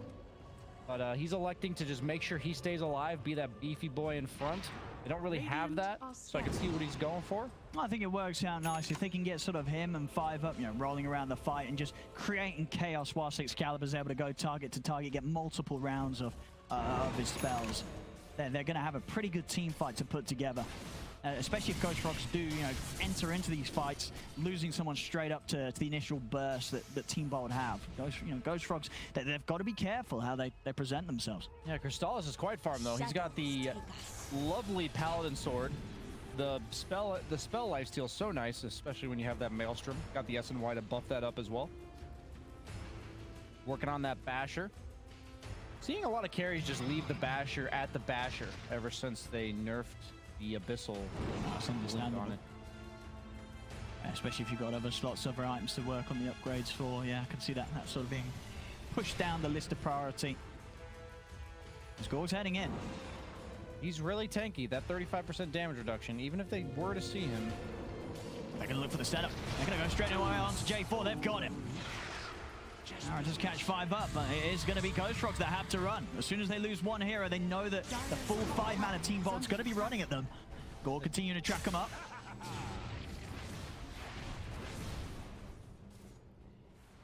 Of course, a lovely way to set up anytime they're sort of under their vision. Gorg just being able to get in, and you know, just having that extra benefit from the shard, that 1 second stun when he opens up out of the invis, more than enough time for a light strike array or any follow-up silence from Pablo to come out before reactions there from Ghost Frogs. Yeah, I think I was realizing that's why Tobi died at the triangle. Sure, he wasn't. I guess yeah, for that 1 second mini stun. Yeah, no, that absolutely was what tripped him up. Yeah. Over here. Still hard to get used to things, even if it's amazing how much of a difference it makes that 1 second stun from Bounty Hunter has only been in the game for 2 weeks. People just aren't prepared to get stunned by a Bounty Hunter. No, but yeah, when it hits you, it hits you. You know, in Dota 2, 1 second, that's a long stun to freely have out. So after a reveal from the Shadow Walk, and of course you can nicely queue it up as well with the rollover from the duration of the cooldown to get 2 hits in a good amount of disable, thanks to a very cheap cost of an item. Is this really the build, Tobi, Sanj, and Yasha? Isn't Ags just strictly better on Slardar? Because you can't go faster than 550 anyways. They did give Slardar the movement speed cap. I guess he's only sitting at like 480 during his sprints, but Ags gives you so much armor, status res, and I wouldn't be surprised if we see both. You know, he's just going to tank up completely. Regeneration. Where's my Solar Crest, I'd be saying, if I was Crystallis. The other guy's got one. Where's mine? Around the pit. Things being set up here by Team Bold. Ghost Frogs also keeping to their own high ground. Xcalibur's so...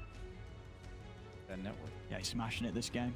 He's had some rough ones, but yeah, look at the CS there. 414 CS at 34 minutes in. And all the creeps here, Xcalibur. Daedalus right round the corner for him. Level 23 as well. Maybe they realize that Xcalibur is just more of a carry player. And since they have kind of 2 carry players on the team, if Gorgc's more of this utility carry, sure, that Xcalibur feels more comfortable in the pace of the game, because he's just getting to hit a lot of creeps. No, yeah, this dynamic's certainly working nicely. It was sort of something they did try in their other series, right? Because they had the Xcalibur Dusa game. And the Arc War. Can't remember what Gorg was playing. I think maybe he was playing the Necrophos. Oh, yes. That time round. So, yeah, it definitely seems to be the direction that Team Bold goes for. And in this game, it's kind of very close. I like Bounty Hunter a lot more than Necro, though. You see there's the 1 second stun that then leads into the Lina stun, into the Pango roll. He just wasn't ready for it. Yeah. You're thinking you're going to be able to BKB, and then you just can't because that extra stun. That would just happen so fast. This fight was definitely all over the place. A bunch of... You have 10 single target heroes in this game. So yeah, really, it's sort of one by one by one. You know, heroes just falling left, right, and center, and you're very rarely going to see an instant this game where 2 heroes are just dying and underneath the AoE of the same spell. It's going to be one by one. Yeah, it's pretty much Grimstroke Leash is the only multi-person disable. And it's not technically a disable. Oh, we've yet to see the double duel. That's what I was waiting for. Yes, indeed. And how quite that works, you end up walking towards the second target, right? Not the one that you actually do. Yes. But both are locked down. You are both taunted to the Legion, but she attacks, I believe, the second guy. Yeah, I think it sort of interacts the same way like the... Well, actually, static link, you don't actually link both, right? You only link the second. Yeah, you only link the second guy. Which is, I think that's a bit of a... I mean, come on, why can't you link 2 people at the same time? Certain abilities, like by Refresher, are made it so they refresh the duration rather than replacing, or like rather than stacking. Sure. And so I know like Razor's ulti, you get 2 ultis, but with the static link, if you refresh, you actually just replace the previous one. Which is, I don't know, some abilities are just coded that way, I guess. Yeah. It's just Dota. Every ability makes a different interaction with different items. Otherwise, it'd be too easy. Otherwise, it'd be League, Owen. I am. True, though. Let's see what Team Bold's next move's going to be. Dire are scanning. Any big items coming out? I mean, got 5 up as well, trying to get a basher. And Gorg, as we saw before, after the Satanic. Want to get the basher out, level 18. Tracks maxed out. Lots of money to be had in these fights. Ghost Frogs, they're on the prowl. They're looking for action here. Smoked up and running down mid. They've got to try and get a clean jump, though. without the counterplays coming out. There is quite a few of them. They made that jump in. Rajjix, if he's in position, will be able to help out with the press the attack. Radiant's top tower is under attack. Starting to head in fact. He's going to be able to get some free hits off onto BoraNija. So very much respecting the follow-up there, Ghost Frogs. Even with Gorg showing himself on the front, they know it's not in their best interest to try and commit on him. He's pretty mana-starved on Bounty Hunter, though. As you see, he really has no way to sustain the use of his spells in fights. Might be a concern. So he needs to just be able to cast the track continuously. Quicksilver Amulet is a nice item, though. Spider legs going on the Pango. BoraNija. The hold back Gorg here, but already there's the chase. 5 ups in immediately with the Rolling Thunder over towards J4. Tobi's going to commit onto the background for the BKB. Gets over towards Xcalibur. Xcalibur wants the BKB. BoraNija trying to bring down the Legion. Has he got enough damage though? Xcalibur getting low. Will be able to yield up into the air. Rajjix trying to turn. He's going to look for the lockdown of the duel, but he's ended up losing it to BoraNija as BoraNija wins the duel. Crystallis gets the triple kill as Team Bold fall 1 by 1. There's 5 up. Is he even getting out of this? He's up on the high ground. They've got the vision to find, and Grip comes out from J4 as it's a full team wipe. Ghost Frogs only losing J4 there, comes in with a buyback, and off the back of that fight, they'll have no struggle getting into Roche and taking the Aegis for themselves here. Yeah, Slardar, even though he does have an AoE stun, I would consider him a single target hero, but in that case, they fought into a very small choke point on the side of Team Bald, and they all got locked down by that Slardar. So they're in crush. And the Pango, who's the AoE control for Team Bald, was ruptured and removed from the fight via not wanting to move. Thus, I think that's why the fight went in favor of Ghost Frogs. And now suddenly the map has blown itself wide open. Kind of waiting for that one fight one way or the other. That was a big one. Went from about even for the last 20 minutes. Look at that graph. 9K. Yeah, that's a... Dire's middle tower. That's a yikes. That looks like GME. Yeah, just straight up apparently. To the moon. A rough fight there for a Team Bold. What can they do to swing it around? I mean, how goes sort of the high ground defensive capabilities of Team Bold, or is it not too great playing from the base? Yeah, neither team really has like objective team fight based stuff in their lineup. Kind of just have kill heroes on both sides, so the high ground always does favor the team no matter that's defending, but I think if they sit behind the Bloodseeker sieging, they should feel pretty good. They have the reset of the Bane Sleep, as well as a lot of damage coming out from the Slardar and the Storm Spirit.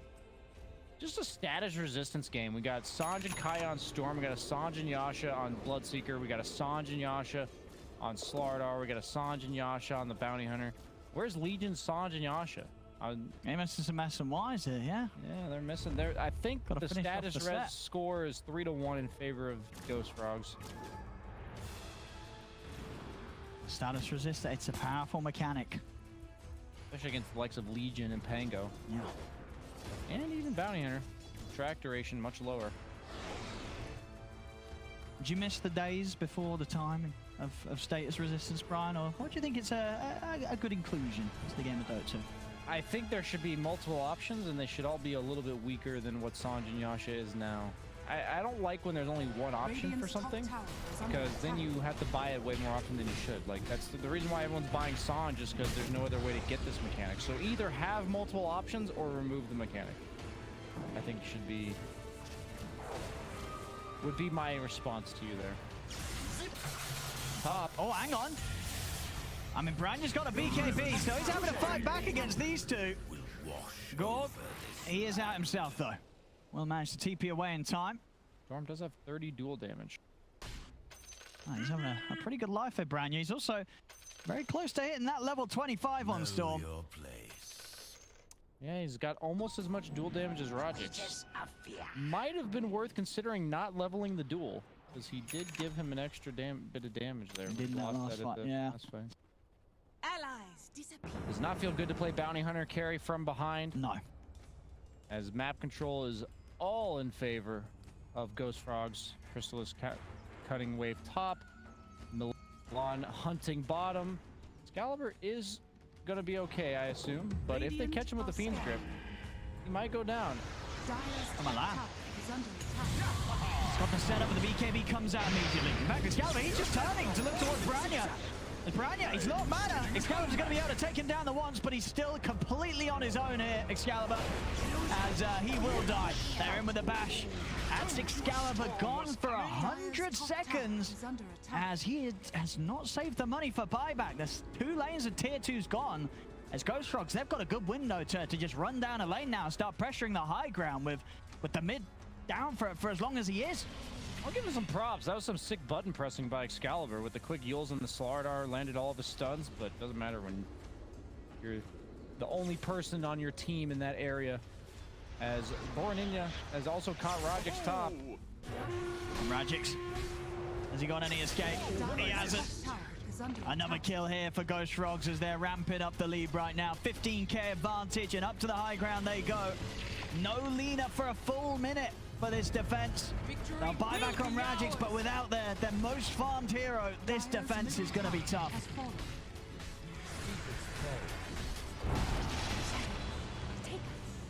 Team Bold, they're trying their best with the 4 of them.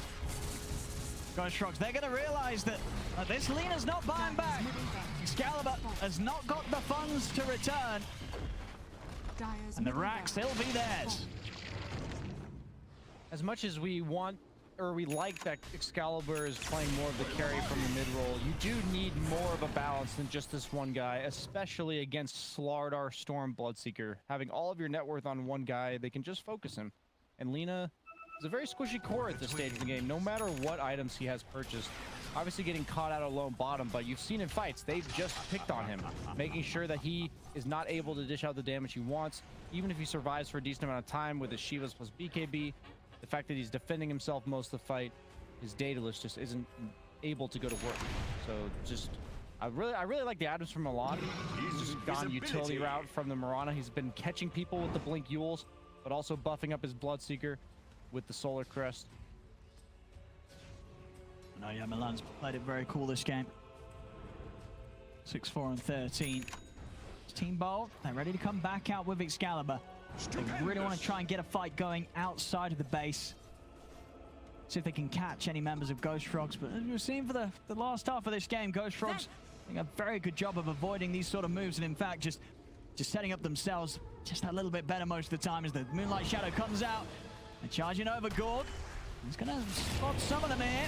Rupture's going to come out. The Gorg has been caught up by the arrow. Gorg's in trouble. He's gone. Gorg down and out for 75. The AoE Storm. They're trying to turn it, but they've lost Pablo. They're going to lose the 5 up as well. 3 dead.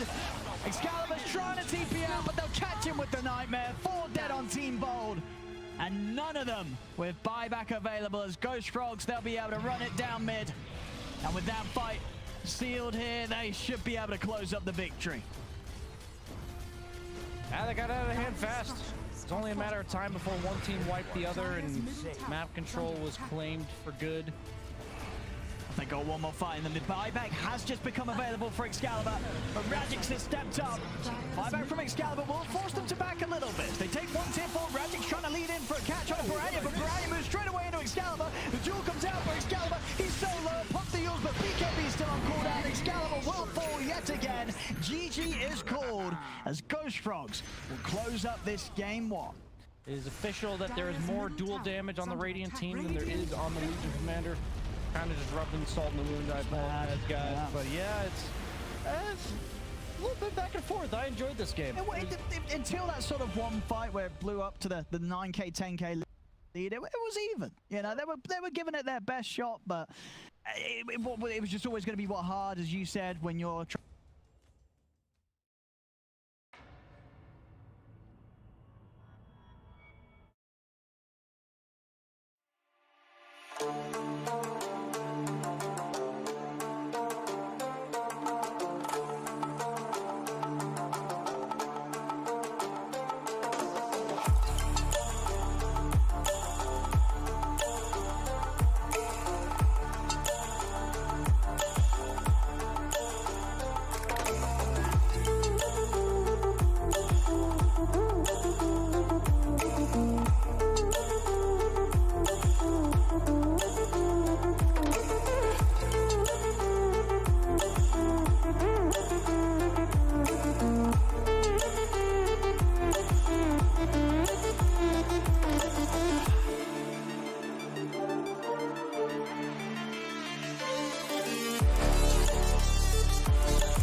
Radiant's middle tower is under attack.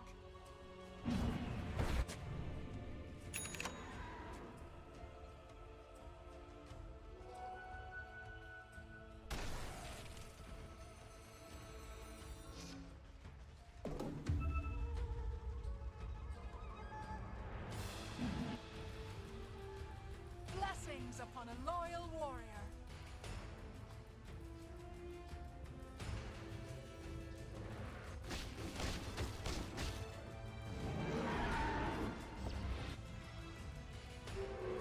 Invisibility!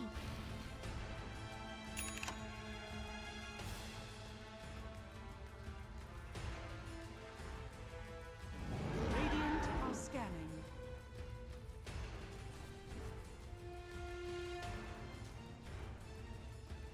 Gather round, set!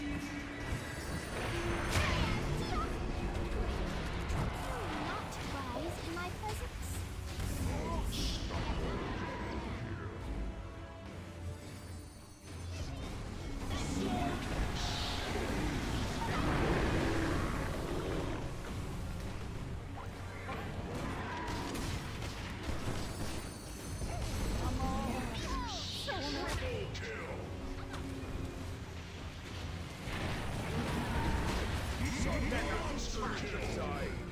Take this warning to heart.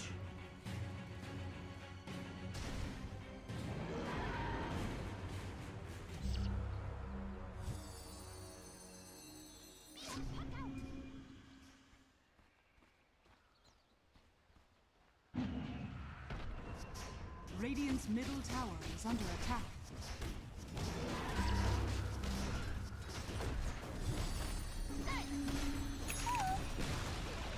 Radiant's middle tower has fallen.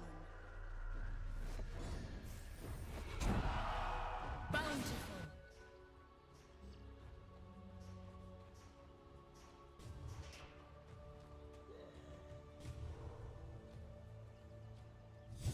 Radiant's top tower is under attack.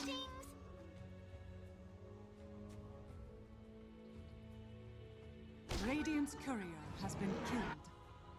Radiant's top tower is under attack.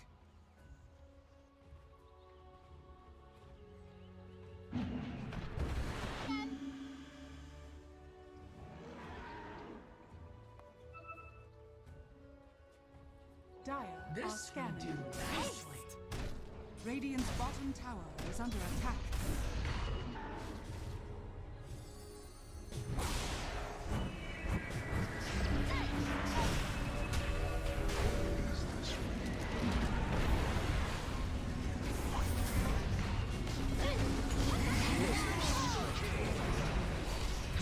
Radiant's top tower is under attack.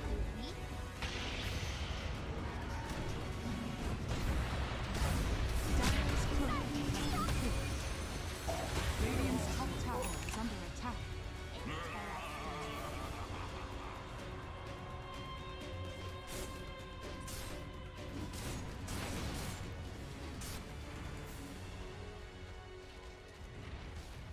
Radiant's top tower is under attack.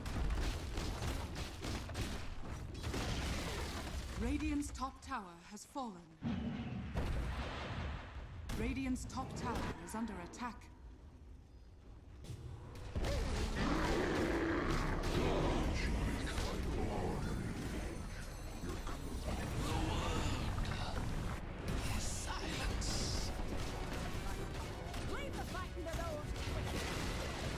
Radiant's middle tower is under attack.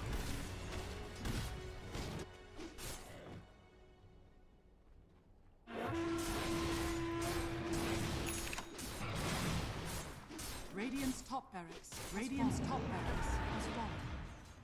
Radiant's middle tower is under attack. Radiant's middle tower has fallen. Radiant's middle barracks are under attack. Radiant's middle barracks has fallen. Radiant's middle tower is under attack.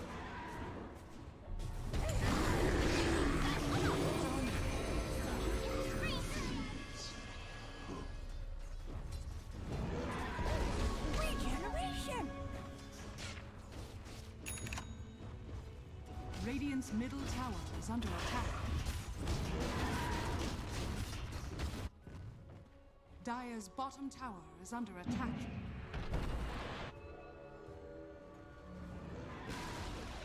Radiant's middle tower has fallen. Dire's bottom tower is under attack. Radiant's middle tower is under attack. Radiant structures are fortified. Dire's bottom tower has fallen. Radiant's middle tower has fallen.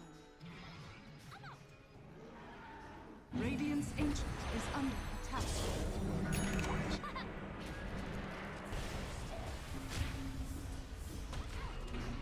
Radiant's ancient is under attack.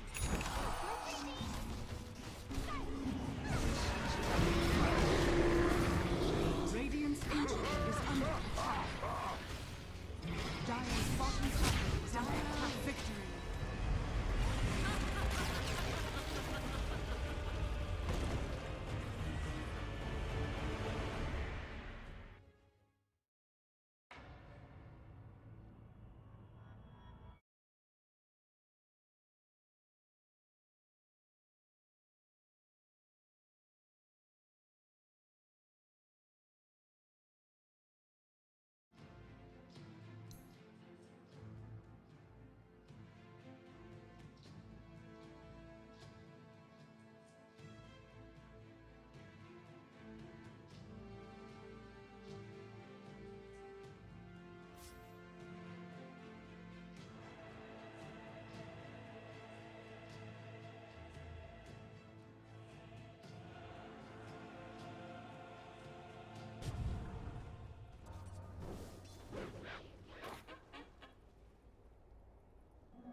Radiant's middle tower is under attack.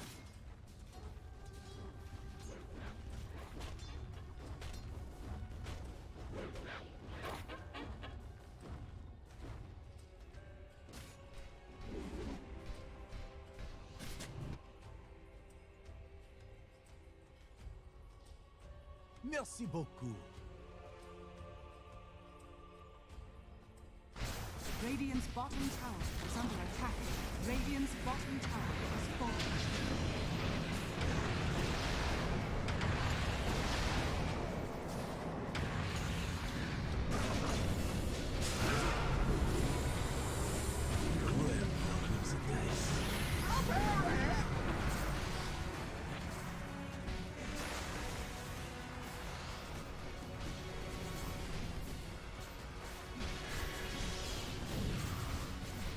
Radiant's top tower is under attack.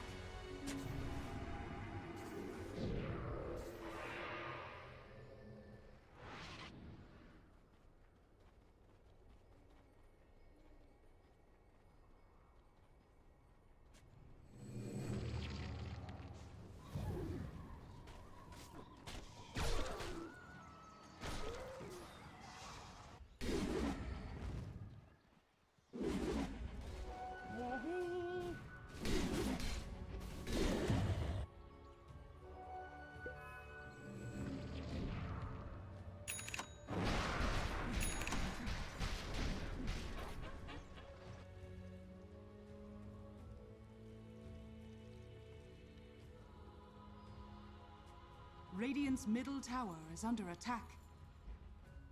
Oh, that is too good. Radiant's middle tower has fallen. Radiant's top tower is under attack.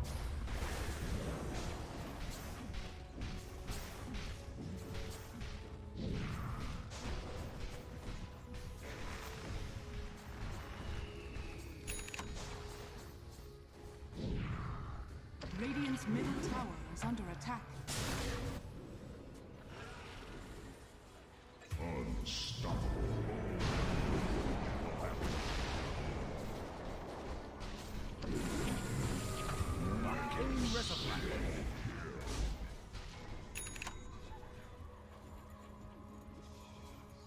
Radiant's middle tower is under attack.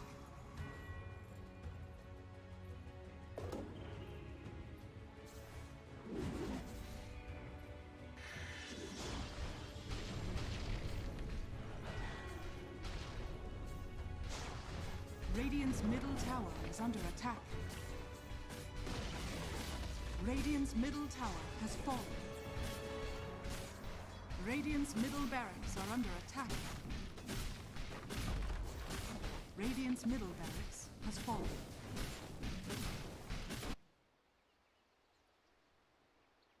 Radiant's middle barracks has fallen. Radiant's bottom barracks are under attack. Radiant's bottom barracks has fallen.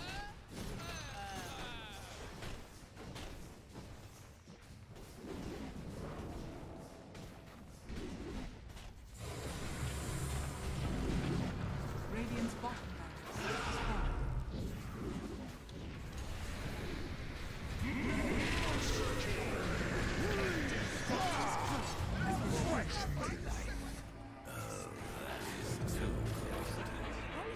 Taste my venom.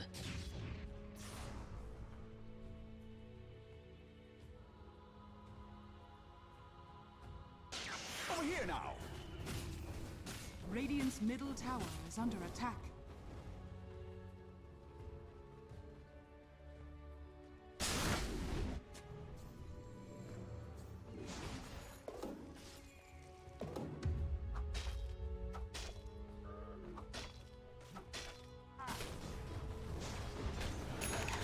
Radiant's middle tower is under attack. Fresh meat!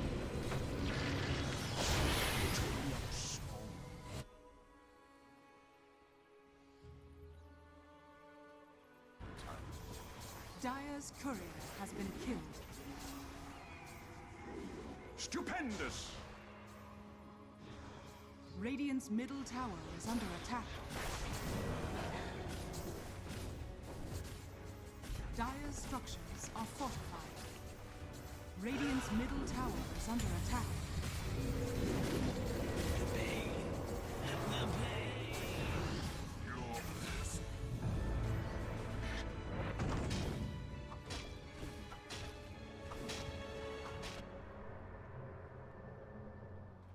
Radiant's middle tower is under attack. Radiant's middle tower has fallen. Radiant's middle tower has fallen. Radiant's ancient is under attack.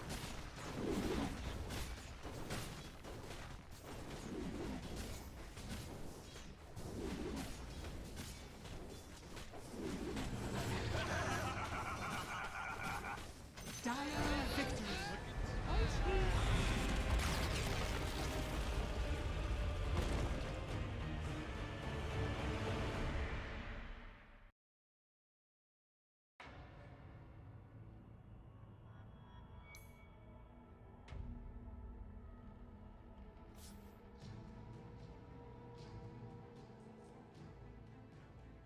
Radiant team ban. Against Jugger, like.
like I'm floating through the air. The pain I felt is paid for, all is said and done. Oh, I am restricted, fixed upon the web. I need to kick the habit that my mind is breathing in. Break out, I've got to see. Spent all my life holding all of it closely. I played it innocent, a feel of discontent. I'm finally facing it all, fearless.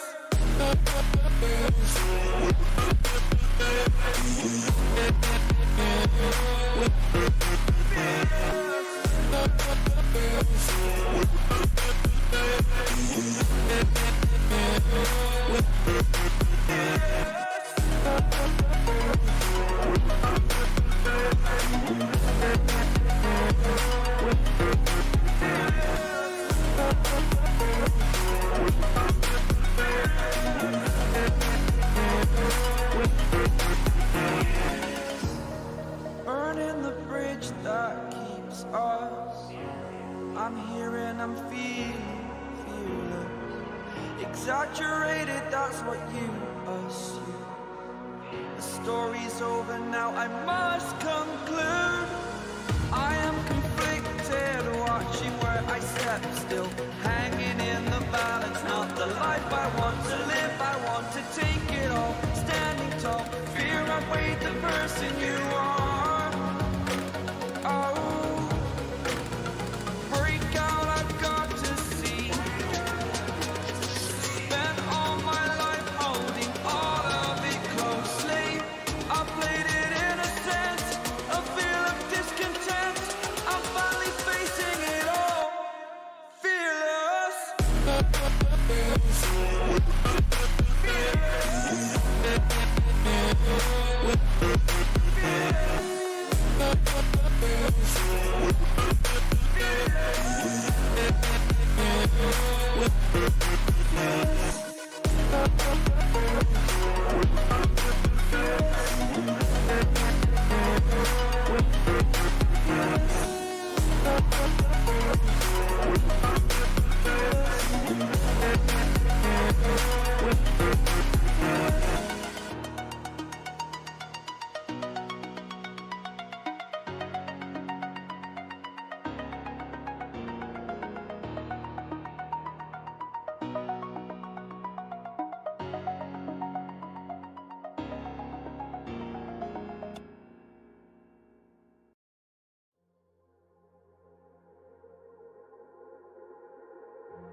Ghost Rogue's draft, team board. What do they have going for them? This is going to be the double damage style where we actually have Gorg on the win condition for once compared to previous drafts where it's been Xcalibur. Maybe if he hits the farm, he can blow up these heroes. We saw in the Liquid series earlier, an out of position Jug, he can quickly die with the type of build you go for. So I don't mind the idea of build draft. It's just pretty clunky and getting there feels really hard. But they eventually can, maybe. I'm going to bring up a point that we said before the series even begun, what we like to see, what we didn't like to see from Team Bald.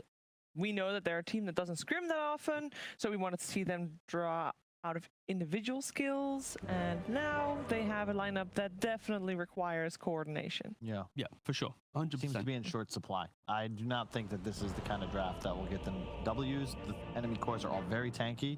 To win this game, I think combined Gorgc and Xcalibur need to have 3 deaths or less between the 2 of them to get the W. All right, well, we're going to find out if they can manage that, and if they can manage out a W here. We're going to find out together with ODPixel and BSJ.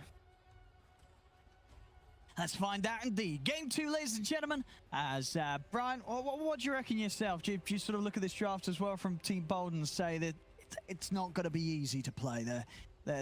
They've got to sort of pull out a level of play as a team that we just haven't quite seen from them yet. Yeah, their cores are kind of just one-to-one countered across the board. You have the Disruptor Axe, who go through Kraken Shell's disables. You have the Axe against the PA, which makes it hard for PA to ever go into fights until Tobi's already committed himself, and then you have the puck into the DK. Yeah. DK, the tanky strength hero that usually puck doesn't possess enough damage to bring down, and also has the instant disable to catch him out later. So it really does come down to getting that snowball off the ground, because otherwise the game plan is just so much simpler for Ghost Frogs to execute. Sure.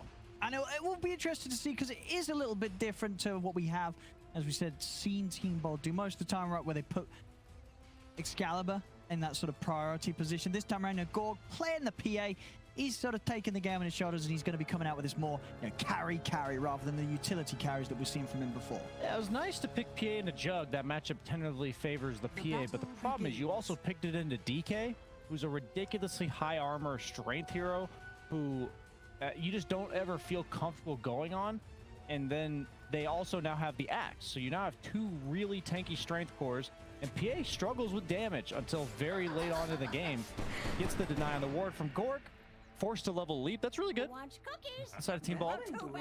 Now you're Yeah, one less sort of threat for him in the lane when they make it down there. Yeah, now they're gonna have to play for the level 2 timing. Axe, a very good level 2 hero. Mirana now needs level 2. Maybe that'll give them a nice window to get off to a good start with the PA Snapfire. Pretty good synergy there with the physical damage from the PA as well as a little shredder. Minus armor. So much damage. Yeah, they need to capitalize on this level 1.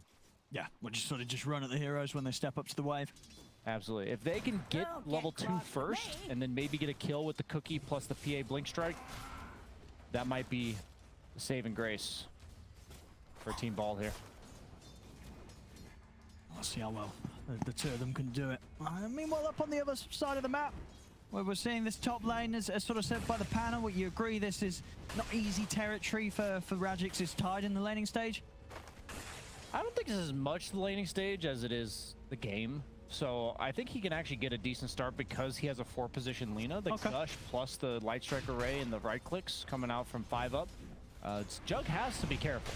As you see, the Lina is quite potent, getting some nice harass off on Crystallis here. So annoying to deal with. I do not miss being a carry against the 4-position Lina. Sure. That was like a year ago or so. Yeah, it just never feels good. Yeah, he's owning. I think they'll probably win top, to be honest with you. Team Bald. Well, this Lina factor just makes the lane so much better for Rajjix. Yeah, you pretty much have to have kill threat on the Lina, and so the carry often has to be either like a PA or a Ricky gap closer, and Jug just doesn't do that. So even though it is a last pick support, overall 10th pick, don't see that too often. I think it will have a lot of impact compared to what a support usually will have. All in on the lanes though. Looks like mid lane was starting out in favor of Puck, but that's tends to be how this matchup goes. DK initially can't really play that aggressively because he doesn't have enough sustain and armor yet. But as you see there, he was already starting to walk at Xcalibur as Crystallis is getting the treatment. This is a 1v2, 5 up his own. Yeah, 5 Sheever up. says, "Look away, Ice Frog." As please don't nerf my 4 Lina. I'm doing an excellent job of completely zoning the two of them. Yeah, 10 for 9 on Rajjix, 5 and 0 on Crystallis. All down indeed to these aggressive moves from 5 up. Yeah, skipping the point in the Kraken shell for now. That's when you know they are being incredibly aggressive here. Yeah, he's not under any sort of threat. And he's ready to turn if they do end up getting anywhere close whilst getting caught by the Light Strike Array from 5 up. It's gonna yoink at the bounty rune. From the, I feel like what I've been watching is the mid laners tend to get more of the opponent's bounty than their own. You know, one guy tries to do the aggressive steal, and then the other guy tends to reciprocate. But it looks like Xcalibur, by TPing back mid, that does cost him 100 gold. Unless he plans to die. That's true. He's gonna opt to miss these 2 CS in order to get the other bounty. Is that worth it? Because now DK is suddenly up by 8 CS, and it doesn't get any better. So yes, it's nice for the economy of the team. Maybe you get that extra regen from the bottle, but he's also using his orb to get from rune to rune. So the mana's kind of canceling itself out there. See bottom lane, Pablo. They will manage to find him. First blood finally falls here at 4 minutes in. They feel confident to go aggressive on Rajjix just because they forced the Lina to TP out. But Tide still out leveling the Jug pretty significantly. 24-13 to the 10-0. Yeah, this top lane is 13 denies. That's crazy. That's just the 1v2 bullying set up by 5 up here. Yeah, 5-Up's back on his way over. Meanwhile, down on the bottom half of the map, even farm. You know, Gorg is able to hit the creeps quite happily down here. There's a little low hit. But he's going to be fine. He went for the Orb of Corrosion, so he's opting for the aggressive route rather than the sustain route. The Battle Hunger is going to add up, though. Oh, nicely timed stun. Crystallis, just so much pressure from this Lina. Yeah, he even brought himself a new salve. Lina did not have that last time I checked, so he was prepared to all-out brawl. I don't know how I feel about that mid-fortification by the DK to deny those CS, because now he has his level 6 and the catapult wave coming, but he does not have fort. So Xcalibur should be able to reliably push that out. A little bit... You're like trying to make a cheeky play to deny the range creep CS as well as one of the melee creeps, but now you don't have it when you need it. Or the call into the arrow, Pablo. Nice cookie. Want to get in there, disrupt any follow-up. Or getting low, but still with tangos to play with. Lane is going to get pretty tough in terms of finding opportunities to kill Tobi in a second as the Vanguard is rush. Very close. And he's already got it. The Vit booster being made 100 gold cheaper. It's noticeable. That's 2 or 3 CS, which usually means an extra 30 seconds earlier. Middle tower is under and attack. that is a sub 6-minute Vanguard that's going to be completed for him. And PA does jack all against that. You just do not have high instances of damage this early on in the game. I believe it also blocks the little shredder. I assume that's coded like a normal attack. Sure, right. Yeah. Yeah, they literally do 0 damage. It's like they're doing damage, quote unquote. I mean, but Gorgc's got to go back to lane. Yeah. Well, they can take him down a little bit, but it's just never going to feel good now hitting this axe. Yeah, he missed 2 CS for that too, so he did. That wasn't exactly like free harass for Gorgc there. They're trying. I don't know about this though. The arrow. Look at that turn, and Gorgc taking a lot of damage here. The Battle Hunger's going to take him down. MiLAN's going in for the kill, and they've got it.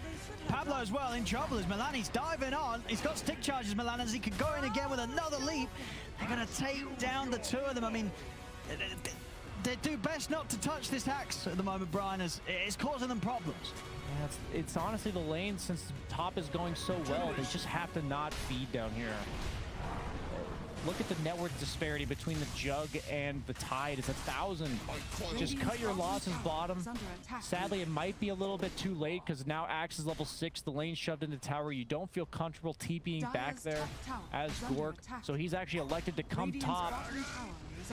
Crystallis electing to TP out. This is honestly okay, but now you're kind of griefing your Tide. I don't think Gorgc had a better option, so it's kind of fine for them to just buddy it up here. True. It's like, where else does he go, right? It's even for this lane or the jungle. You're not going to jungle as a PA. You're not a hero that can do that. Leave Pablo to his own devices, top or bottom. He's actually doing a pretty good job here, buying some time. I'm lowering Tobi's armor. Yeah, Tobi's getting a little low. TP up. He's going to get the light strike off. Extra TP's coming in, but 5-Up's gone. Extra TP's coming in. They've got the 3 of them down here. I don't like this. I don't like this by Team Ball. Just cut your losses and get the tower top. They just walk away. That was the first move from Xcalibur. DK taking mid too. Bringing 2 cores down here for this. Maybe they get Tobi though. Tobi's still hanging around. Have they got enough burst? Still got J4 and Crystallis by his side. The pot the Ravage catches the 3 of them. Will get the kill. They turn over towards MiLAN. He's trying to run. He actually gets the arrow. They've got the stun from BoraNija. That's Xcalibur dead. You just can't do this though because DK just took mid tower. It's gone. I know you're inevitably going to lose it as a puck, but the problem is you're now losing your bottom tower because of how well Axe is done. Yes, you get the kill, but you dedicated 4 heroes, a Ravage, and a Coil, and lost your mid tower to a DK who was just chilling the entire time. He's been hitting creeps similar to the Slardar last game. These heroes that are just given their own lane free to take a tower. It's something you really can't afford to do, but sometimes you have to. But losing it in 2 lanes instead of 1 is double the trouble. BoraNija also able to step up, grab the bounty. And yeah, what you would have just liked to see them just sack that bottom tower completely, as just the value of holding your tier 1 is that much more than the bottom. You just have to cut your losses because Radiant's bottom by tower defending is under that attack. tower, they remove the puck from mid lane, whose Radiant responsibility structures are was to defend the fortified. mid tower. So you just lose an extra tower, unless it works, right? But it's just a high risk, low reward scenario because both ways you're losing one tower. But if you die bottom, you're also going to lose a second tower in exchange for potentially getting a kill. Axe doesn't really care about that death, to be honest. Like, the fact that his team has so much space from it, and then he's just going to come back and do the exact same thing over and over again. He's actually electing to jungle on the Axe and give Jug the bottom lane. I'd like to see them make a move real quick to take that bottom tower. It's super low. Yeah, it should just die pretty quick. I mean, maybe so their logic is hey, if we leave it up once more, we're going to get someone, some other poor soul TPing down here to try and defend it. The debate play. Yeah, they've left it up. Pablo's coming. Glimpse, not quite going to be able to get the reach. So letting Pablo live for now. And maybe sort of like just more time where one of the members of Team Bold's kept down here. Pablo is going to be able to get the tower deny out of this though. So nicely found. And now DK's rotated bottom. They do have the smoke, no ultimate on Disruptor, but they do have the blink on DK. I don't know how they exactly get a kill because DK with a blink isn't exactly an abundance of damage. And they're split up as well now, so they're not actually behind BoraNija. What is the idea here? Gorgc might get himself caught in the mid lane, might be giving them a kill on a silver platter. No, he's going to continue walking top. This is a lot of time. Yeah, this is time wasted. Tobi working on a blink of his own. Got the chip vest on Axe. That's the dream. Nice. Axe and Centaur, the best chip vest carriers, maybe other than Spectre. For the hunt. BoraNija, he's eyeing up some potential top. Rajjix has got Ravage. He's gonna go for Xcalibur. They do have the ultimate. They do. J4's got the 6. Static Storm's down. It's an easy kill onto Xcalibur. I guess they kind of realized that they really did need the Disruptor 6 to make any of that work, so they made a move across the map, did it completely, or did it very patiently, and waited for the Disruptor to soak a little bit of XP from mid. It's better to realize you messed up a bit and take the inefficiency than to like commit with a level 5 Disruptor in a gang. So I like that patience coming out from Ghost Frogs. Now the map's going to be very scary now with that blink done on Tobi. Both. There's just nothing Excalibur can itemize other than a Lincoln's to deal with that, and you're not getting a Lincoln's on Puck anytime soon. So the problem is Puck, you're supposed to be able to play the map. You're supposed to be able to push out lanes and hunt for kills, but you have to make space for this PA, and you have a 1-2 punch that kills you. On I think Disruptor ulti is like a 90-second cooldown. It's pretty low, all things considered, for an ultimate that's going to bring you down. Crystallis gonna walk at Pablo here, and he's gonna get out. Oh no, the blink axe comes. They've got him through. Pablo, he'll slowly but surely die. Crystallis, he'll want to take the kill here. I'm not going to get it. Tobi says no, takes it for himself. Meanwhile, over on the mid, another jump's made as BoraNija closes the gap onto 5 up. 2 more kills now for Ghost Frogs, up 8-2, 2K lead. They just have a bunch of squishies. Even PA at this point in the game is a squishy. Heroes that are very fragile. Once blinked on, they will most likely die. You have 4 of them. And now they have 2 blink daggers on strength cores and also the Disruptor glimpse to bring them back in case they ever do escape. Radiant's bottom tower is Spell under some attack. trouble here. Rajjix, probably not the ideal target. The one hero that is not the squishy. No. That is not who they wanted to find. Looking for most likely Gorgc farming his own triangle, but he was top there. But you see the difference here is that Jug really has no threat. So he can just do whatever he wants bottom. Even though he had a rough start and he's still the bottom of the cores, I expect that to change sometime in the next 5 to 10 minutes as he does get a lot of space to work with. Lots of hats coming out from MiLAN there. He's got his cosmetic game on point. They're trying to go for the smoke move, but BoraNija puts a stop to it. Dispels it. And he's out with the blink. Do they have a... What's Puck's item here? Going for the box rush, I believe. Oh, he does have it. Yeah, if you can't really itemize to survive, the best way to deal with it is to just evade, and bots will do that, so I don't mind that pickup from Excalibur. You don't even mind dying a couple times because the bots is like a pseudo Midas. You're saving money on TPs and you're accelerating your own game. So he is going to take the dangerous farm bottom on Xcalibur. He's got the Fairy's Trinket, which allows his orb to one-shot the range creep. That feels pretty good. And all in all, you know, with sort of the move and the way that bottom lane did go, Gorgc, he's catching up on farm. You know, he's playing in areas that they haven't yet been able to punish him in. I'm just scared for his scaling because you're never going to be bringing down a DK, and then you're also just against Axe. So unless you go on Axe, you're going to get called, and then you're going to be forced to attack a 50 armor Axe, which it's just a hard matchup for. That's all. Jug, on the other hand, when he pushes spin, assuming that he's got the Axe behind him to save him from the PA, he's pretty much invulnerable, which makes him feel much more comfortable during the fights, as well as just the way he maneuvers himself around the map.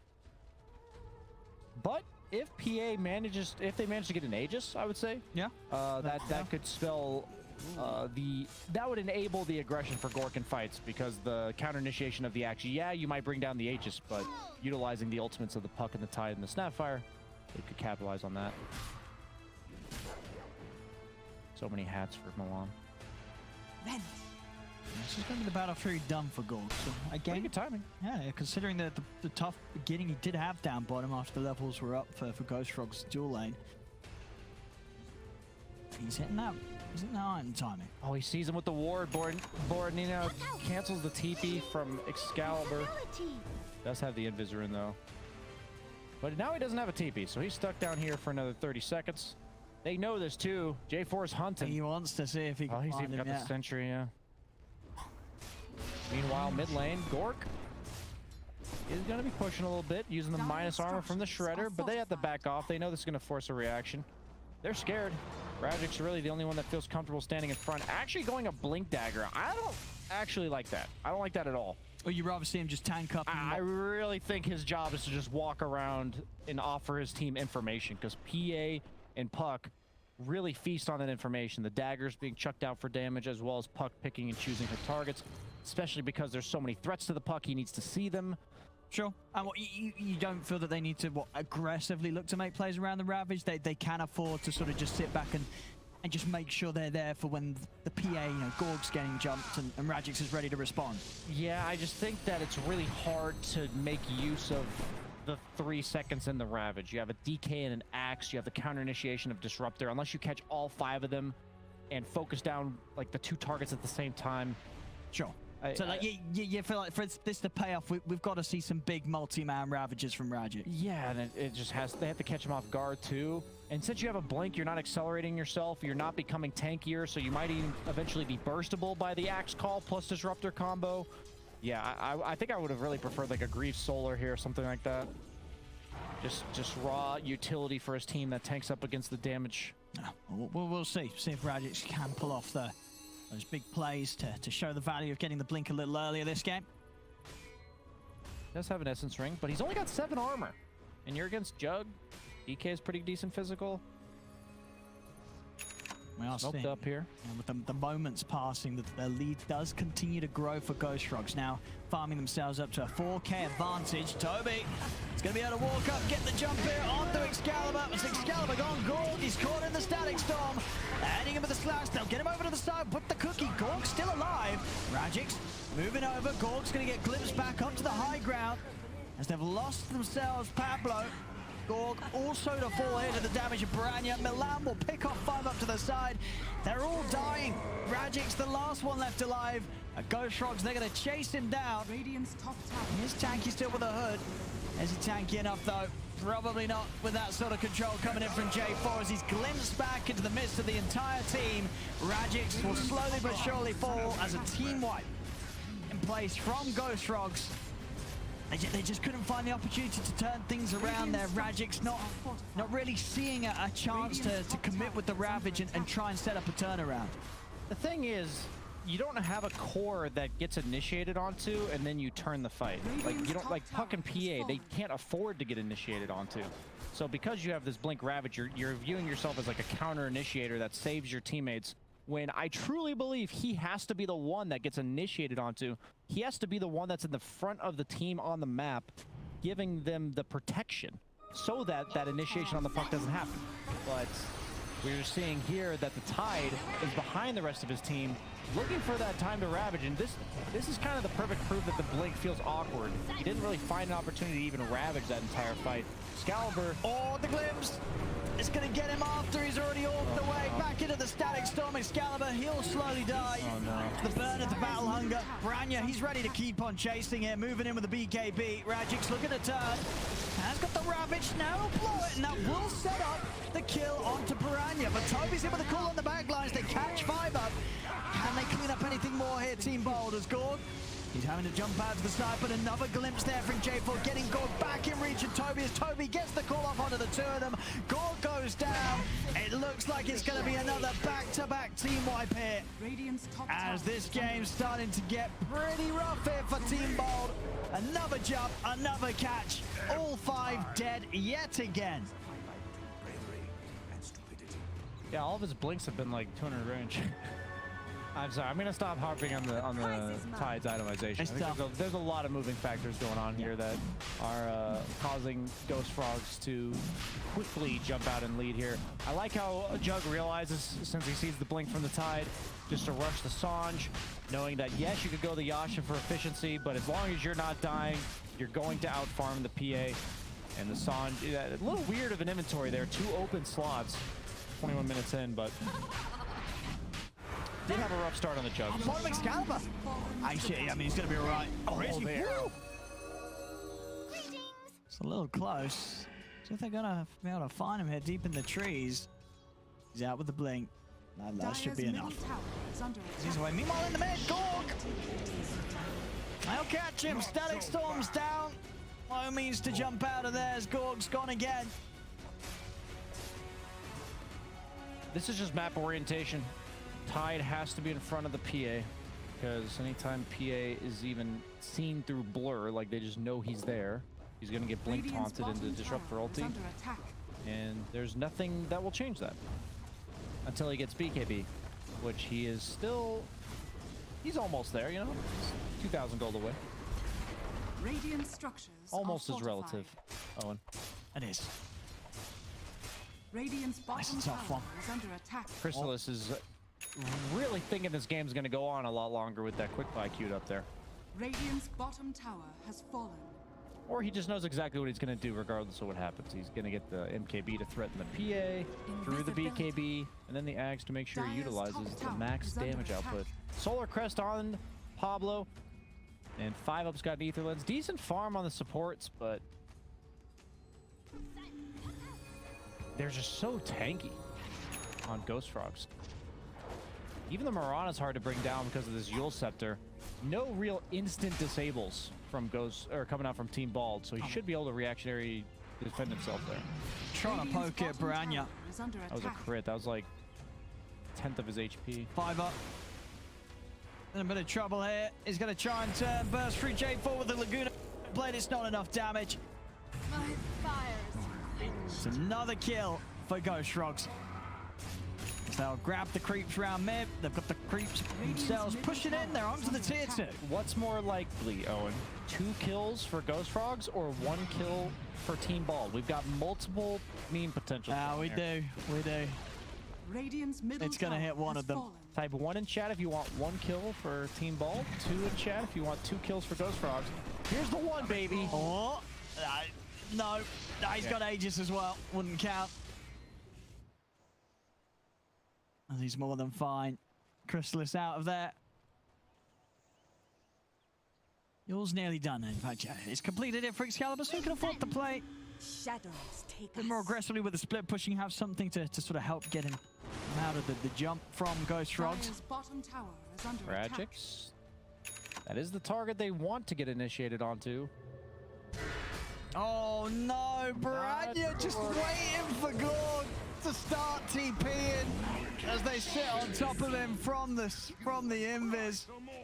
Oh, is he just stalking him? He was just watching and waiting, hitting him when it hurts. Now we need 1 more kill for Ghost Frogs. It's already been spoiled. No 420 for us. Let's have a look. They're onto the high ground. 30 seconds without Gorg.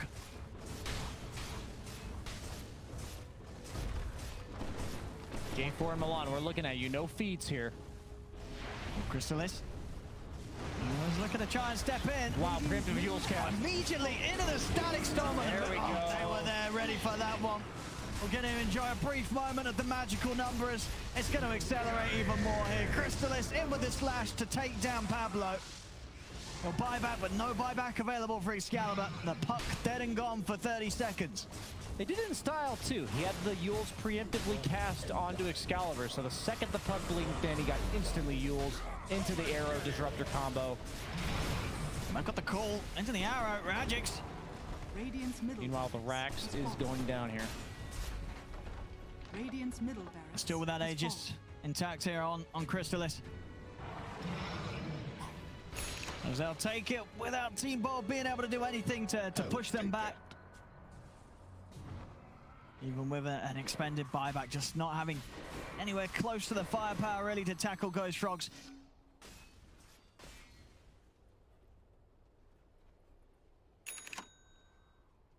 Yeah, I don't know how they come back from this. What does Dota Plus say here? Probably the 90s. Run into us. Oh, it is 100% for Dire. 100%. No faith. That's a tough one. You see all three cores of Ghost Frogs in the 13k net worth department. Meanwhile on Team Bold, 10k for Xcalibur and Gorg. 8k here for Rajjix. Very far behind in comparison. As Ghost Frogs, they're just stepping up, taking another set of racks. There's no defense to be had here by Team Bold. They're just going to let this second racks go. Yeah, I was going to try to Doctor Strange this game. What's the one out for Team Ball here? But Dota Plus is telling me there is no outcome. No timeline where they take the victory. Rapfire is respawning. One last Hail Mary. See if they can do anything. See if they can get a kill at least. Something. BoraNija just focusing on closing up the game. The BKB is done.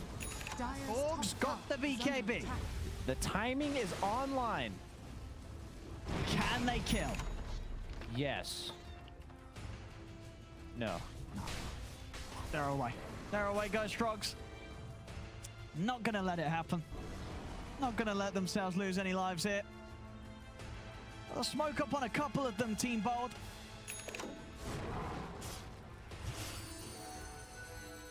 I'll take that as tribute. As Ghost Frogs can chill out. Tier 2's ready for the take-in up top. Like to maybe pull that over. First one. This one was it was a straight-up stomp, bro. Yeah, I think it largely came down to the draft. Their just game matchups on the side of Team Bald were really tough to play, and they had to have the lanes go a bit better. I think the decision to commit so many